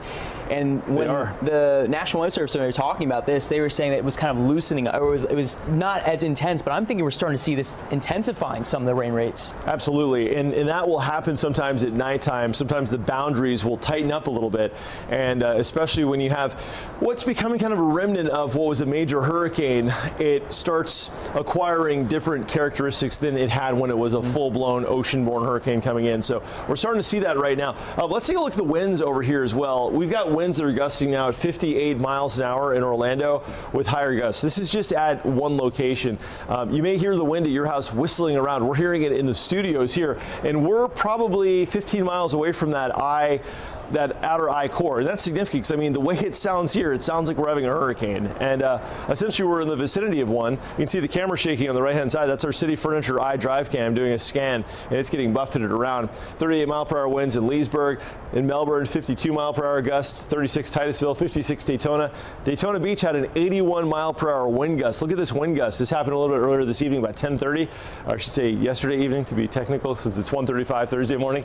74 at Smyrna Beach, Orlando 61. So yeah, the winds are gusting out there, but this is the time right now where we're starting to get into the true core, and that's why right now we're under hurricane warning. So we're going to get through the next couple of hours. Things will improve once we get through this, but this is the real meat of the storm coming through at this very moment. From New Smyrna Beach all the way south through Osceola County, the hurricane is experiencing its full force right here over Orlando. And Ian, we're enduring it. And what do you have right now over there? It looks like you've got the rainfall over the past 24 hours. What are the totals looking like now? I'm surprised at some of these numbers being as low. I would expect it to be higher by now, but of course, these are radar estimates. These are radar estimates. These are never exact, but they're a good idea of it. And right now, we have seen the heaviest rainfall over this stretch that kind of runs through northern parts of Brevard County, right through into Osceola County. The Florida Turnpike is right here. And then from Polk County, if you're familiar with Polk County, you've got Lakeland, we've got Haines City, and we're going to the north, right to the east of, or kind of bisecting downtown Orlando, and then right through Volusia County. So this is that sector that has seen the heaviest rainfall so far. I think we're going to see as the system goes to the north, that will just expand, that will just kind of expand farther to the north, as we'll have areas like Daytona, DeLand, you'll probably include Altamonte Springs up here in Lake Mary. We'll likely see these numbers really ramp up because we're seeing the heavy rates of rainfall. We're seeing rainfall rates of 5 to 7 inches an hour, and then you have, if you estimate a few more hours of that, and then that we're going to probably pick up an additional 5 to 10 inches in some spots and add on to what we've already seen. So that is dangerous rainfall rates that, or at least conditions, we could be dealing with some flash flooding across many areas going on into Thursday morning. We've got hours of this going, and you're right. And the camera to the right, you're seeing in the double box there, that's a view from our SunTrust cam looking down, and it almost looks like a windshield on a highway. You know, when you're going down the highway at 75 miles an hour and the rain kind of, you got the Rain-X on there, you know, kind of grows off to the side. I mean, that's effectively what's happening at the top of that building there. They're catching hurricane force wind gusts. Well, as far as going every which direction too. It's sure, yeah, you're right. It's whipping back and forth, and that's so typical with these systems. You know, going back to the future radar, here's 2 a.m. about where we are. This is a depiction of what the radar essentially is going to look like inside of about the next 20 minutes. Does a good job depicting that center circulation. Here's Orlando. This little feature here, this vertical feature here that goes from Orlando down through Kissimmee, is essentially the heart of the northwest eye wall, and there's arguably sort of an outer eye wall adjacent to it, but this is going to work north and really kick in through 4 a.m. So, you know, areas northwest of Orlando are going to start to sample that. The center circulation will be generally right about here, and it only slowly works northward. So by 7:30, it'll be sitting about where the forecast is from the National Hurricane Center, probably near the Titusville area for the center circulation. But at that moment in time, once Orlando hits that point where the latitude of the hurricane is north of Orlando and the longitude of that northeastbound hurricane is east of Orlando, conditions will rapidly improve. But areas to the north, Daytona, you'll still be in the thick of it through daybreak tomorrow. And it looks like it may kind of slow down up here a little bit and really start to pump in a lot of heavy rain up toward Daytona Beach before it finally makes it out into the open ocean through the day tomorrow. So it continues, it certainly does. And I'm telling you, I've been through some hurricanes, Ian, but it's probably the building we're in, that's sort of the physics of being in a larger office building. But to hear that constant whistle, in Cat 5 hurricanes, they call it the witch's scream. Now, I wouldn't go as far as saying it sounds like that, where it's really howling, but you can tell we've got a sustained wind here of what's probably 35 to 40 miles an hour. At the station, we've probably had over a half a foot of rain. Long. It continues. What are the wind gusts looking like on your map there? Yeah, the winds have picked up in some spots. We are seeing those wind gusts that have reached up to 60 miles per hour in Claremont. We're on the northern end. Lakeland's down at 67 mile per hour winds. We are at 57 mile per hour winds in Orlando, 51 mile per hour winds in Sanford, and 56 mile per hour winds in Daytona Beach. So these are tropical storm force winds that we are seeing in many areas. We do have many that are under still a hurricane warning because of the fact that we still could see some gusts maybe above up to 70 to 80 miles per hour, that 80 mile per hour range, getting into that hurricane, weak hurricane range, but it's still very strong winds, 70 to 80 mile per hour. You know, when we talk about severe thunderstorms, we talk about 58 mile per hour winds and stronger. That's when you get damaging winds. So now we're looking at the storm and we're seeing 60 mile per hour winds. That would be a severe thunderstorm warning if this was just an everyday thunderstorm. 56 mile per hour winds in Daytona. In Orlando, we're seeing severe winds essentially, and that's the way you should look at it as we go into tonight. We have flooding, and then we have the winds, and that's a bad combination. And Brooks, that's why I'm thinking we're going to have more down trees. We're going to, many are probably waking up to seeing unfortunate sights where their neighborhood will look a little bit different because of those trees. You know, your favorite oak tree, you know, that's what happens in these storms. But there are also oak trees in Florida that are hundreds of years old that have been through scores of storms that make it so. We're crossing fingers that this is just going to blow through. We'll be good and unscathed, but we know the reality. There's probably going to be some limbs down. But all right, that said, let's talk about the forecast here. We've got the forecast winds through 2 a.m. We've documented that we've had anywhere from 10 to 15 inches of rain in a stripe that very closely resembles the forecast going from northeast to southwest. Now we're looking at the future winds that will be gusting Kissimmee as the center of Hurricane Ian rests in southern Osceola County, gusting to 63 miles an hour. Kenansville, 63 miles an hour. Melbourne, about 70-mile-per-hour wind gusts. So this is the juice right here. This is the heart of it heading up into Brevard County. You know, Brevard County, we've been watching your weather for most of the day today, and for most of the day today, it's been somewhat tolerable. I know we had those bands of rain earlier. We had a couple of tornado warnings. The stuff that verified was over in Osceola County, but then we had a pretty much quiet spell. Now it's not so quiet. You're catching those core winds from the east eye wall of Ian. We'll have 59-mile-per-hour gusts around Orlando, maybe up to 60. And as the center of circulation works north through 415, Kissimmee, you're going to see the conditions actually kind of calming down for a little bit of an eye of the storm where you might catch a couple of gusts around 20 miles an hour, maybe 30 miles an hour. But look how calm it gets around 6:30. Winds down to 18 in Kissimmee. 24 in Orlando, but still gusting around 40 because we're kind of on the back edge of that. But interestingly enough, Claremont and Leesburg tomorrow morning. And we haven't talked much about you guys over there in Lake and Sumter counties because you haven't been in the thick of it as far as where the worst of this has been. But tomorrow morning, you're going to experience some of the worst winds. And so with the rain that fell today, it's loosened everything up. The trees are, they're buffeted around, but when the ground gets muddy like that, it doesn't take much. And so we're going to get 53-mile-per-hour winds gusting in the Villages, Claremont 55, Pearson 45, and right on through about 8 o'clock tomorrow morning, the higher wind gusts. DeLand 55-mile-per-hour winds, Melbourne 54-mile-an-hour winds. DeLand, you'll be on the northwest side of Ian. Melbourne tomorrow morning, you'll be on the southeast side of Ian. Daytona 58-mile-per-hour winds. You're going to be getting an onshore wind, and that's tomorrow when the storm surge is going to develop in earnest over here from Volusia County north through Flagler and St. Johns County and on into the Nassau County area once you get into the Jacksonville area. So that's going to be a factor. We're going to have an onshore flow. Meanwhile, down here in Melbourne, it'll be an offshore flow, and so we may actually see the tide going out just a little farther than maybe it normally would. By 2 o'clock tomorrow, the center circulation is going to be offshore. We're going to be catching a strong north wind tomorrow, gusting to 50 in Orlando, gusting to about 43 in Leesburg. So while all this rain is finally going to be over tomorrow, at least the really heavy stuff, I mean, it's still going to rain tomorrow. It's just not going to be this extreme rain. It's still going to be really windy, just as far as the sensible weather goes. And that brings up a safety concern because with the rain we've had, we've been talking about trees can fall when the ground's wet and the wind blows. But as you're out tomorrow surveying some of the damage maybe in your backyard, be aware of what's around. With the kids running around the yard, I've got a couple of kids that are running around the yard. They love to get out. We're all stir crazy, but there's still a danger out there with the trees falling, with the wind blowing tomorrow.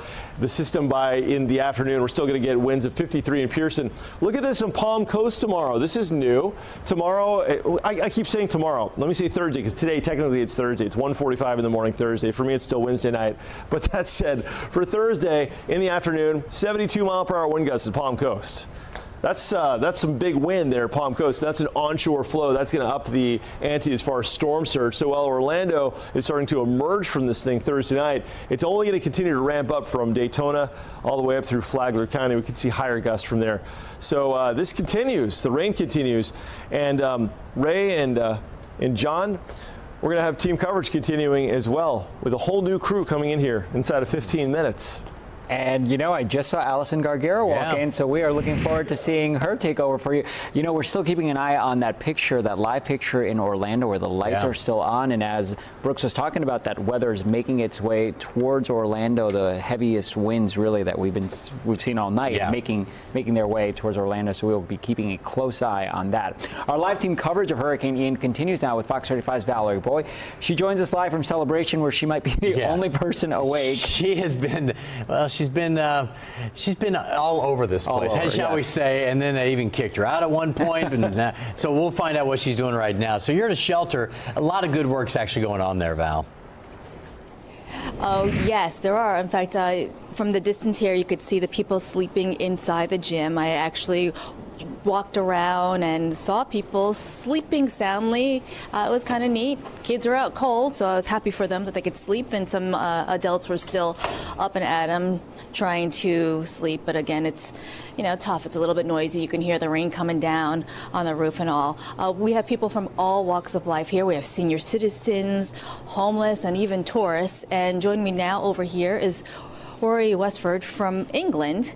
And Rory, tell me, why did you come here to Celebration? Hi. We came on a wish trip. Basically, our charity, my son had cancer in 2017, and obviously COVID came along and put the wish on hold for 2 years. And so you finally got your dream vacation just now? Everything came through. Had 2 weeks in Florida with Give Kids the World. We spent a week in their village, and the charity at the centre said you have a week in our villa to explore the rest of Florida.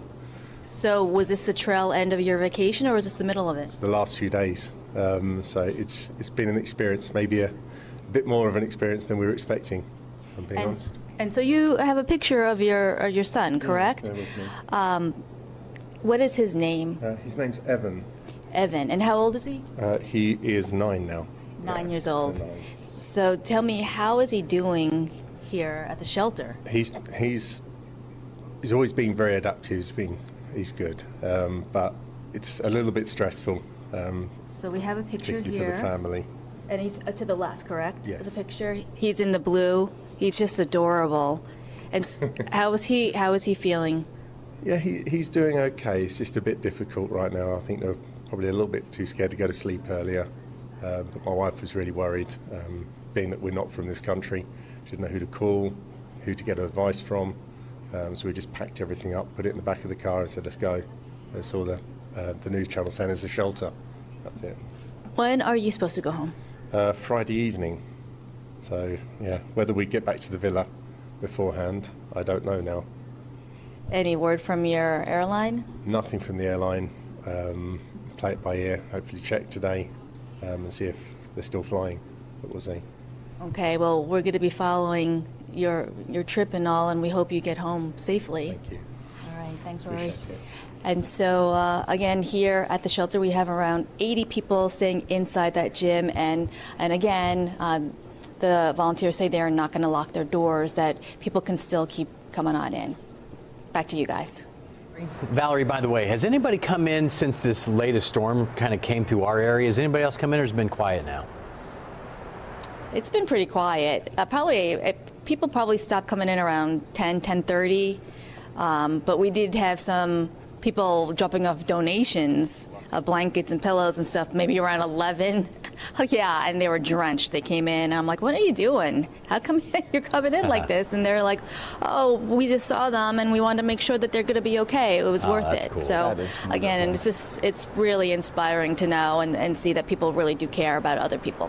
And Valerie, I don't want you to go outside, but I am just curious, how is the rain? Are you hearing, what is the weather like that you're hearing outside? You don't have to go out there. I don't want you to get wet, but just curious if you're still hearing a similar storm system that you were hearing before. So we could hear the rain pounding on the door. I'm going to open up the door. I won't make Javi go outside, but let's take a look here. Oh. Yeah. Can you see? It's still going on, Val. Yeah, it's like whipping around, and you see the palm fronds whipping around and the signs and the rain. Honestly, it seems like we still have, that sideways rain still going. So, yeah. It doesn't seem like as hard though. Like I don't feel like that that rain and wind hurts. You know what I'm saying? Like during some hurricanes, you get out there and it stings, like you got bee stings all over your face. This one didn't feel like that.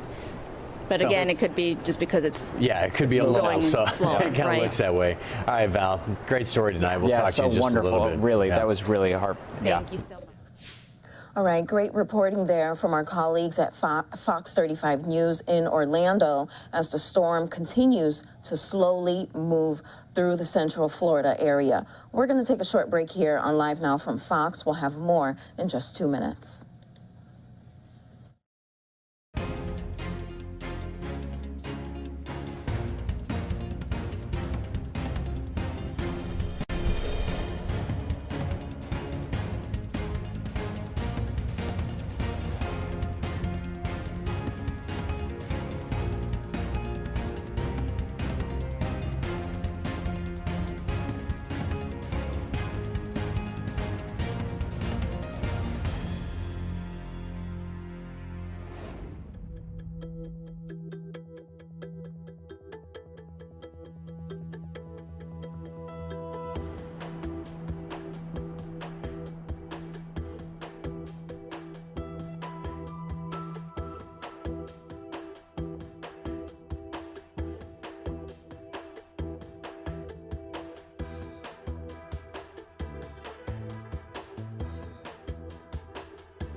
And welcome back here to Live Now from Fox. Thanks so much for joining us. As you can see here, this is a Live Now look at the city of Orlando. It's a view from atop of a building, again, from the city of Orlando. And you can just see from this weather cam shot how shaky it is there. Now, this is as Hurricane Ian is slowly moving through central Florida. Now, it has downgraded from a Category 4 storm to a Category 1 storm. But that does not mean that the condition is not dangerous. Now, we have heard from locals in the central Florida area that the worst is not over yet. Now, according to the National Weather Service, hurricane force winds and gusts are expected. And again, the worst is not over yet. Again, just take a look at your screen there and you can just see how shaky it is. Now, the concern right now are heavy rainfall and again, hurricane force winds. And the worst, we are told, will be at about 2 o'clock in the morning Eastern time. Now, we want to continue to bring you coverage from people on the ground there from Fox 35 Orlando.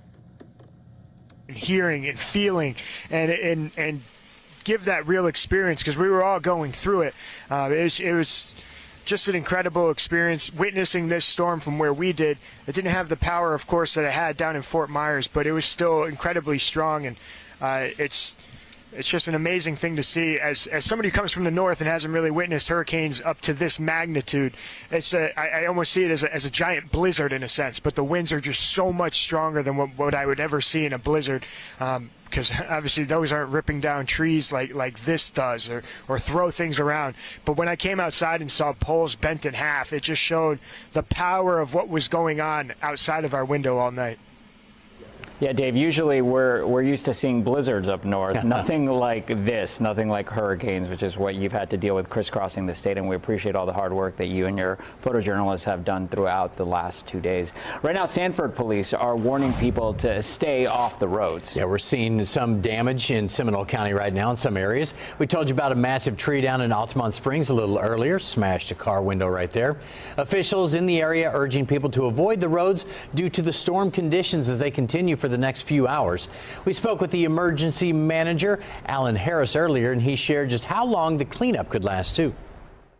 It looks like we would have about 1 million cubic yards of debris at this point, based on the current forecast, the current modeling that we've done. 1 million cubic yards of debris. I want people to, it's hard for me to put that in my head. 11 spaceship Earths. Most of us have been to Epcot Center, seen the ball there. 11 of those we'll have to pick up after the storm. That's the model again. So a lot of debris out in the roadway, a lot of debris in people's yards, things like that they'll be clearing up. And then we'll have to have our units go through, our debris contractors and folks to go through. So it's going to take us a while, weeks, months to get all the debris picked up. 11 spaceship Earths. A lot. So that really puts it into perspective for you as to how much work is ahead of them. Right now in Volusia County, Lake Harney is swelling over its banks. This video shows how choppy the water is there. Wind speeds are also starting to pick up on the Volusia County side of the lake. It's definitely time, as I'm sure at 1:56 a.m. people are indoors if they live nearby. Jacob!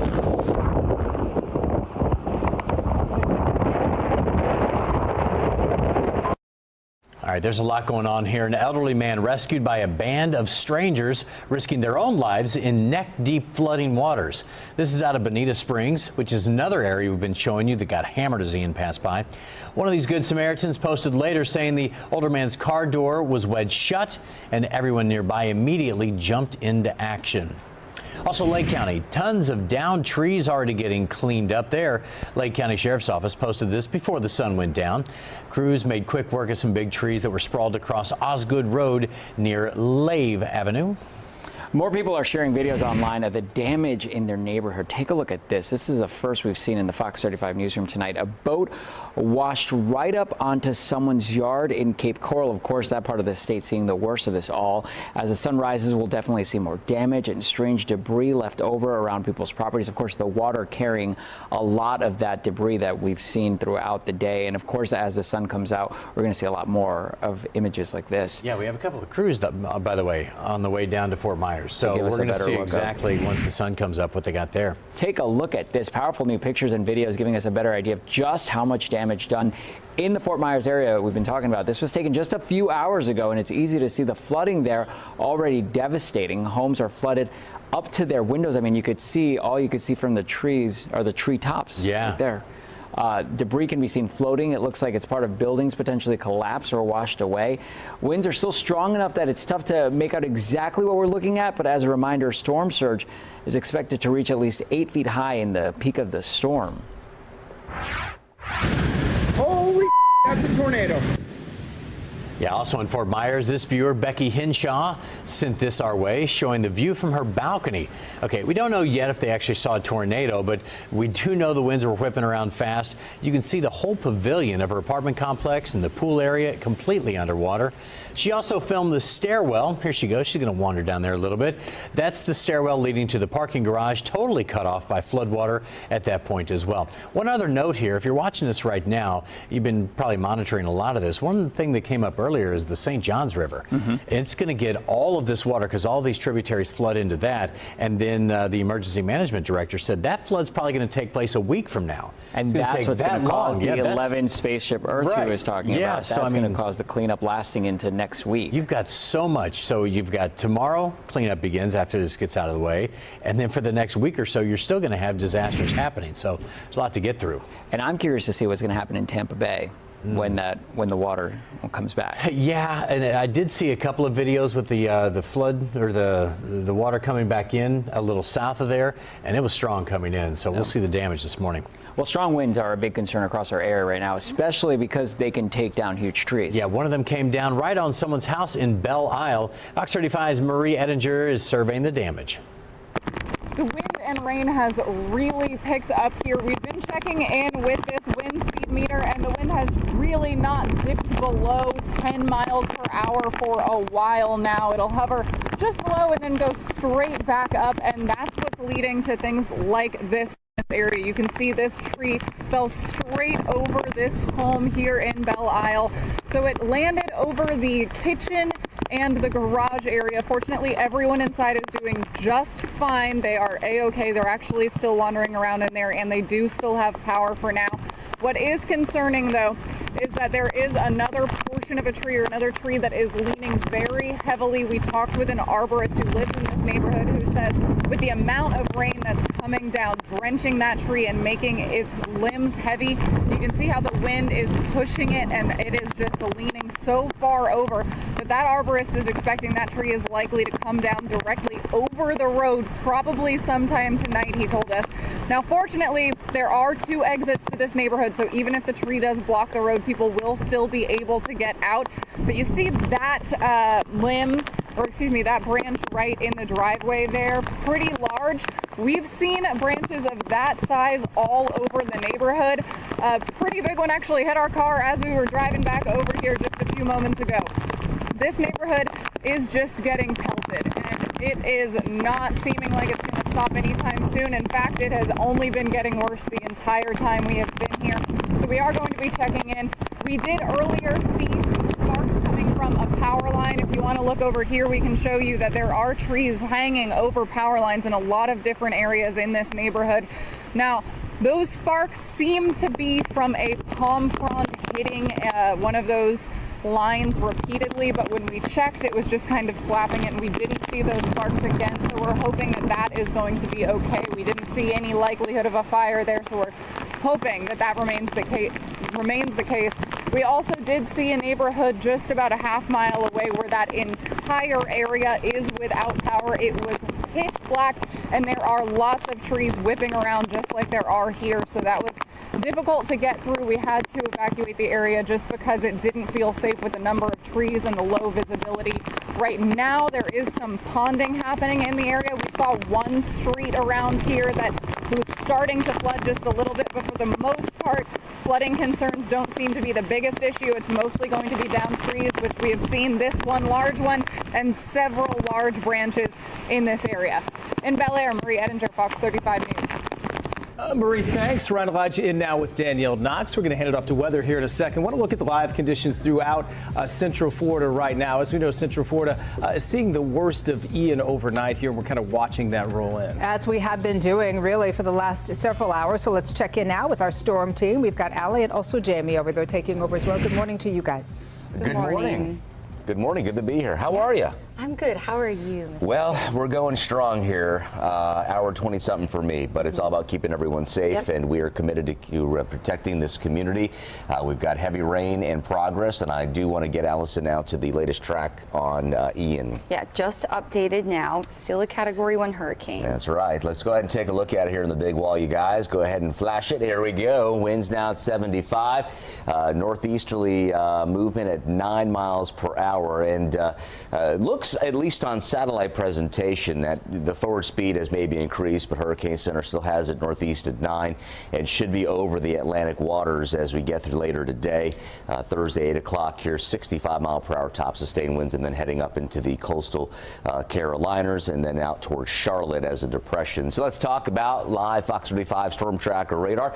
We do have some flash flood issues across the area down through Polk County, also Osceola County on the Florida Turnpike there along 192. Just extremely heavy rain now out of Kissimmee. That works on up into Orange County as you get to Orlando. Look at OIA there at the airport along 528 down the Flamingo out to SeaWorld now. It is a heavy rainer at this time, and then back out toward Volusia County to Titusville and on down into Rockledge is getting to Brevard. So heavy rains again. Flash flood warning continues for Volusia County until 4 a.m. That's a major concern right now. The very, very heavy rainfall on top of that area. Been raining now for hours and hours. As we look at our impact tracker, you see the circulation coming up and out.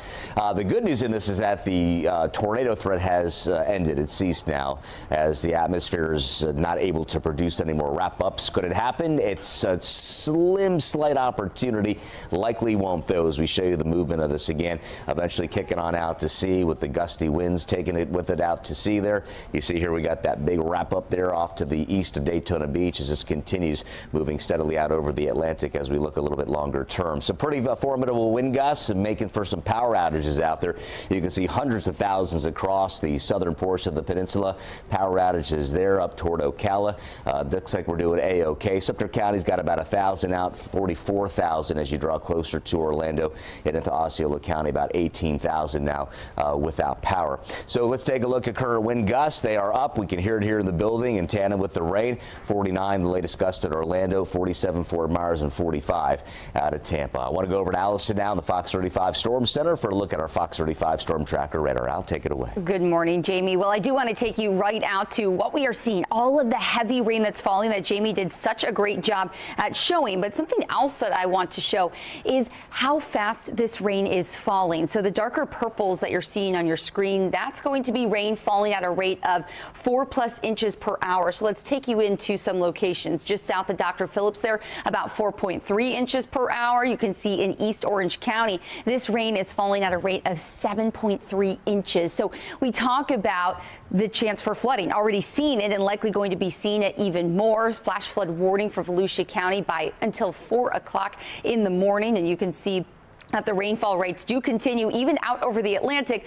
likely going to be pushing back on shore. Now, something else that I want to look at is the winds. Just how strong are they right now? Well, some of the brightest reds that you are seeing on your screen showing about 45 to 38 mile per hour winds. As we get closer to the 417 here and closer toward downtown Orlando, we're looking at about 28 to 40 mile per hour winds, and gusts are going to be even higher. We've already seen that. We've already reported on that. And as that outer eye wall is slowly starting to make its way toward the Orlando metro, that's when we could be seeing even stronger gusts. So we're going to be keeping a very close eye out on this. But if we do just take you back to a loop at what we are seeing across the area, actually the center of circulation is now moving toward Florida's Turnpike here. And then some of those outer rain bands with those very gusty winds will likely be moving closer to Kissimmee as well as Orlando. So we're saying, Jamie, within the next hour, several hours, likely going to be seeing some very, very strong wind gusts So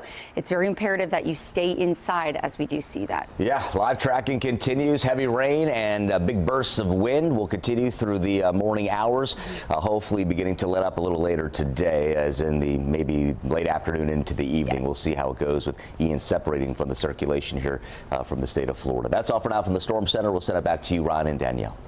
All right, we will take it. Thank you so much, Jamie and Allie. Great job to start us off here in the 2 o'clock hour. Right now, we do want you to go ahead and listen into our live camera out on Lake Monroe in Sanford. You can kind of hear, right, how strong those winds are. Boy, oh boy, are they blowing out there. Yeah, I think anyone here in the area has heard those for a number of hours now. Absolutely. Let's get on out now to Fox 35's Amanda McKenzie. She's in Sanford for us this morning. And Amanda, good morning to you. I feel like I just saw you, and now I'm seeing you in a whole different light with the wind blowing. Of course, the rain whipping out there. Also, a restaurant in that area was also damaged by Ian. Absolutely, and that all has to do with these strong winds, and you can see that this rain is going down slanting. It actually stings a little bit when it hits you, but take a look behind me. This is some damage done to the St. John's River Steak and Seafood Restaurant. This was an awning that was at the very front entrance that has been taken down by these strong gusts of wind, and you can see that the metal really has been ripped and mangled around, some of it on the road here, and you actually hear it screeching over the road at times as the wind picks it up and continues to lift it around. Now, one of the questions we were just wondering is if there's any damage done to the roof, because you can see a tarp of some sort flying around in the wind, and the wind is definitely picking up. If you want to look to my left over here, this is Lake Monroe, so we're just feet away from the water, and the wind is so strong that you see waves coming up over that seawall at times.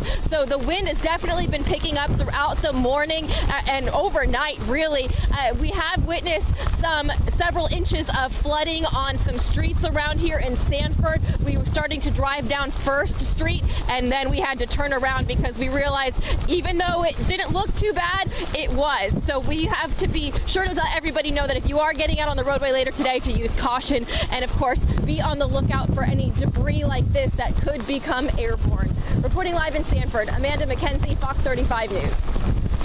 Amanda, thanks. That's one of the things that surprised me about 6:30 last night. One, the number of cars that were still on the road, and then the debris that was down well before a lot of this happened. So the best thing would be not get on the roadways this morning. And if you do, you're going to find that water and debris as well. Right now, Central Florida, of course, feeling the strong winds and the heavy rainfall, which is felt constant from Hurricane Ian as it does get closer in the top of the area. Boy, does it ever. We've got our eyes in Volusia County now near the Atlantic coast, where we find Fox 35's Nestor Mato. He is live in New Smyrna Beach for us right now. Nestor, I know in our last hour you lost your hat. I see you have your hat back, but it's still a lot of wind and rain where you are as well. Yeah, you know, when the hat flew off at the last hour, it fell into a puddle because there's street flooding here. So it's soaked and wet in my head. And you can see the water starting to rise. As you mentioned, we're expecting Hurricane Ian to pass by here. Of course, he came in through the west coast and now going to leave through the east coast. You can see some of the little debris of trees starting to come down as well. And of course, you know, Volusia County says the worst of it isn't going to even start until 2 a.m., which is now, for the next 12 hours. So we're really just starting to hunker down. I wanted to show you how some folks have prepared. Some businesses boarded up here in downtown New Smyrna Beach. And folks also putting sandbags at the door because we do expect flooding. In fact, Volusia County deputies about 4 hours ago deployed their high water rescue teams. And that's folks that are going to go out there and go ahead. And if people need rescuing in impassable roads, they're going to get in boats, kayaks, whatever they need to do to go ahead and do that. And also the bridges to the beach side here, they're closed until further notice. There is a curfew in effect here in Volusia County. It started at 8 p.m. and it's going to go on till 7 a.m. We really haven't seen anybody out here, of course, as you can imagine, besides the time that we're in the middle of a hurricane warning. But we have seen Volusia County deputies pass by and patrol the area. The whole time, squally weather's coming through. Of course, as the morning progresses, we expect that to be more consistent, guys. I'm live in New Smyrna Beach. Nestor Mato, Fox 35 News. Nestor, thank you so much for that. We do want to let you know that somebody in Fort Myers sent us some what we can only describe as unbelievable video. It shows the brunt of Ian. We do want you to go ahead and take a look at it. Yeah, it shows viewer Becky Hinshaw's view. This was from her balcony. Holy, that That's a tornado. Yeah, we don't know yet if she was actually seeing a tornado or not, but we do know that winds are whipping really fast. You can see the whole pavilion of her apartment complex and pool entirely underwater there. She also filmed the stairwell leading to the apartment's parking garage. That is cut off by floodwater also. That was one of the more shocking things you saw early on, just to show how much water some of these areas got for sure. One of the areas we've also been showing that's really hard hit as well as Sanibel Island. That is in Lee County. They took a direct hit here. We've got a better idea of just how bad the flooding damage is. Elise Achangari posting videos from before the storm hit and then after. You can see the entire pool deck area is now so deep that underwater. It looks like really part of the ocean. You can't tell where the water stops and where it doesn't. The National Weather Service expected between 8 to 12 feet of storm surge there. And if you've seen some of the video that showed it coming on, and it's just unlike what many people have seen before. Also getting video of some of the rescues that are taking place across Central Florida. There have been many. There have been a lot of them. So let's turn our attention to Naples now, where firefighters there rescued somebody out of their car, stranded in flooding deep enough. Listen to this, covered a hood of their car. Take a look.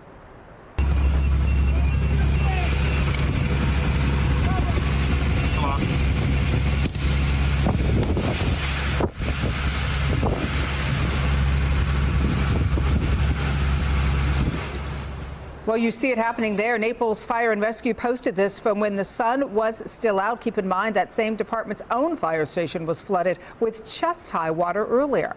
And more people are sharing videos online of the damage in their neighborhoods, but this is a first we have seen here in the Fox 35 newsroom. Take a look at this. A boat washed right up onto somebody's yard in Cape Coral. As the sun rises, we're likely going to see so much more damage, right? And some strange debris as well left over around people's property. This was a unique storm, too, that it happened during the day. I mean, so many of these happen overnight. Obviously, a lot of it's coming through the Orlando area now overnight, but it at least was during the day, which gave them a little bit. I think the scariest thing that we want to talk about is the fact that you're going to see as the sun rises so much more damage, so much more debris. And so now we do want to shift our attention to Lake County. That's where Randy Hildreth is live in Mount Dora this morning. Randy, good morning. What are you finding out there? Good morning to you. What we've seen since we, checked in first live at 1 a.m., a different story right now. We've seen the rain pick up and the wind pick up when you all were live with Nestor. It was really starting to kick up here. And I asked my photographer, I said, can you see this wind and this rain moving in the background? Checking in with you now. It has died down a little bit here, but I want to point your attention because we talk about power outages in Lake County, at least from this vantage point. In this area, the power is on here. Across the county, working to get some more information, but I can tell you when I look down the street near the Lakeside Inn and when I look across the property, the lights are on. In terms of what we've seen across the county, the sheriff's office posted that they have already started to respond to some areas to pick up large trees and help clear large trees that have fallen across roads. When I did a quick walk around the property, at least here, I've seen debris like this coming down. So part of the limbs from some of the trees out here and some of the moss on the trees has come down. Around 1 o'clock, my photographer Orlando and I heard a crack, and we were trying to figure out if it was thunder or if some larger branches have come down on this property. Because it's so dark, we want to make sure that we are okay. But we're going to monitor some of the debris that has come down in this area. One of the things that sheriff's officials in the Emergency Operations Center and staff here say is that they have seen people get out of their homes and go to seek shelter in places that might be a little bit more safe. Staff here say that they have seen a combination of people coming to hunker down here at the Lakeside Inn from as far away as Tampa and as close as Orlando. Emergency Operations officials say that they have seen more than 800 people check into the shelters that are in place across the county, and they are asking people to stay home. So I haven't seen when I look down and see some of the roads near this Lakeside Inn, I haven't seen a lot of people driving around, so that is the good news. In terms of flooding, one thing that they are concerned about is, and they have mentioned since the beginning of the morning when we had that first press conference, is the northern part of the county, the Astor community, and they are specifically monitoring the St. Johns River and the potential for flooding in that river and what it means for the community. They are concerned really about the 5-day outlook and the water cresting, and I've been monitoring some of the information that's been released about how that waterway is doing, and they are looking at later on this week cresting at close to 5 feet. And so when we think about about those waterways. We know that, these waterways are connected. So we are right in front of Lake Dora, and so they are concerned about, that water has to go somewhere. How much will we get and where will it go, and the impact not just in Astor but across the county and across the state about where this water will go and what the final result will be with that, with the flooding.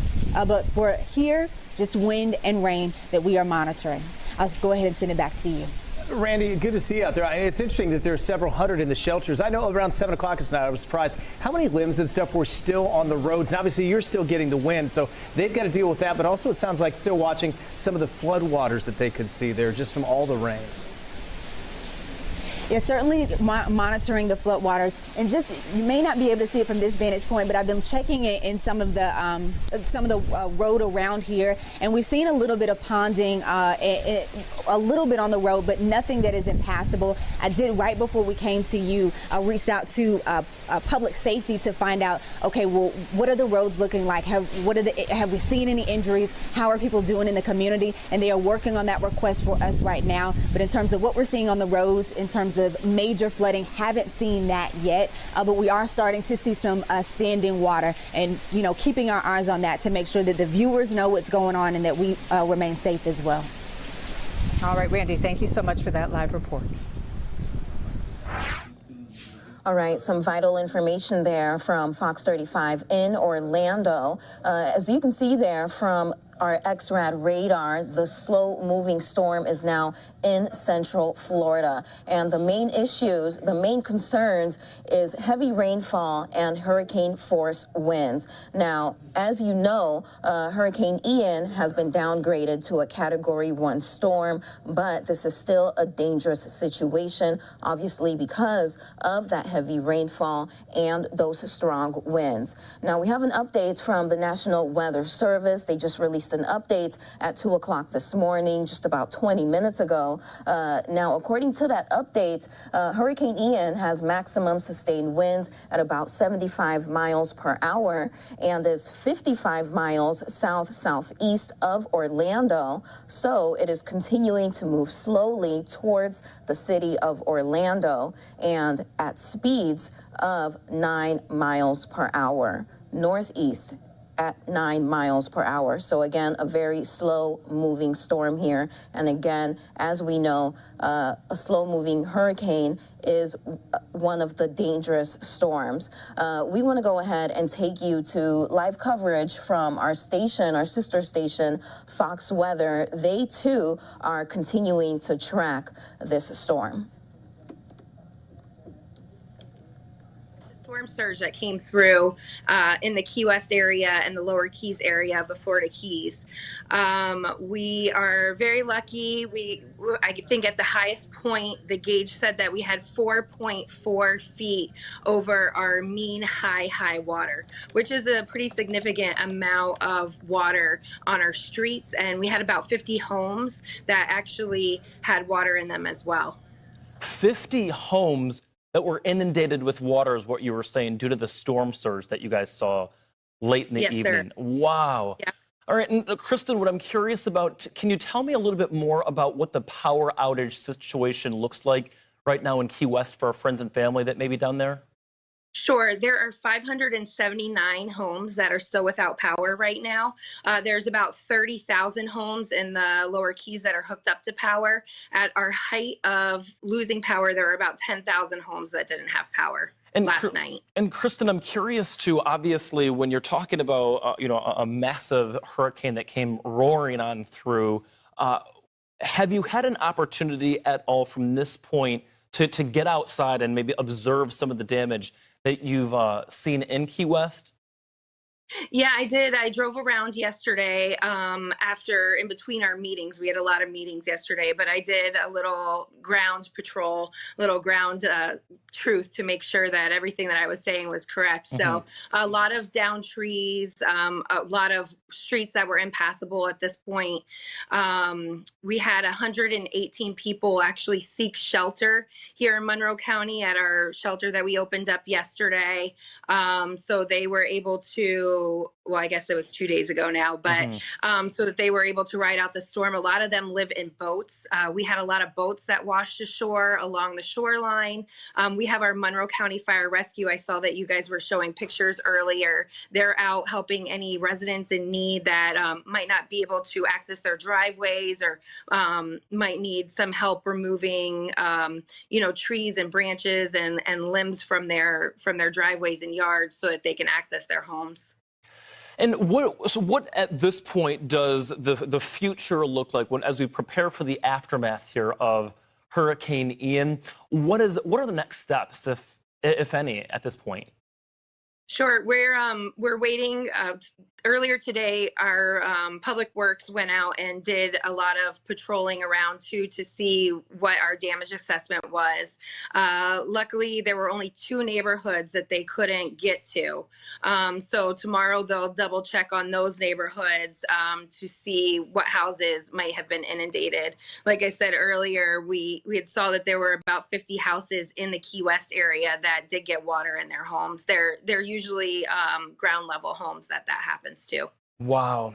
Kristen, I've got to say, just on behalf of everyone, especially here at Fox Weather and, of course, on the Fox Business Network and Fox News Network, thank you, your team, for everything that you're doing. I know it was a trying time for you yesterday, and it's going to be a difficult week ahead. But again, you guys are our knights in shining armor and our angels as well. Thank you for all that you're doing. We really appreciate it. Thank you. And we're very lucky here in the Florida Keys, and we're really, sending our good vibes up to our neighbors up north here in Florida. And we're actually be sending some people up there later on this week to help them out and get them back on their feet. So I love what you guys are doing. Thank you so much. Please stay safe in the days and, of course, perhaps even weeks to come. We do, though, want to switch gears and send things on over to Adam, because he's going to show us the trajectory of where Hurricane Ian is heading. Yeah, you're absolutely right, Michael, because obviously a big major storm where we've seen beginning Category 4, now Category 1. It took a long time to go from Cat 4 to Cat 1, but it's deteriorated, right? It's weakened as it's been over land. You take it into the future, and suddenly you see Thursday morning 65-mile-an-hour winds. Thursday evening, 65-mile-an-hour winds. Friday morning, 65-mile-an-hour winds. So that deterioration stops all of a sudden, and that's a very strong tropical storm. 5 more miles an hour, or 10 more miles an hour, we could be talking about a hurricane. So it's going to be right in that range. A strong tropical storm or a Category 1 hurricane possibly running up along the southeastern coast, including northeastern Florida. So tropical storm warnings are in place across this entire area because it will at least be that, but it is possible that you could see some hurricane force winds as it gets back over that warm water, pushing the storm surge, bringing lots and lots of rain. And of course, yes, those winds that we've been talking about. Currently, winds gusting in some cases 30 miles an hour, 25 miles an hour. It's the length of winds like this. Obviously, those aren't horrible winds, but it's already been going for a while, and they're just going to continue. That kind of allows some of this ocean water to pile up. You can start to see storm surge. That was such an issue on the western side of Florida. Now we're kind of shifting where that storm surge could be. These are our forecasted winds. You do notice as soon as we get into landfall, this kind of weakens, but there's enough time where water can pile up and storm surge, particularly right along the coast, could be an issue. Now, once this lifts inland, those winds do fall apart rather rapidly. It certainly cannot maintain itself as a strong storm without the water much longer. So it will pick up some moisture over the Atlantic. And I do think perhaps that's going to be one of the biggest concerns, is going to be the moisture it picks up once again. This is our rain forecast, and you see a huge swath here from eastern Georgia up through the Carolinas, even Virginia, where you could be seeing widespread 5-6 inches of rain. And then obviously there will be areas, maybe 8 inches of rain up to a foot of total rain. This is our forecast model. It kind of times it out. You can pay attention up in the top left corner of where the timing is. Now getting into Friday morning, some of that heaviest rain now moving into South Carolina, lifting up into North Carolina. You get into the Blue Ridge Mountains there, and then suddenly flooding is really possible. You get water rushing, perhaps even some mudslides, all things that can happen when you talk about that kind of terrain in really heavy rainfall. So because of that, flash flooding is going to be likely across areas from Savannah getting up to Charleston. A lot of rain here is on the way. Jane, I think I'm tossing it to you. That's right. Well, Yep. let's head out to Sarasota, Florida. Fox News correspondent Charles Watson is standing by. Sarasota hit pretty hard with wind and rain in the last 12 hours with Hurricane Ian. And let's check in with how things are doing. I know it's the overnight hours, Charles. You know, these are the hours that I think a lot of people, you know, kind of let their guard down, especially since a lot of that weather has moved out now. But, you know, these are also the concerning hours when it's dark and you can't see the damage and the debris that's out there. Yeah, and there's plenty of it out on the roadways. The good thing is that it looks like the worst of Ian's elements have lifted out of here. The rain and the wind has cleared out for the most part. The next hurdle will certainly be cleanup, clearing out a lot of this debris that's been tossed all over the place. You can see some of it here behind me. These large tree limbs that have been snapped from trees and just tossed onto sidewalks and into the streets, and they're going to want to have to clean this up pretty quickly, because when you consider the amount of people in Sarasota County that are without power, 3/4 of this county currently in the dark. We're talking about tens of thousands of people who do not have power and are anxiously waiting to get power back. They're going to have to wait for these crews to get out and get to those power lines, and those crews are going to have to navigate a lot of the debris that's been tossed into the street right now. This is something that's been expected and something that Governor Ron DeSantis addressed. Take a listen. Not only are there 42,000 linemen, they are positioned all across the state of Florida. As soon as it's safe to go, those personnel are going to go in to resume power.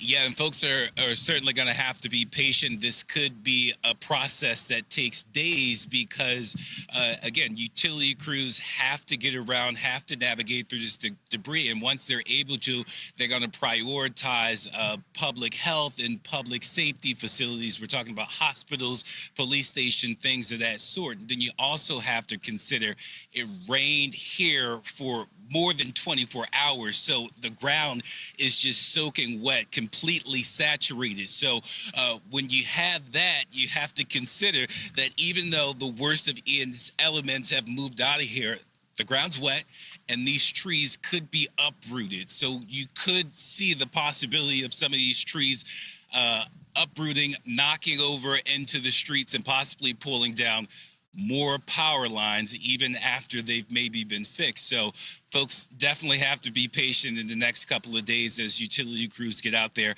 Again, Governor Ron DeSantis says they've got thousands of these crews up and down the coast to help these folks, but it's going to take some time. Guys? And as you wake up tomorrow morning is to really just, you know, let the emergency crews get out there and do their job before you yourself venture out onto the roads, because there could be harm's way out there. Well, Charles Watson, thank you for that update. We'll continue to check in on Sarasota. Michael, send it on over to you. Yeah, Jane, thanks so much. And where Charles Watson was at, by the way, was in Sarasota, Florida. We're here in what we call our weather command, and this is really the brains of the operation. We have Sam, our weather producer, with us as well. But I wanted to show you again where Charles Watson was at. That's just south of Tampa. That happens to be where Sarasota, Florida is. The good news is that looking at some of our current features, it's moving off toward the north and toward the east. So good news is I think our friends in Sarasota, it looks like the worst is over for you. I think that we can start to sound the all clear, at least in terms of the torrential blinding rainfall and the flooding. However, of course, waking up and with daybreak happening tomorrow, things are going to begin to unravel themselves in terms of what you see. So with folks getting out and about to assess the damage. But I want to take you out and show you what things look like outside in parts of Florida as we speak. And again, this is a quick live look you can see along I-95 at Church Street. And again, it is still a slow go of things. You can see, of course, we have emergency vehicles out on the roadways. Obviously, there were numerous phone calls to different 911 centers in not only central but southern Florida as well. This is a live look from Jacksonville at 71 degrees currently. And notice the water over the roadways as Hurricane Ian continues to work up the central and the eastern coast. of Florida, we're expecting for more rainfall on the way there, which again could make for really hazardous travel conditions as you're working your way up the coast. Let's show you what those winds look like, because this has been another big component of the storm, is called storm surge. One thing we'll be watching here, although current winds you can see between 30 to 45 miles per hour up toward Mayport, gusting up to around 50 to 55 miles per hour. So again, those winds still mean business, still easily capable of bringing down a couple of trees, perhaps even a couple of power lines. Again, Mayport, that's a sustained wind at 43 miles per hour with wind gusts at about 54. But moving things forward, you'll see that through this morning, we could be talking about additional wind gusts up and over 50, perhaps even pushing close to 60 miles per hour. We are nowhere near done in parts of central and northeast Florida. So from Jacksonville over toward Atlantic Beach, our friends and family members in Palm Valley, by tomorrow afternoon, or by this afternoon, around the 5 o'clock hour, so let's say within the next 12 to 15 hours or so, we're still talking about wind gusts in excess of 50 to 60 miles per hour. I still think that power outages are going to be an issue. It's one of the reasons why, if you got a cell phone, listen, leave it on the charger. I know that, you know, the cell phone providers always say, you know, you don't want to overcharge your cell phone. This is one of those cases where it's going to be okay to do so. Notice that Atlantic Beach, this is by Friday at 2 a.m., we're looking for winds upwards of 60 to 70 miles per hour. That's nearly hurricane force winds, even by that point. So in places like Jackson, again, the impacts that we are expecting anywhere between 8 inches to upwards of 12 inches of water. In a standing location, 12 inches of water can easily float a vehicle. All right, and thank you so much to our colleagues at Fox Weather for bringing us updated information, obviously, on Hurricane Ian. Fox Weather, America's weather team, you can go ahead and download their app and visit their website at foxweather.com. Meantime, we want to bring you more details and live coverage from our partners at Fox 35 in Orlando. Here's more on that. We turned around, but you know, the rain is coming down very heavy right now, as well as that wind. Amanda, I hope you can hear me. I'm going to try to talk loud so that you can. I know you've got a lot going on out there, and I know you have been on this story. I mean, since we were on at 2 o'clock or 3 o'clock this morning, I wanted to ask you, that behind you, probably the most significant damage you have seen or no? That's my first question. And my second question is, when we have events like this, it is inevitable, Ryan, as you know, that people want to get out and about, right? They want to take a look. They want to see what's going on when they really should be inside. Have you seen much of that in your travels? We've seen some minor debris on the roadways, palm fronds. You can see one right here as the wind has been moving it around, but we haven't seen any significant damage. But this is the concern, that if something like this were to come down, this could very easily become airborne and strike a person, strike a vehicle, strike another building. So you want to be very careful when heading out. We're keeping our distance actually behind another sign over here to kind of block some of that wind from our vehicle. But as far as other damage, when we drove through downtown Sanford, we saw some of those market lights really swinging in the wind. All of them still on. One was taken down. And if you hadn't noticed behind me, the power is still on here. You can see that the lights are on outside. So power is not out in this area despite these strong winds. That's good news. Well, great look, Amanda. Be safe out there in the conditions. Sure. A lot of people are excited that there is still power on in that area for sure. Let's show you some other conditions. We're going to look at live conditions throughout other areas of Central Florida right now. And you can see right now they're feeling the strong winds. We just saw it through Amanda there as well. And the different cameras, you can see downtown Orlando, they're getting some very powerful winds. Now, take a look at the middle camera, folks. And you are not seeing, it's not an illusion. That camera is upside down because the wind was blowing so strong, it was so heavy, it actually flipped that camera upside down. So you're looking kind of at an upside down view of that camera, our Hard Regency camera, by the way, is what that is. So as you look from all of these angles, you can see that we have suffered some devastation, that we have suffered some power outages, though not many, and certainly nothing compared to what we're going to see down south as the sun starts to rise. But that's what you're looking at here, what we are facing here in the central Florida or Orlando area, and certainly we'll stay on top of all of this as things continue to develop, as it moves ever closer to our viewing area. So we also want to let you know we've got our eyes in Volusia County as well. That is near the Atlantic coast, as you know. Yeah, we've got Nestor Mato there. He's live in New Smyrna Beach right now. Nestor, we saw some strong winds with Amanda. What are you seeing out there? Yeah, we're seeing some strong gusts. We are starting to get those bands coming through. Of course, we're awaiting the approach. Hurricane Ian coming in through the west coast. It's making its exit here, and that's what we're waiting for. But I wanted to show you just how much the street flooding has gone up since I arrived here at just about midnight. You know, it wasn't too high. It was just starting to come down, really. And now we're here in Canal Street, and it's living up to its name. When it's all said and done, it could look more like a canal.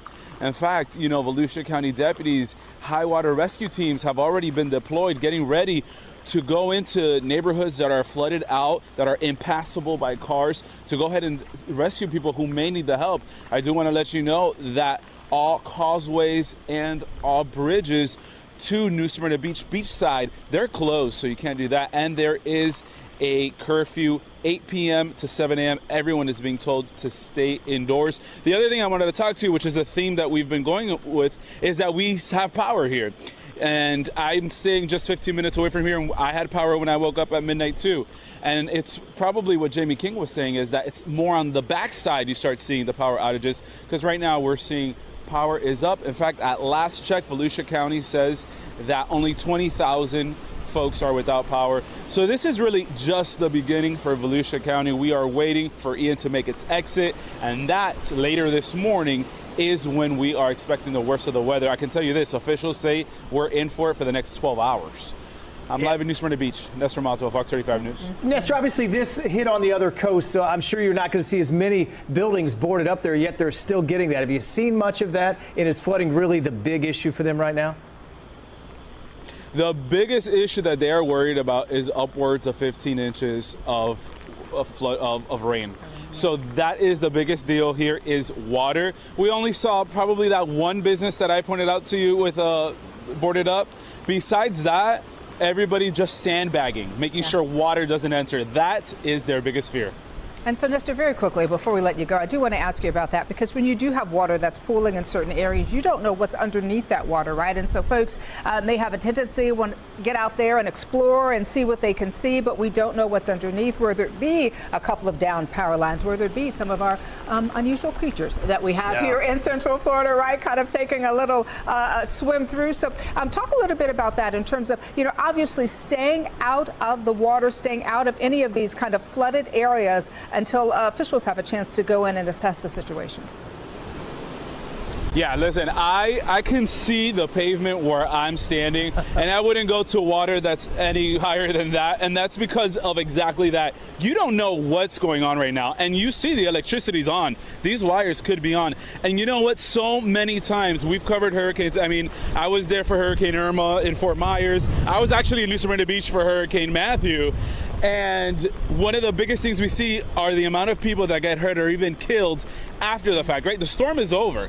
They go out to venture out, and you can very easily be electrocuted. That's exactly what you don't want to do. Stay home. Yeah, that's exactly what we were talking about, Nestor. So many deaths and injuries happen after the storm. Sure. So thanks for the great look there. Stay on the dry ground there so you know exactly what's on to you. Good to see you, Nestor. Thanks. Well, we now want to shift our attention to Lake County. Randy Hildreth is in Mount Dora right now. And Randy, I know you said hundreds were in shelters there. And I'm wondering if you're seeing the wind pick up there also. Yeah, again, it's off and on. We'll get this band, and right before you came to me, I got a gust that kind of knocked me forward a little bit. My jacket shifted, but the big thing here is about the rain that has been coming down. We, working the overnight shift, got up around 10 o'clock and woke up to rain, and it has been nonstop since then. I'm sure you can hear it in the background, and that is one of the big concerns that emergency officials, sheriff's office officials have talked about since the very beginning, the amount of rain that Lake County could get initial forecast is upwards of 2 feet of rain could come to the county. And so understanding that, sheriff's officials say that they already started moving resources into those areas like the Astor community to be able to respond. I can tell you within the last 10 minutes, I saw a Mount Dora police officer drive behind me and I ran up to him and I asked, what are you guys doing? And he said that we are out right now because it is windy and it is raining. They haven't been pulled off roads, but they are out assessing the situation, making sure that people are okay. He said just doing a temperature check with him, he says that he has seen some down power lines and some down trees, but no major situations that he has come across, at least in Mount Dora. But we talk about the flooding. I did a quick walk across the property and up to the intersection leading into the Lakeside Inn and just making sure and monitoring to see what water levels are looking like in this area. You do see a little bit of water on the road, but significant flooding, we have not seen that yet. So that is something that we are monitoring. You mentioned the folks at the shelters. More than 800 people are hunkered down at those shelters across the county. People have also traveled here to hunker down from as far away as Tampa, as close as Orlando. In terms of some of the damage that we have seen in the community, the sheriff's office, and we will show that to you likely the trees that have come down that they've already started to clean up. Some massive trees that have come down over here, and I showed you before and I'll show you again. This is about the size of the debris that I'm seeing coming down at my location. Some moss coming off the trees, but branches that have come down. Last time I checked in with you, I told you that we heard a crack. And we're trying to figure out if it was thunder or if it were a tree that had come down. When I walked the property, I didn't see that, but that is also something that we're monitoring. But again, just in terms of what we see here, definitely feeling the gusts of wind and definitely seeing some rain. Randy, I wanted to ask you, because I know you've been out and about there for many, many hours, as have all of our wonderful reporters and crews. As you make your travels, what would you say is something that you've seen that is the worst thing you've seen? Because I know we've got a lot of flooding, we've got that rain, but certainly we may not have the same extent of damage, right, that you're going to see further down south, Fort Myers, for example. But there in Mount Dora and other places, what have you seen that has kind of given you pause, if anything? In terms of what I've seen that has given me pause is really just some of the data that has been released. So when we talk about the Astor community and the St. Johns River, what we can expect in terms of that flooding that could happen in that area. They talked about yesterday it was already at moderate, the flood risk level. By Friday, they are talking about it could be at the major level, potentially cresting at almost 5 feet. And so when we talk about what could come, because that water has to go somewhere, certainly concerned about some of the other waterways that feed off of the St. Johns River. That's a great point, Randy. People are going to have to watch that moving forward as we watch that flooding for sure. Randy, good stuff. We'll check back in a little bit. Be safe out there. We also want to take a moment right now to play what is an extended portion of video that really captures the extent of the damage around Fort Myers. And it is hard to do that in a short video because there is a lot of damage there. And we have a viewer who shot this video who was hiding out in what looks like the second story of her own home and points out that her house isn't just damaged, her house is completely gone. So that's my grandparents' house. That one right there on the ground. Can't see anything through that window. This is the way it's going down. This is we don't know. Wow, and she sounds fairly calm, but I'm sure that is just shock as it wears in the reality of the situation. Not ready to see that. No one's ready to see that. Absolutely not. Let's listen in a little more. There used to be a tree right there. No, we called everybody. Call 911, call Coast Guard, do anything. Take y'all to the backyard. Always smelling and smoking gas. Well, first, we'll go over here.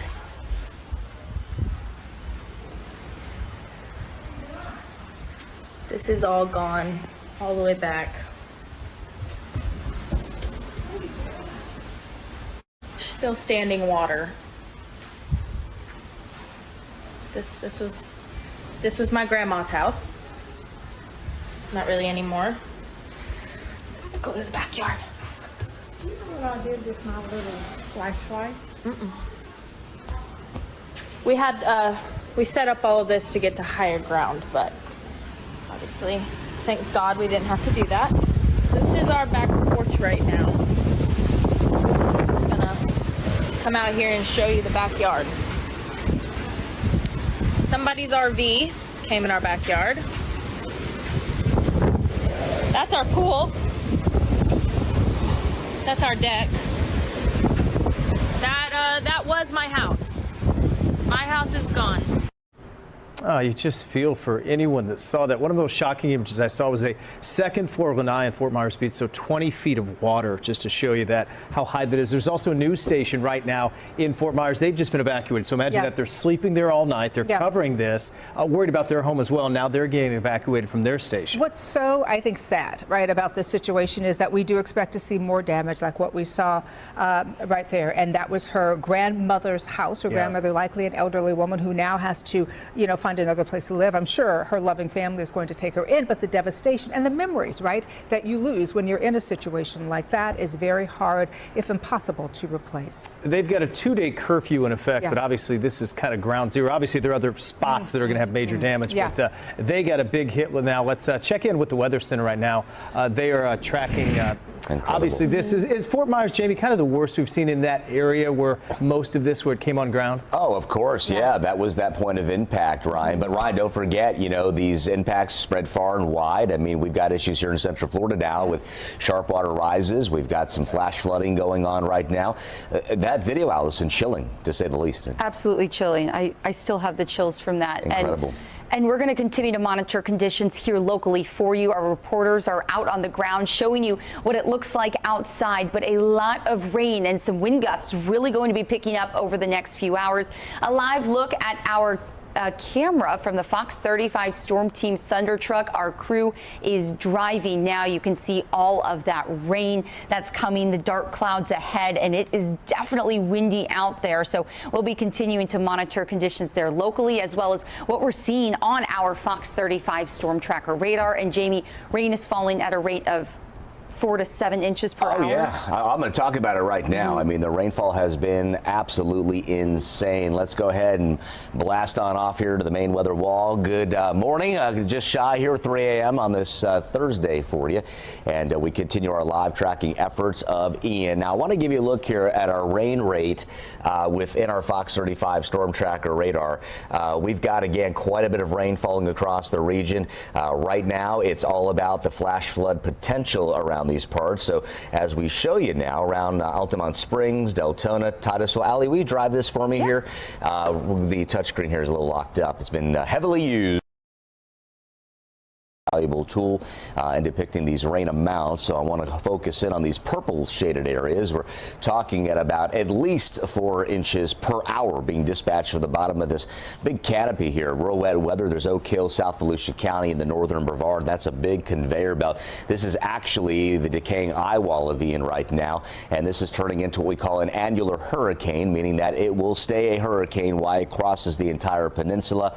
It could diminish to tropical storm strength just before it begins to kick out in the Atlantic later today, as in the evening hours. But you can see the legacy of this particular storm here for us here in Central Florida. This hurricane is putting down a lot of rainfall, and we've got all kinds of flood warnings right now. So that's the deal. Allison, take me up into Volusia. Give me a little round robin here. Let's take the folks here in the tornado radar and let them know what's going on. I want to also take a look here at Volusia County, where Nestor Motto's located over New Smyrna Beach. He's reporting Canal Street living up to its name now. It is looking like a canal as water rises there. And we've had some inquiries, Allison, from the villages as you get to North Sumter and southern Marion County. So I do want to head on out that way and let you know what y'all have out that way. And it looks like easing rain still coming down.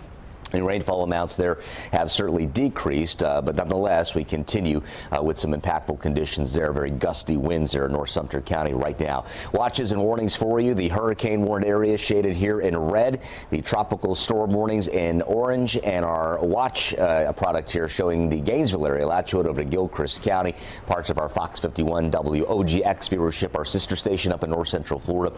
They're under watch right now for tropical storm conditions. So there's the circulation. That's Ian. Ian, watch now as it tries to get offshore here as we go a little deeper into the day, kind of hanging around. There may be a burst or two of heavier rain as we go into the afternoon hours by this evening, moving steadily on out into the Atlantic, and that's part of the forecast track cone now that takes that up to the Carolinas longer term as we get into the weekend. Our future rain, as we have accumulated a lot up to this point, so I want to start at this point and take you into tomorrow at 8 a.m. An additional foot of rain possible at Palm Coast down to Daytona Beach. Pearson will see another 8 inches of rain as well as DeLand, and then we'll peel it on back to 0 out closer to Tampa, drying out there for the long haul. And a look at our current wind speeds and gusts.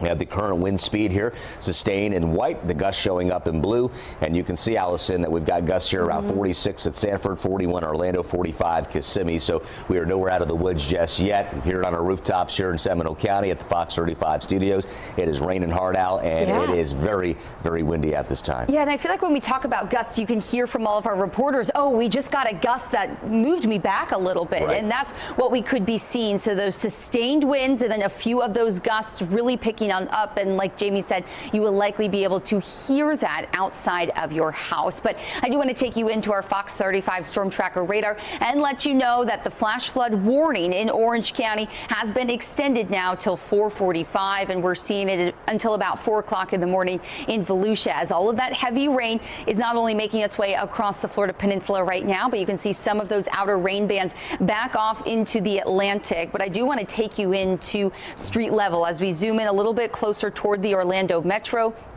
Through Orlando, Pine Hills. Now, if you do live in Pine Hills on Mercy Drive, Mission Road, State Highway 438 here, Fairville, and you can see up toward Lockhart. Now, some of those areas that I mentioned, we're just looking at moderate rain about 15 minutes ago, but you can see that the heavy rain is slowly going to be pushing off to the west there. And if we take you into northern Brevard County near Mims up toward Oak Hill, even New Smyrna Beach, you can see that heavy rain is going to be shaded in red on your screen, is falling, like we mentioned, at a rate of 4+ inches per hour. So a lot more rain is expected. But if we actually take you into some winds, where we're seeing the strongest winds right now going to be in Osceola as well as East Orange County, about 34 to 39 mile per hour winds there, about 43 just to the south of the beach line. And if you live in Port St. John, between Port St. John as well as Titusville, about 48 mile per hour winds. So we continue to monitor this for you, likely going to be seeing a lot of this rain continuing, Jamie, over the next several hours throughout really the day today. And those gusts, as that outer eye wall is slowly making its way up to the north, that's when you really could be seeing some strong gusts in your neighborhood. All right, excellent analysis, Allison. And of course, we want everyone to stay in your safe place, in your sturdy shelter.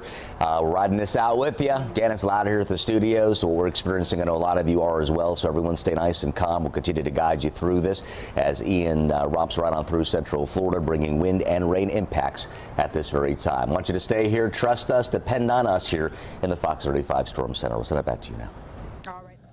All right, Central Florida now in the thick of it as Hurricane Ian is slowly moving across the state of Florida. We're going to take a short break here. We'll have more after this.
And welcome back here to Live Now from Fox. Thanks so much for joining us as we continue to follow the latest on Hurricane Ian as it continues to slowly move across central Florida. I'm Shirley DeScorbeth. Let's take a look at our XRAD system. Now you can see here, it is currently in central Florida, and it is about 55 miles away from the city of Orlando. We want to go ahead and take you to live coverage from our station, our sister station, Fox 35 in Orlando. Strip mall sign down. You can see the wind bending palm trees in the background. And those are just areas they will continue to find damage, unfortunately, throughout today. People in Daytona Beach, they're now experiencing that heavy rain and the gusty winds there. You can see where the storm is right now. Yeah, Fox 35's Deborah Cho, she's in Daytona Beach. She has a closer look.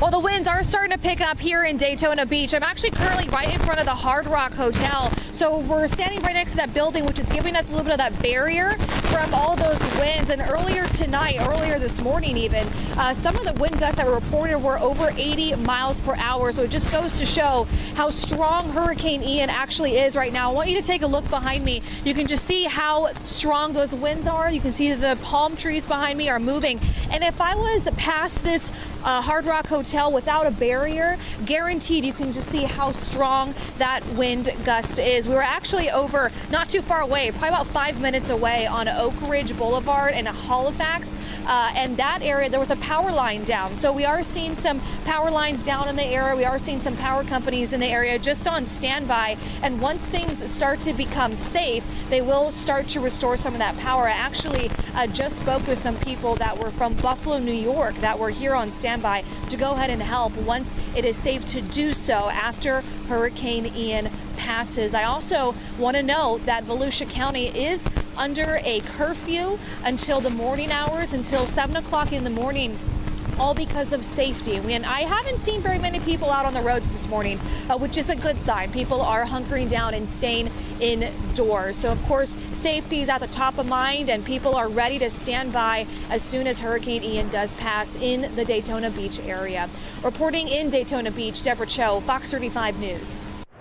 Deborah, thanks. By the way, we've got new video out of Fort Myers there again showing coastal homes that are just underwater. It's so hard to see some of the damage taken as Hurricane Ian was hitting hardest yesterday afternoon. It's from a view up high. You can see the storm surge that has risen all the way past the roofs of some homes. I mean, you're talking 20, 30 feet by the time it got to the top of the roof. You can't even tell where the coast begins and ends at some spot in the video. Fox 35 News planning to send a couple crews to the area today, showing the impact of the damage that is expected to just be catastrophic there. Yeah, it is just going to be unfortunate to see what the daylight brings there. So let's go ahead now and take a live look at the conditions throughout Central Florida right now. Once again, we do want to go ahead and give you a listen to Lake Monroe. But before we do that, we want to go ahead and let you know as you take a look, not a listen, at what is happening outside. That's the radar, right? And as you can see, just rain is filling that entire area. We are hearing the rain on our rooftops right now here at Fox 35. But the interesting part of this are the cameras, right, that you see on the right. These are the cameras, as we always say, that we show you in the morning when we are going to bumps and breaks and it's daylight, right? We can say it's shaping up to be a gorgeous day. That is not the case right now. As you take a look at our top camera, you can see, Ryan, the wind is just kind of, you can see the rain, right, whipping across the camera there. And then our middle camera, which is our camera from the Hyatt, you can see that camera is upside down, and you can see the camera underneath that is also got a lot of wind and rain as well. But let's go ahead now and take a listen to Lake Monroe.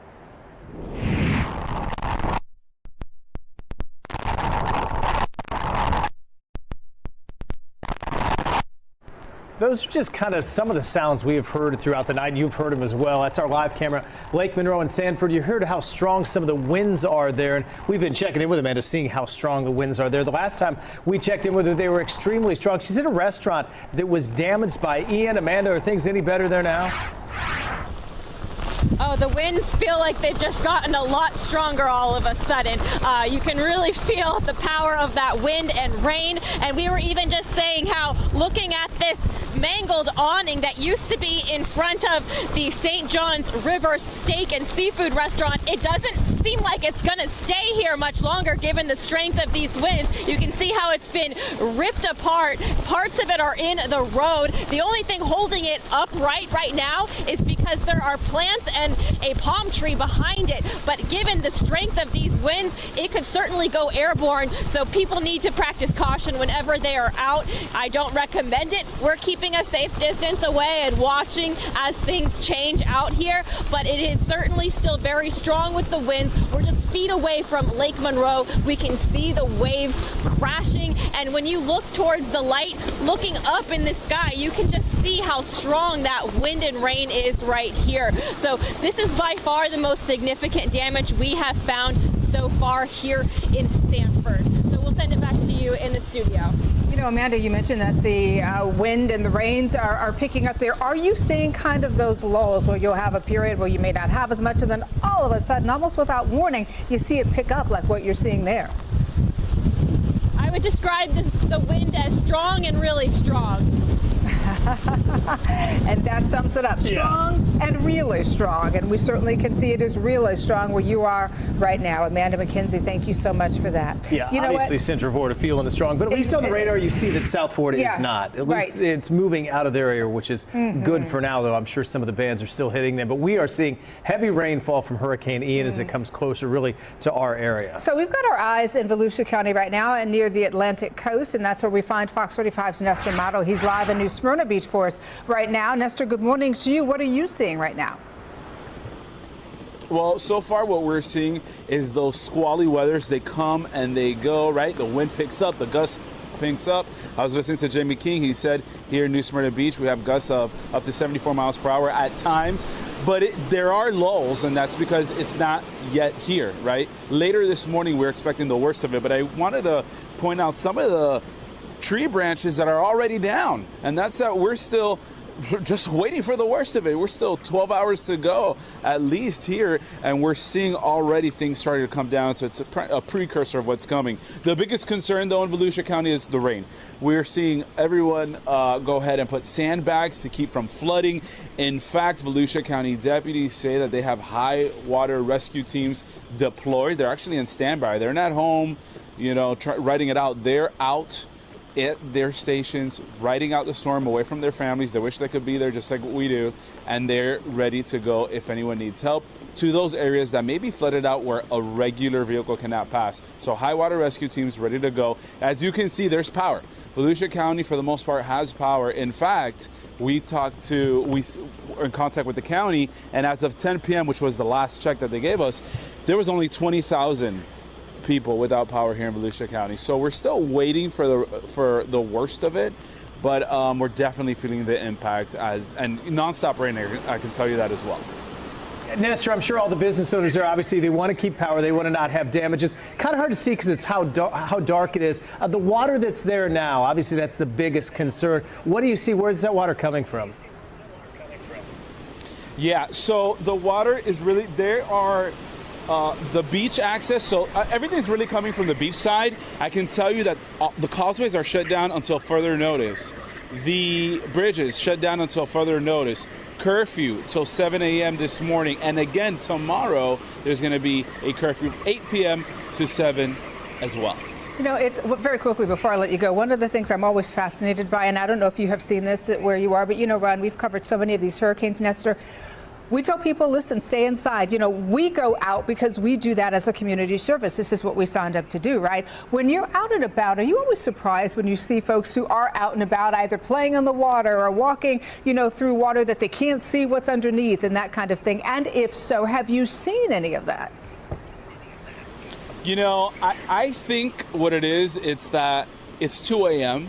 and so people are probably at home how they would be on a normal day. But I gotta tell you, that is one of the things I did notice. I'm like, you know what? No one's out here. No one's out here. I don't know if people are really taking this curfew very seriously. They're taking this storm very seriously. But I've been out since midnight, haven't seen not a car, except for emergency vehicles that will pass by every once in a while. You'll see a deputy.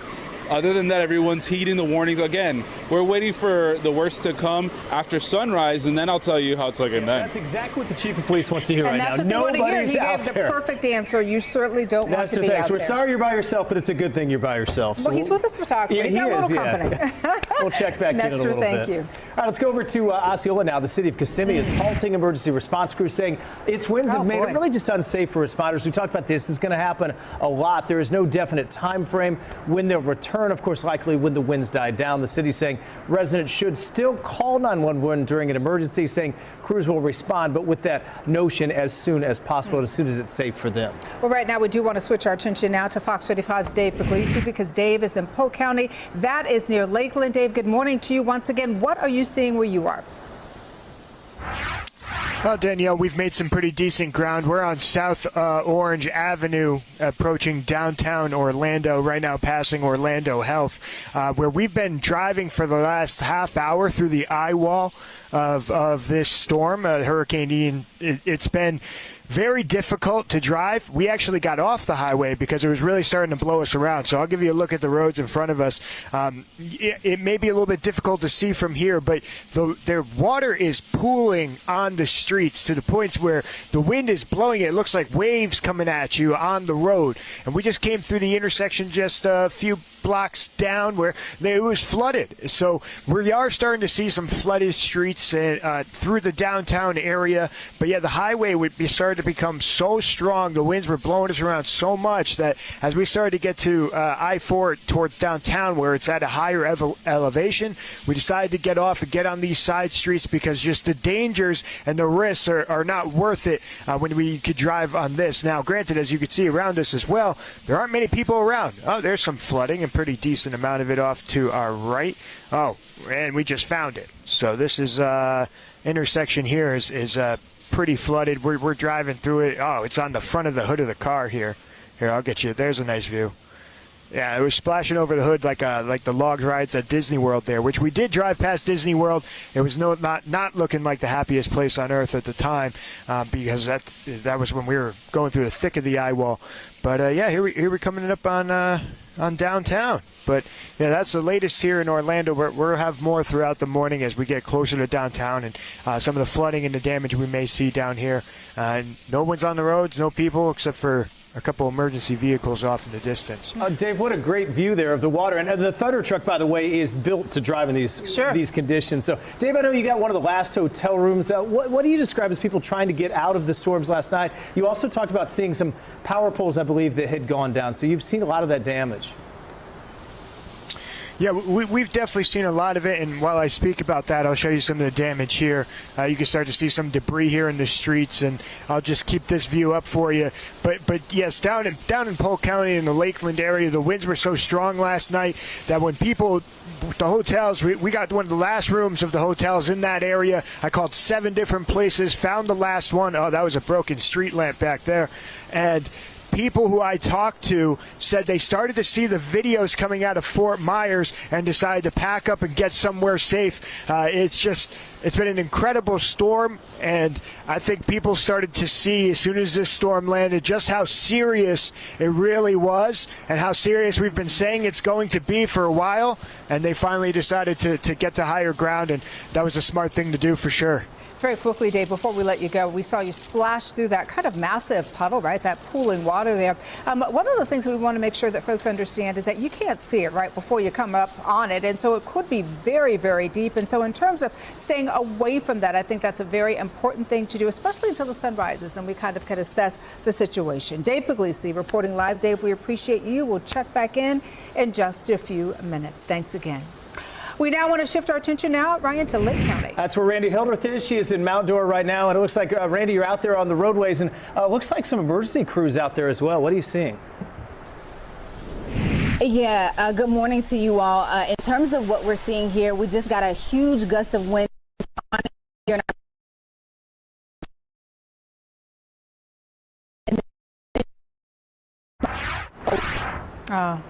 All right, so we'll get back to her coming up here in just a bit. As you can tell, this is a very fluid situation, and so we'll get back to Randy in just a moment. But first, let's go ahead and give you a look now.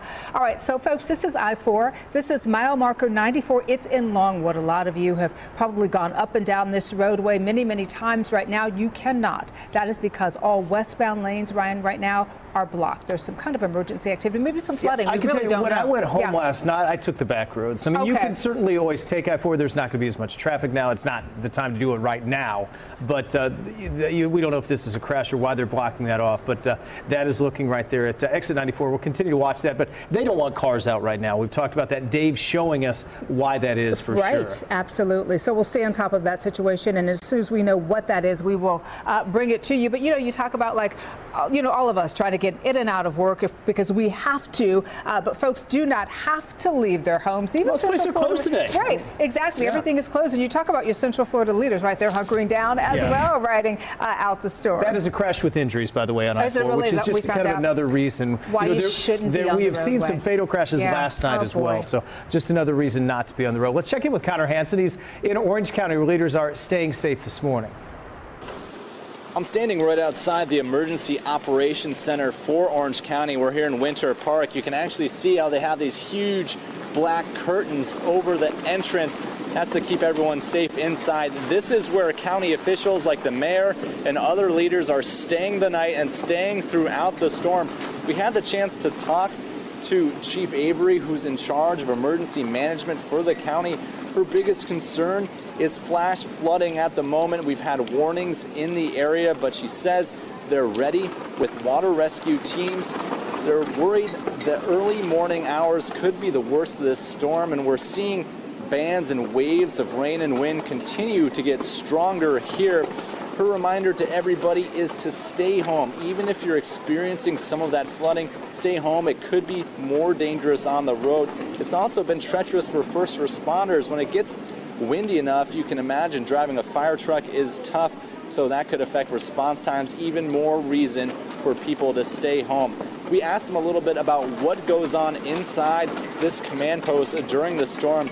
They basically got a bunch of people in here monitoring things. They're watching camera feeds from around the county, busy intersections, radio traffic, taking calls, just keeping track of everything. And again, this is where county leaders will be. This is where they'll be providing any major updates. We're expecting a press conference from the mayor sometime this morning. Back to you. Thank you so much for that. Ian not sparing any part of Central Florida. This video was shared by a viewer in Altamonte Springs in Seminole County. He captured the heavy rain pouring down near Cranes Roost Park. Lightning flashes as well in the background, as you can probably make out there. There is not a single vehicle trying to navigate the storm in this video you are looking at here, and that is what we want to see. They want to see for sure. 3:14. Let's get an update on the storm right now. Allison and Jamie are All right, so Fox 35 News bringing us the most up-to-date information on the ground in Orlando, in Central Florida, and we are so thankful to them. Meantime, we want to take a look at the radar. As you can see, the slow-moving storm continues to move through Central Florida at a slow rate of speed. Now, on Wednesday, we heard from Governor Ron DeSantis. He said that crews are on standby. About 7,000 National Guardsmen and 300 aircrafts are prepared to help. Now, this comes after more than 2 million people throughout the state of Florida are without power. Now, again, obviously, this is because of hurricane force winds and gusts, and obviously because of that storm surge that we saw on southwest parts of Florida. Now, on Wednesday, Hurricane Ian started as a Category 4 storm, but we know now that it has downgraded to a Category 1 storm. And again, in Central Florida right now, they are in the thick of it. Although it has weakened to a Category 1 storm, it still is a dangerous situation. And again, if you are in that area, you should not go outside. You need to hunker down and stay indoors. Now, it will be interesting once Hurricane Ian moves through and passes through the area. Once the sun comes up, what damage will be left behind. Now, we have seen damage in Fort Myers, in Naples, and now we are starting to see some of the damage in Tampa. And for that, we want to go and take you live to our sister station, Fox 13 in Tampa.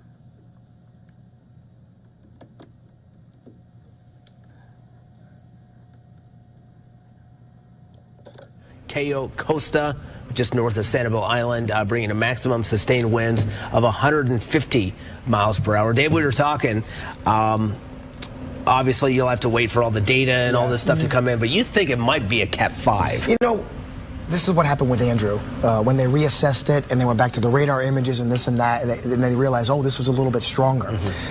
Even there were times when the plane was flying around and they found 180 mile per hour winds, maybe a few thousand feet up. Wow. Okay, that's a few thousand feet up, but sometimes some of that can drop to the ground. Yeah. Okay. So it wouldn't surprise me. I'm not saying it's going to happen, but it wouldn't surprise me if they upgraded it, because a Category 5 is 157 mile per hour winds. It was 155, so it's not that it has to go a long way to get there. Yeah. But it doesn't make a difference between 155 and 160. It really doesn't. The large size of this storm was the reason you had that 16-foot storm surge into the Fort Myers area. Now, if you're just waking up and you're just joining us and you've got, oh, by the way, I got to break for a second. Your mom does have power. Oh, okay, so we're good. Mama Epstein. Mama Epstein's got power. So I wanted you to know that. Thank you. Okay, and now I know where she lives, which is Mama Epstein. I'm coming over. You're going to have breakfast ready for you. We better have breakfast for Uncle Dave. So we've got some rain in Polk County, and it's still raining pretty heavily in the Polk County area. But every 20 minutes or so, you start to see that whole mass of rain just inch northeast. So it's only going to be a matter of a few hours when the heavy accumulating flooding rain is done for our area. Now, if you need to get to Orlando, that's another whole issue, because they're going to be in it for much of the morning with all this very heavy rain. And then, of course, Daytona all the way up to Jacksonville and places like that. Maybe not so much Jacksonville, but up to St. Augustine. But you see the spin. It's moving northeast. Technically, it's still a hurricane, barely by the skin of its teeth. It'll probably drop back down to a tropical storm, then move back out over the water, and eventually hit maybe South Carolina. So it's got another landfall coming. It's not done. It's not done yet. But for us, for all intents and purposes, especially along the coast, if you're west of 75, this event is over for you. There are some tropical storm force wind gusts from time to time that you're going to have to deal with this morning. But other than that, the rain is done. But look at that swath of 15 to 20 inches of rain. Amazing. Hardy County, I don't think I've seen Hardy County get that much rain, the whole county, in one event. Maybe if you went back to Charlie. I don't know, but Charlie was moving so quick, I don't think they got that much. So in Hardy County, be careful. Highway 17, 64, in the Wauchula area, Zolfo Springs, some of those side roads, no doubt, are flooded. Roads that you don't typically see flooded are flooded. As far as the wind gusts go right now, that's the only thing left. And you've seen them about 46 to 51. But you've got to remember one thing as well. That wind is whipping in from the water. Okay. There's nothing to stop it. So if you go into the Tampa area, notice the wind gusts are not as high. So we'll probably have these tropical storm force wind gusts for several more hours, and then things will get a lot better. But some of the wind gusts that we've noted, 140 in Cape Coral, makes sense because that's where the center was, 104 in Venice, 110 in Fort Myers, and so on and so on. I'm not saying these are the highest wind gusts. These are the ones that we've gotten reports from. How about Fort Meade? Well inland, 76 mile per hour with Sebring in Highlands County, hurricane force wind gusts, and Sarasota around 87. I'm going to toss it over to Tony now because Tony's going to talk about when the wind's going away and the rest of our forecast for the next several days. Yeah, and thankfully the winds are going to die down. But just looking at those numbers, Dave, Cape Coral, 140 miles per hour.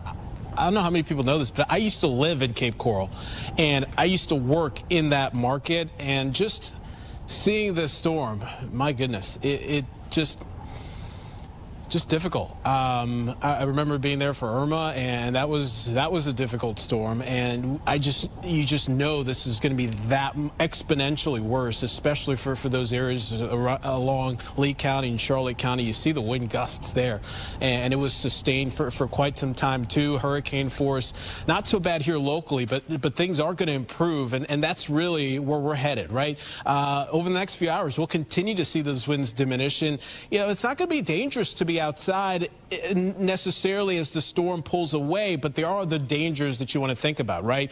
There are streets that are flooded. You are going to encounter trees down. Power lines are going to be down. You just don't want to be out wandering for no reason, just because there are so many dangers and things that people need to clean up. And it's going to take some time, especially the hardest hit areas to our south. So the wind futurecast here, as we go kind of forward, let's say the next, 9 hours or so, we'll continue to see the winds die down. And the bigger numbers here are the sustained winds. And for the most part, they're not going to be any more than 10 to 20 miles per hour by then.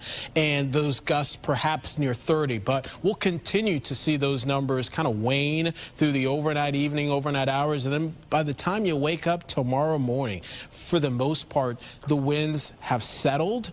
And it's not really as much of a problem. But what we're going to also do as the system pulls away is turn our winds back around out of the north and west, and that's what's going to really help us out in terms of our weather, and our weather is going to improve dramatically. Here's the storm now, satellite radar. You can see just how lopsided it is. All the rain's on the north side. We know it's still a hurricane, a Cat 1 hurricane, but the winds associated with it, which are up to 75 miles per hour right now that we know, are going to continue to pull away.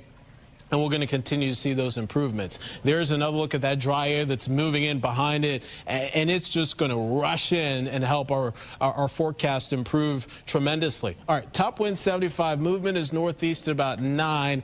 Keep in mind, though, the hurricane force winds with this thing only extend about 45 miles outside of the center, and we know it's not everywhere. In fact, it's probably just at a point in time, and those winds are dramatically dropping as the storm continues to be over land. So it's a hurricane now, but it won't be a hurricane for long as it continues to pull to the north, perhaps near hurricane strength or strong tropical storm strength as it passes just to the east of like say Flagler County up towards Jacksonville area, just to their east, and then heading up to the north with a potential another landfall somewhere along South Carolina as a tropical storm, and then a big rainmaker for North Carolina and West Virginia. So futurecast will continue to show those showers kind of winding down as the system pulls to the north. So where you're seeing heavy rain now across sections of Polk County especially, you are going to see improvements, and it's not going to rain all day as this thing is moving, which is what we like to see. Clouds will slowly start to break. We'll start to see more sunshine and perhaps get rid of all the rain here over the next few days. We're looking at some really nice weather headed our way, and it's something we'll certainly have earned. 80 degrees are high today. Early showers, early breeze, but dramatic improvements second half of the day. 71 tonight, mostly cloudy and breeze. It'll hang on to some clouds tomorrow. But those temperatures are going to be way below average. Still September, you expect it to be hot, but we're in the 90s, right? Weather is in good shape. We'll get the sun back and allow folks who may have some minor damage. All right, thank you so much for the latest update on the conditions in the Tampa area. As you heard there from their meteorologist, Tony, the conditions there will continue to improve. Meantime, we want to go ahead and dip live into Fox 35 in Orlando.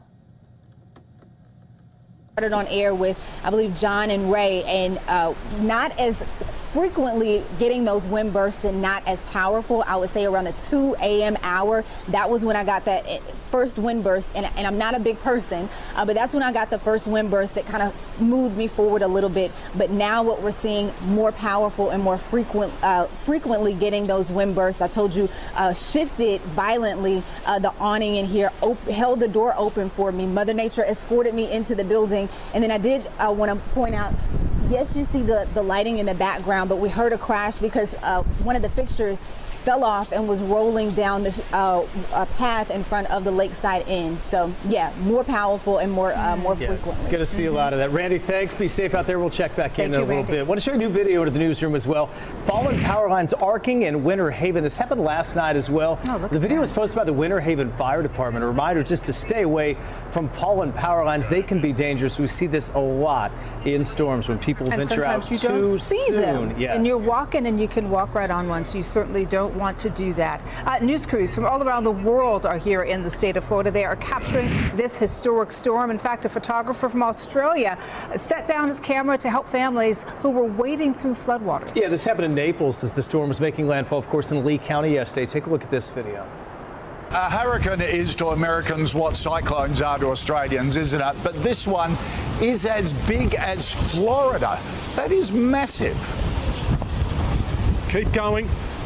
Keep going. Are you okay? Yes. It's an enormous storm. Yeah, no, fine. We're just helping some people through the water here. That's our camera operator, Glenn Ellis, out there. I think you can see trying to help people who are wading away from their homes. We've spoken to a couple of them, and they tell us already that. Their houses have been lost in the water. They're flooded right through, and they've had to abandon them. They've just had no other way of doing it, but they're trying to get out. And obviously, what we've got here is relatively high ground, so we're lucky enough to be able to talk to you, and this is a place where people in Naples, Florida, are now coming to try to get away from the water, essentially. It's just something to see the people that had no idea that storm surge was going to be what it was, and they're trying to get away at this point. We want to take you back, take a live look at I-4 at mile marker 94 in Longwood. You can see off in the distance there is an emergency crew there. Police are there. There's westbound lanes are blocked. There's a crash with injuries. We're working to get more information, and we'll bring you that as soon as it comes in. I was right outside the office right there that faces I-4. Very little traffic early this morning, and there's a reason for that because the conditions certainly are not good to drive. They do not want you out this morning. Absolutely, unless you absolutely have to be. So let's talk a little bit about the water now, because it really has been filling the streets of Orlando overnight. Yeah, without a doubt. Take a look at what Fox 35's Marie Edinger endured around 11 o'clock last night. It is looking even worse than last time you checked in, which I feel like is no surprise really, but when you're living through it, every time it gets marginally worse, I just keep thinking, how is this happening? So we actually think we found out why this is happening, but first I want to show you just how far this water level has gone across the street. So it started out just taking up this one lane, and you can see how much it's come over the sidewalk. I mean, see how much it's splashing around here. It's now extended out into the other 3 lanes, and unfortunately we are still seeing several cars coming through here, and it seems like each and every one of them is just trying to splash us for fun. But I want to show you what the video journalist I'm with pointed out, which is that I almost lost an AirPod. It's that this gutter is, well, that didn't work. This gutter is completely full up. He thinks that's why this is not draining out. But you can see just how much debris has gathered here, and that is keeping all of this water in the street. But of course, it's got to rush somewhere. But you can see just how much this is forming up around the gutter. And even when I'm trying to push it away, it's still gathering there. Now, it looks like the road is clear for now, so I do want to take you guys across the street to show you something really quickly. It is not just here that the water is forming, actually. So it's gathering there because of the gutter, but we've also got more water forming on this side, and I want to show you just how fast it's moving on this side. If you'll walk with me for just a moment. So here the sidewalk is clear, but they've still got this ditch or culvert. That's helping to keep the street clear. But just look how much it's flooded in this area. I brought a stick just to show you this classic science experiment of just how deep it is. I'm not sure if you can see that. It's obviously going to be deeper further out. And then if you want to, well, it's stuck, but I'll grab another stick just to try to show you how fast this water is moving here.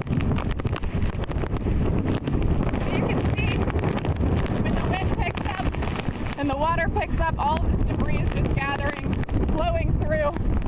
Fortunately, this ditch is here on this side to keep the water getting into the street. Ooh, it is windy. But the water is still pelting on this side and taking up a good bit, even with our efforts to clean out that drain. It is still flooding on this side, and since the rain and the wind doesn't seem like it's going anywhere, sorry about that flashlight. I just got also hit with some debris. We're under a tree. This is not a good place to be.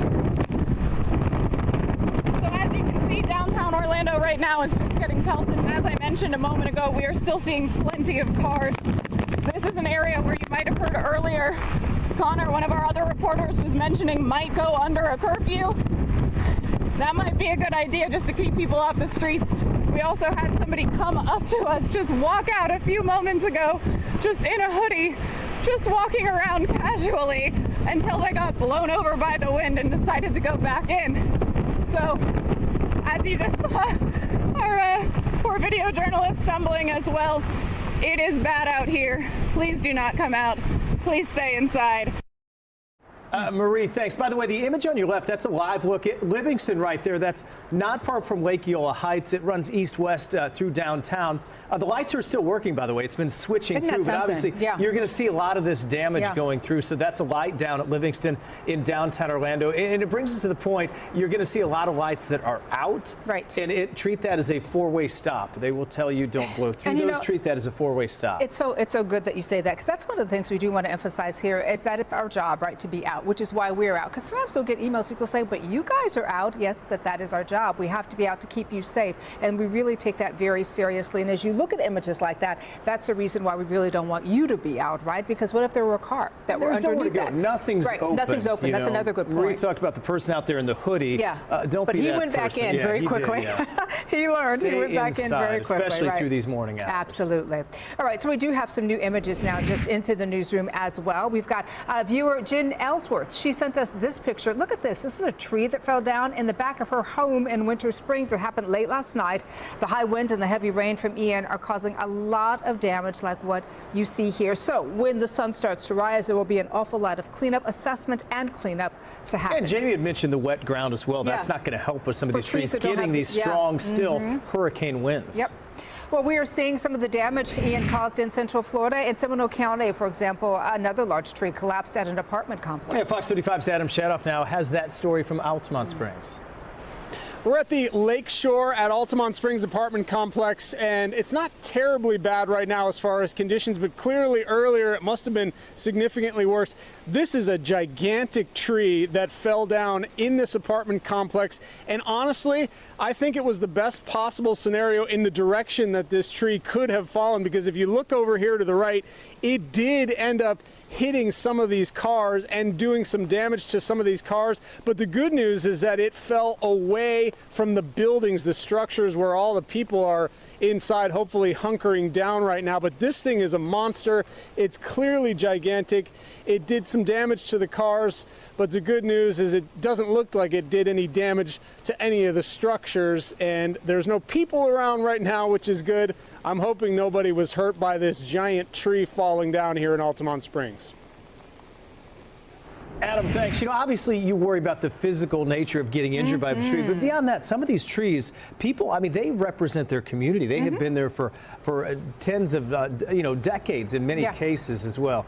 This is a live look right now. We're looking at the conditions, and you can see Orlando is right in the heart of that right now. It is still a hurricane. Ian, winds still above 75 miles an hour, which classifies that. We've come down from a Category 4, nearly Category 5, to now a Category 1. But if it's your house right now, it feels like a very, very strong storm. And we hear it on our roof here at our Fox 35 studios, and we also see it on the cameras you're looking at on the right side of your screen. As you can see, we also are seeing an awful lot of damage that is happening in and around our Central Florida area as the rain comes down. And as you see, there are cars parked there, which is exactly where they should be. There really, as you said, is no place to go. As you look at the studio camera on top of our own roof here at Fox 35. It's a full parking lot, and I want to thank all our people behind the scenes that we spent the night here. They have been here all night as well, so certainly thanks to them. We're trying to park away from trees because that's the same thing that a lot of people are facing out there. Do you know there was one time, I know we've got to toss to Nestor, but that I was parked in the parking lot at a job I had in TV, and a tree fell on my car. All right, and thank you so much to our crew there, our team, Fox 35 Orlando, for bringing us the latest in Central Florida. Meantime, a number of people, at least 2.5 million people throughout the state of Florida, without power in the dark right now because of sustained winds, high high winds and hurricane force winds, and because of that storm surge. Right now, Fox 13 in Tampa speaking on this at this current moment. We're going to dip in live to their coverage. We may just be staging here to go take care of gas stations, but and then if you could see way down in downtown there, mostly lit. When we came into St. Petersburg, we saw it was mostly had power. So the point is, your neighbor could be out, you could have it. It's irritating if you don't have your power, you want it back on. And now we're talking Duke here, Duke Energy. That's who's staging here at Tropicana Field, one of 3 locations. They are ready to hit the road as soon as the sun comes up. Listen to this from their spokesperson. At Duke Energy, obviously, we have crews already here in the state of Florida, but also for this particular storm, we've brought thousands of crews from across the country. So right now, between those crews here in Florida and across the country, we have 10,000 crews standing by waiting to respond specifically for this storm. And so first, where are these crews coming from? We are so grateful that we have crews coming from as far away as the Midwest, that's Ohio, Indiana, Kentucky, and even as far away as Maine and the Northeast that are here to help us restore power for our customers. And what happens is when those crews come down, of course, we have to have somewhere to put all of those trucks and the personnel. So at this moment, we have a variety of different what we call staging locations where the trucks can park while the storm is passing through. So those locations right now are the Villages, Tropicana Field, and a company called Ritchie Brothers in Polk County. So in each of those locations, there are either hundreds or in some cases literally thousands of trucks that are parked ready to respond as soon as this storm comes through. And we specifically placed them far enough away so they are away from the storm's path, but close enough so they can rapidly respond as soon as it's safe to do so. And some advice if you are without power and you're watching us on a tablet or your phone, or maybe you're listening to us on from one of our radio partners. This is good advice. Go around and disconnect or turn off any non-essential electric equipment. You want to leave like one lamp on so you know when the power comes back on, but turn off everything else you can. That way, when it does come back, you avoid overloading circuits and having the power go back out again and having to deal with this anymore. Do not open freezers or refrigerators unless absolutely necessary. Obviously, you want to keep that food cool as long as you can. And never replace a fuse or touch a circuit breaker with wet hands or standing in standing water. Sounds like a no-brainer, but we get caught up, we get excited, we go try to do things, and that's when you can make a deadly mistake. So please be careful when talking about electricity. And I thought this was interesting. I did not know about this. This is right from Duke Energy's website. If your home or business is flooded, Duke Energy actually cannot reconnect power until the electrical system has been inspected by a licensed electrician. If there is damage, an electrician will need to make repairs and obtain verification from your local building inspection authority before power can be restored. So that means if you've been flooded and you're without power, it's going to be a few days before you're going to get power back. If you've just lost it and you don't have any flood damage in your house, as soon as the sun comes up, Duke Energy is going to hit the roads. I know TECO is too. Whatever your power company is, they're going to wait until it is safe to get back out there. And Walter, we're just going to look around and look at. All right, there's an Ohio license plate right now. Let's go checking license plates to see where these trucks are. There's one from Indiana. I mean, these trucks, and they just look at this. I know it's dark in the middle of the night, but there are trucks as far as I can see. They go all the way down this parking lot here at Tropicana Field. So they knew they had a plan in place. They put the trucks as close as they could, but still keep them safe. And as soon as that sun comes up, the power army is going to go. Now, see these bucket trucks, and I think somebody mentioned it earlier, Walter. They can't go up in the air if it's 35-mile-an-hour winds or higher, even if it's gusting. Yeah, I mean, and think about it. Oh, you don't want to get up there if it starts getting gusty. No. So they've got to wait until the winds calm down, and they're not going to go through standing water because if there's power lines down, it can be very dangerous. So patience is the best advice. And I know there's not. At least you can open a window and it's a little cooler than today. It's not quite as hot and humid as it was before the storm. Yeah, for sure. And Charlie, I do love that you pointed out the different license plates, because I find myself, when U-Hauls pass by, I always want to know where they come from, the pictures. So it's great that they all came down here. They left their families to come down and help us out. So it's a great thing. It's what they do. Yeah. And we and our guys and gals will go to North Carolina sometimes and help, and we go out, and that's what they do. And it's an army of help, and they're here to help. It's just going to take a minute or two. Yeah, for sure. All right. When the sun comes up, they'll get going. Charlie Belcher, we'll talk to you later on. Thanks. Yep. Okay. Yeah, and I believe 30. All right, great information there from our partners, Fox 13 in Tampa. Now, tomorrow morning, in the morning at 8:45, Governor Ron DeSantis is expected to update us on the current conditions. Now, yesterday, he mentioned that at least 7,000 National Guardsmen and 300 aircrafts will be prepared to help. Now, this is once it is safe for crews to respond with recovery and rescue efforts. Meantime, we want to go ahead and dip in live to our partners at Fox 35 in Orlando.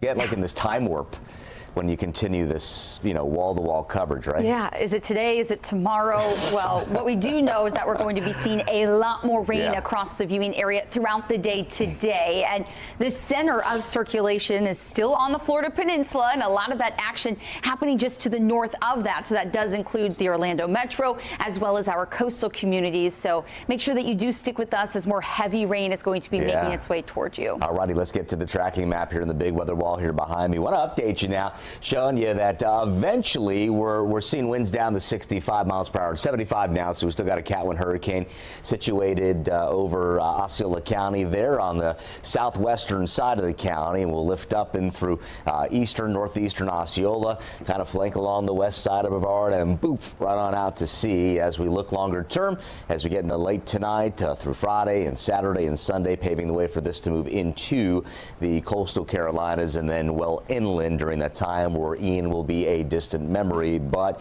leaving a big trail of destruction across the state of Florida. And even on the track now that we see longer term as it becomes a tropical storm, it's still going to have impactful winds. There'll be some surging along the South Carolina coast, very low country as we call it there in the coastal Carolinas, out toward Tybee Island, Georgia, beautiful Savannah there in Chatham County, Georgia. That's going to bring some increase in storm surge there and some higher winds and a rain risk as well. So that's brewing up there. Let's talk about Fox 35 storm tracker radar, the center of circulation. I've outlined it here. The counterclockwise winds rotating around this like a dog chasing his tail, and we have got some serious rain now piling into North Brevard County. You could see the remains of the eye wall here lifting on up. So within that, buried within that, not only do we have the heavy rain, but boy, we got a big old punch of wind right now.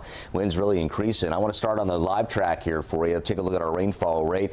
Right now, some lighter rains around Flagler County, but whoo-wee, look at that. You come on down south toward NSB offshore, coast of Volusia County, and right on through south of Oak Hill toward the Volusia County-Brevard border, and we got a corridor right here of tremendous tropical downpours. Right now we're seeing rainfall rates in that range of about 2 to 4 inches per hour.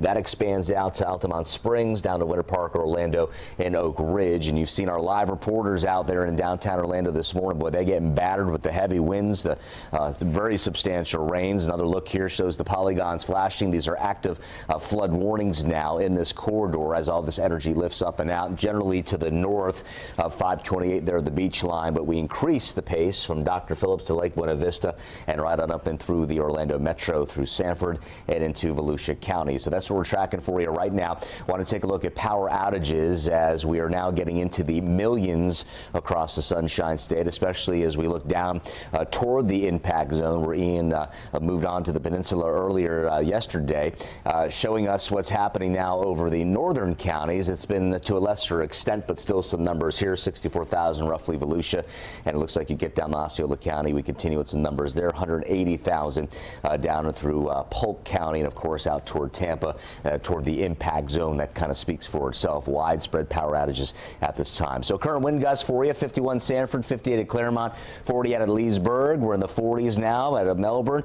67 mile per hour wind gusts currently out of Daytona Beach on our last measurement. And again, as we look at the state right now, easing on the southwestern portion of the peninsula, but as you come into the gut of the state and over east central Florida, closer to that circulation there over Osceola County, we start to see a sharper rise projecting out with those very strong, very gusty winds in nature at this time.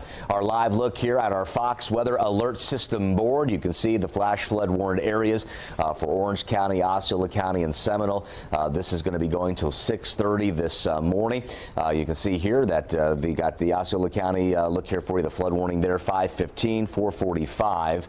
Flash flood warning Orange County to the Osceola County area, and the tornado watch here, please disregard that. That's some false data now coming into the line at this time, but you can see we have very, very active skies and several warned areas now, with some flooding becoming an issue. Standing water will be an issue after that. So as you take a look at the watches and warnings at this time, you continue for hurricane warned areas shaded in the red. The orange areas here indicate a tropical storm warning, and a look at our high resolution modeling shows us that we're kind of in this rainy mess here through mid-late morning, even into the afternoon. There'll be distinct pockets of rain bands rotating on through, and then we start to see that circulation riding on up and out over North Brevard County, following that NHC track right out to sea and eventually away from us, with much better weather taking shape for the weekend. Talking about some sunshine returning, and overnights may actually, Allison, trend a little more comfortable as Ian may help to torque a weak cool front through the peninsula, and seeing some modeling indicating maybe some lows for a lot of our viewers down into the 60s longer term. Wow. So yeah, a little taste of fall, but dealing with a monster hurricane, made landfall southwest Florida, the impact spreading wide and far. So many great people in our great state of Florida impacted by this storm.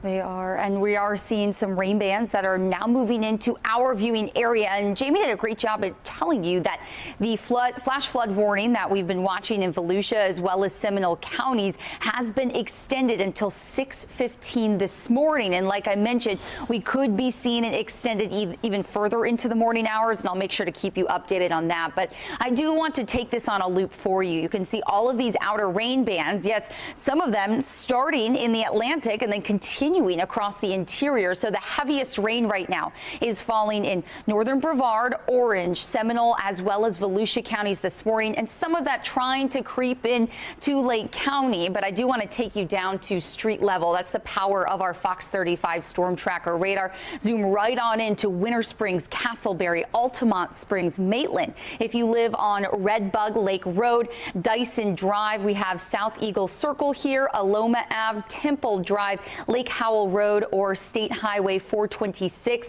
Very heavy rain is falling, and likely could be seeing some strong wind gusts with that. And then I want to zoom out and take you up to the coast. We have a lot of reporters that are near Daytona Beach, New Smyrna Beach, as well as Ormond Beach. And actually, speaking of Ormond Beach, we have a viewer that was messaging me on Instagram saying, hey, we're watching you. Thank you so much for your coverage. And then he was sending me another message and said, oh, my power just went out. So that's what we are seeing up there, and was letting him know that if your power does go out, you can download the Fox 35 Storm Team weather app and watch us live on your cell phone. So make sure that those phones are charging at the moment. But you can see some very heavy rain moving just south of Daytona Beach through Port Orange, Ponce Inlet, New Smyrna Beach, as well as Edgewater this morning. And I do just want to look at some winds now. Some of the brighter reds are showing actually the strongest, but we've been seeing gusts even higher than this. So sustained anywhere from 30 up to 35 miles per hour. But if we go in and look at those wind gusts, you can see them up to 64 miles per hour in Lakeland, 58 in Claremont, 28 in Ocala, 44 in Palm Coast, and about 67 mile per hour wind gusts in Daytona Beach. We have been watching all of our reporters that are showing boots on the ground saying that these gusts are very strong, and it's not a a good idea to go outside until this system does pass. Not only are we going to be seeing the stronger winds there, but also the pockets of very, very heavy rain that our Fox 35 storm tracker radar is doing such a great job at showing. And one more time, we just want to show you that center of circulation right here, but we do have all of those outer rain bands extending into Lake Mary. I do want to take you out to our roof cam from the Fox 35 studios. You can see all of that rain that is falling, and likely around the area going to be seeing some ponding on the roads, some flooding. So you do not want to drive through this. You don't know how deep that water is. We have already seen a lot of rain that started yesterday, continuing throughout the day, and then again throughout the day today. We could be seeing several more inches of rain, especially in areas just to the north of where we are seeing this rain band, because take a look at all of these out over the Atlantic that will slowly be pushing on shore. So we'll continue to monitor things for you. I can send out some arrival times on when you could continue to see that heavy rain. So moving into Lake Helen within the next 16 minutes, the Sanford Airport within the next 18, Sanford in 19, and the Central Florida Zoo in about 21 minutes from now. So Jamie, the power of the Fox 35 storm tracker radar is that we get to go down to street level so that you know exactly what conditions you can expect where you live, and that's so important to us. We want to make sure that you and your family are staying safe as Ian is making its way through the viewing area. Wow, nice job, Allison. Boy, a lot of heavy rain out there. We've got the gusty winds, multiple threats in progress, rain, wind, and flood right now. The tornadic threat is really decreased. We shed the watch at 1 a.m. local time, so we look good. And that's great news, because we were tracking several tornado warnings yesterday, last night. Yeah. So the threat was there. The threat is eased, but there are 3 more threats again: rain, wind, and flood. So keep it here. We'll continue to keep you up to date. Depend on us here in the Fox 35 Storm Center. Back to you for now. Jamie and Allison, great job. But we know there are going to be a ton of claims, an enormous amount for property. We're also watching the power outages. The governor saying yesterday we were going to hit the millions. We have done that. 2.2 million right now. And you can see, look at DeSoto County, 100%. Charlotte County, 98%. Lee County, 93%. Those counties got hit so hard. Even Hardee and Manatee at near 90% between the two of them. And so obviously Southwest Florida has been hit very hard. They talk about 30,000 linemen ready to go, but they've got to wait until the conditions are good enough. That is going to be a multi-week process to get all of those individuals back online. And we hear a lot about neighbors helping neighbors, don't we? And so if you're in Lee County and you're are among that few percent that you have got power, in Hardee County, where you're the 9% that do, certainly you're going to be hosting your neighbors and your friends and people who do need it because they don't have it. It is incredible to see those numbers now. We were not expecting that, but to see it there in real time. In the middle of Central Florida, we are seeing them as well. Obviously not the dark red where they're seeing in Southwest Florida, but we're going to continue to deal with that throughout the morning as well. Speaking of Fort Myers, down there where they got hit the hardest, they sent in just some unbelievable video showing the brunt of Ian. I tell you what, right, so this shows viewer Becky Henshaw's view from her balcony. Take a look. Holy that's a tornado. And so we don't know if it was indeed a tornado, but what we do know is that winds were just whipping so fast there. Take a look at that. I mean, that is just incredible. And again, that is from her balcony. You can see the whole pavilion of her apartment complex and her pool. Yeah, her pool is there, but it's entirely underwater, so you can't even tell that there is a pool there. She also filmed the stairwell that leads to the apartment's parking garage that you see is just totally cut off by floodwater. So she is in essence stuck in her home because she can't go out because of all of the floodwater that is there. She can't get down the stairs because the stairs are flooded as well. So just an incredible piece of video there, right? One of the areas we've also been showing you hit is Sanibel Island, Lee County there. We've got a better idea of how bad the damage is there. Elise Chingri showing videos from before the storm and after. You can see the entire pool deck again in this case underwater. It looks like it's part of the ocean. You really can't tell where the land is and where it's not there. National Weather Service said they were expecting about 8 to 12 feet of storm surge there. And this is a live look at our DOT camera. This is along State Road 408 in Hiawassee. Take a look at that. I mean, this is one of the things that we like to see. Not a lot of cars out there on the roadways, but we also see that there is some pooling water. I think you can see there on the left of your screen. And that's really what you don't want to be driving in at this time of the night, because you really don't know what's underneath it. Water and debris. You're not going to be able to to see it. You until it's just too can't late. see it. And so wait until the morning light, folks. If you do have to go out, wait until officials are able to get out and assess the damage and let you know that it is indeed safe to go outside. But it is always nice to see empty highways when you're dealing with a situation like almost everything this. closed. I mean, with Disney, Universal, and SeaWorld, they're all closed. Businesses are closed. Port Canaveral still closed today, so stay at home. And can I just mention very quickly, especially for our tourists, right, who are here, who may not be used to hurricanes, right, this is a time you all really do want to stay inside because you don't know what to expect. And so just wait until officials tell you it is safe. Turn on Disney on TV. Yeah. I know it's not the same thing, but a at lot least of them you waiting can, to see what Orlando International is going to do. And I'm sure when the storm passes, we will get the official word there. Yeah. So we're also getting some more video, right, that we do want to bring you. This is of some of the rescues, right, that are taking place all across Central Florida. Yeah, some great rescues. Firefighters in Naples, boy, they had a long day as well, rescuing someone out of their car stranded in flooding. The floods just overwhelmed some of the people there. They had to cover the hood of the car there. It was that deep. Take a look.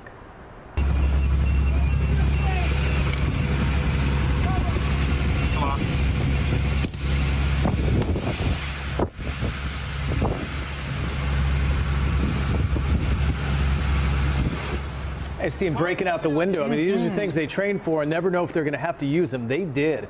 Naples Fire and Rescue posting the video. Keep in mind that same department's own fire station, that was the one that was flooded with chest-high water earlier. So they have their own home flooded. Now they're out helping others. And more people are sharing videos online of the damage in their own neighborhoods. But this is the first that we've seen here into the Fox 35 newsroom. Take a look at this. This is a boat that actually washed up right onto somebody's yard. This is in Cape Coral, by the way.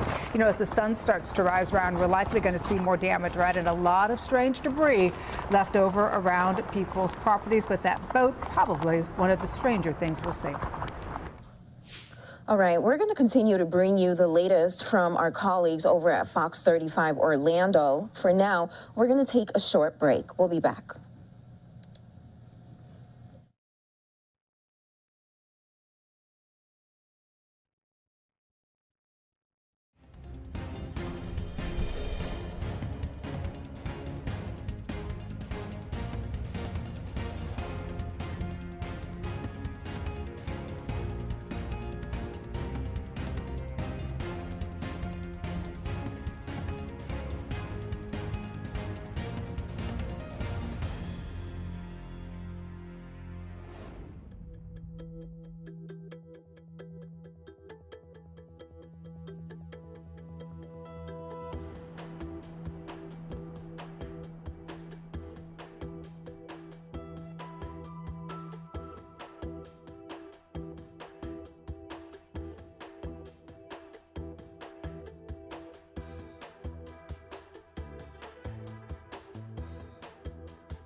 Good morning and welcome into Live Now from Fox. I'm your host, Gabrielle Amato, and we are continuing our coverage of Hurricane Ian as it continues to barrel through Florida. At the moment, Hurricane Ian continues through Florida as a Category 1 storm. The latest update as of 2 o'clock in the morning from the National Hurricane Center puts this storm moving at just 9 miles per hour, winds at 75 miles per hour, with the next update coming down at 5 a.m. Eastern time. We have been piggybacking off of our Fox 35 coverage, and we're going to send you out to them in just a moment. But we do want to let you know that currently 2.4 million people are without power in Florida. There is extensive damage in the Fort Myers and Naples area. At 8:45 a.m. Eastern time, the next update from Governor Ron DeSantis is going to happen, and of course we'll bring you that live, raw, and unfiltered here on the show. But as promised, we are powered by our owned and operated stations. Our Fox 35 Orlando team are actually gearing up for this storm to make landfall in the Orlando area. So I do want to send you out to their coverage. Let's listen in. Increase just now on Twitter out of New Smyrna Beach. And if you're watching our coverage, welcome. I'm glad you decided to join us. You're asking me what in the world is going on at NSB right now out in Volusia County. Well, you all have a rain band now that is moving through your neck of the woods. You can see two distinct rain bands, one here, and both are producing tremendous wind gusts right now in the order of 55 to 60 miles per hour, even higher in some of those locations, and big time rains. Those rains begin to taper off a little bit over Flagler County, though still coming down pretty good there from Port Orange down to NSB. This is what we've got for you. Big time rain amounts, about 4 inches per hour at least in these pink splotchy areas here. This is our rainfall rate. Our live weather radar is dual pol, P-O-L. That allows us to essentially x-ray the innards, the guts of these showers and isolated storms as they move through those rain bands, and it gives us a good idea as to what's going on. And that would be the name of the game now is the heavy rain and these tremendous wind gusts that are loading all across the beachfront and across the metro now. Those heavy rain returns expand all the way out in the southern Lake County, south of the Florida Turnpike and Claremont. And you come over to Lake Buena Vista, into Kissimmee, the area lakes through Metro Orlando, and all the way back across the northern metro into the coastal counties and communities, and that's where we really see the heavy rain falling. So this is a look here at the camera. I believe this might be downtown, though, labeled I Drive, but either way. Yeah, that looks like downtown. Yeah, it is downtown, of course, and does show us the winds whipping and those raindrops flying back and forth there. So we continue with the hurricane warning. That is the red shaded counties here. There's a lot of them, and as we look at the tropical storm warned areas, these are in orange to the northwest counties and then back down toward Vero Beach and Fort Pierce and into the Stewart area along our Treasure Coast. So the outlook on our high-res modeling showing us that we've got the circulation, big time rains through at least mid-late morning, and then we'll start to see things easing up. Breezes will still be spurting pretty sporty levels, probably about 35, 40 on the gust, but as we separate from Ian's circulation, which is broad and vast, covers a lot of areas now, that will have a tendency of helping to alleviate this real gusty condition and help those raindrops dry on up. But from now all the way into our Friday tomorrow at 8 a.m., additional raindrops here. Of note is what's happening around Volusia County at this time. And as we look at the wind speed and gusts, we've got your wind speed shaded here in the white.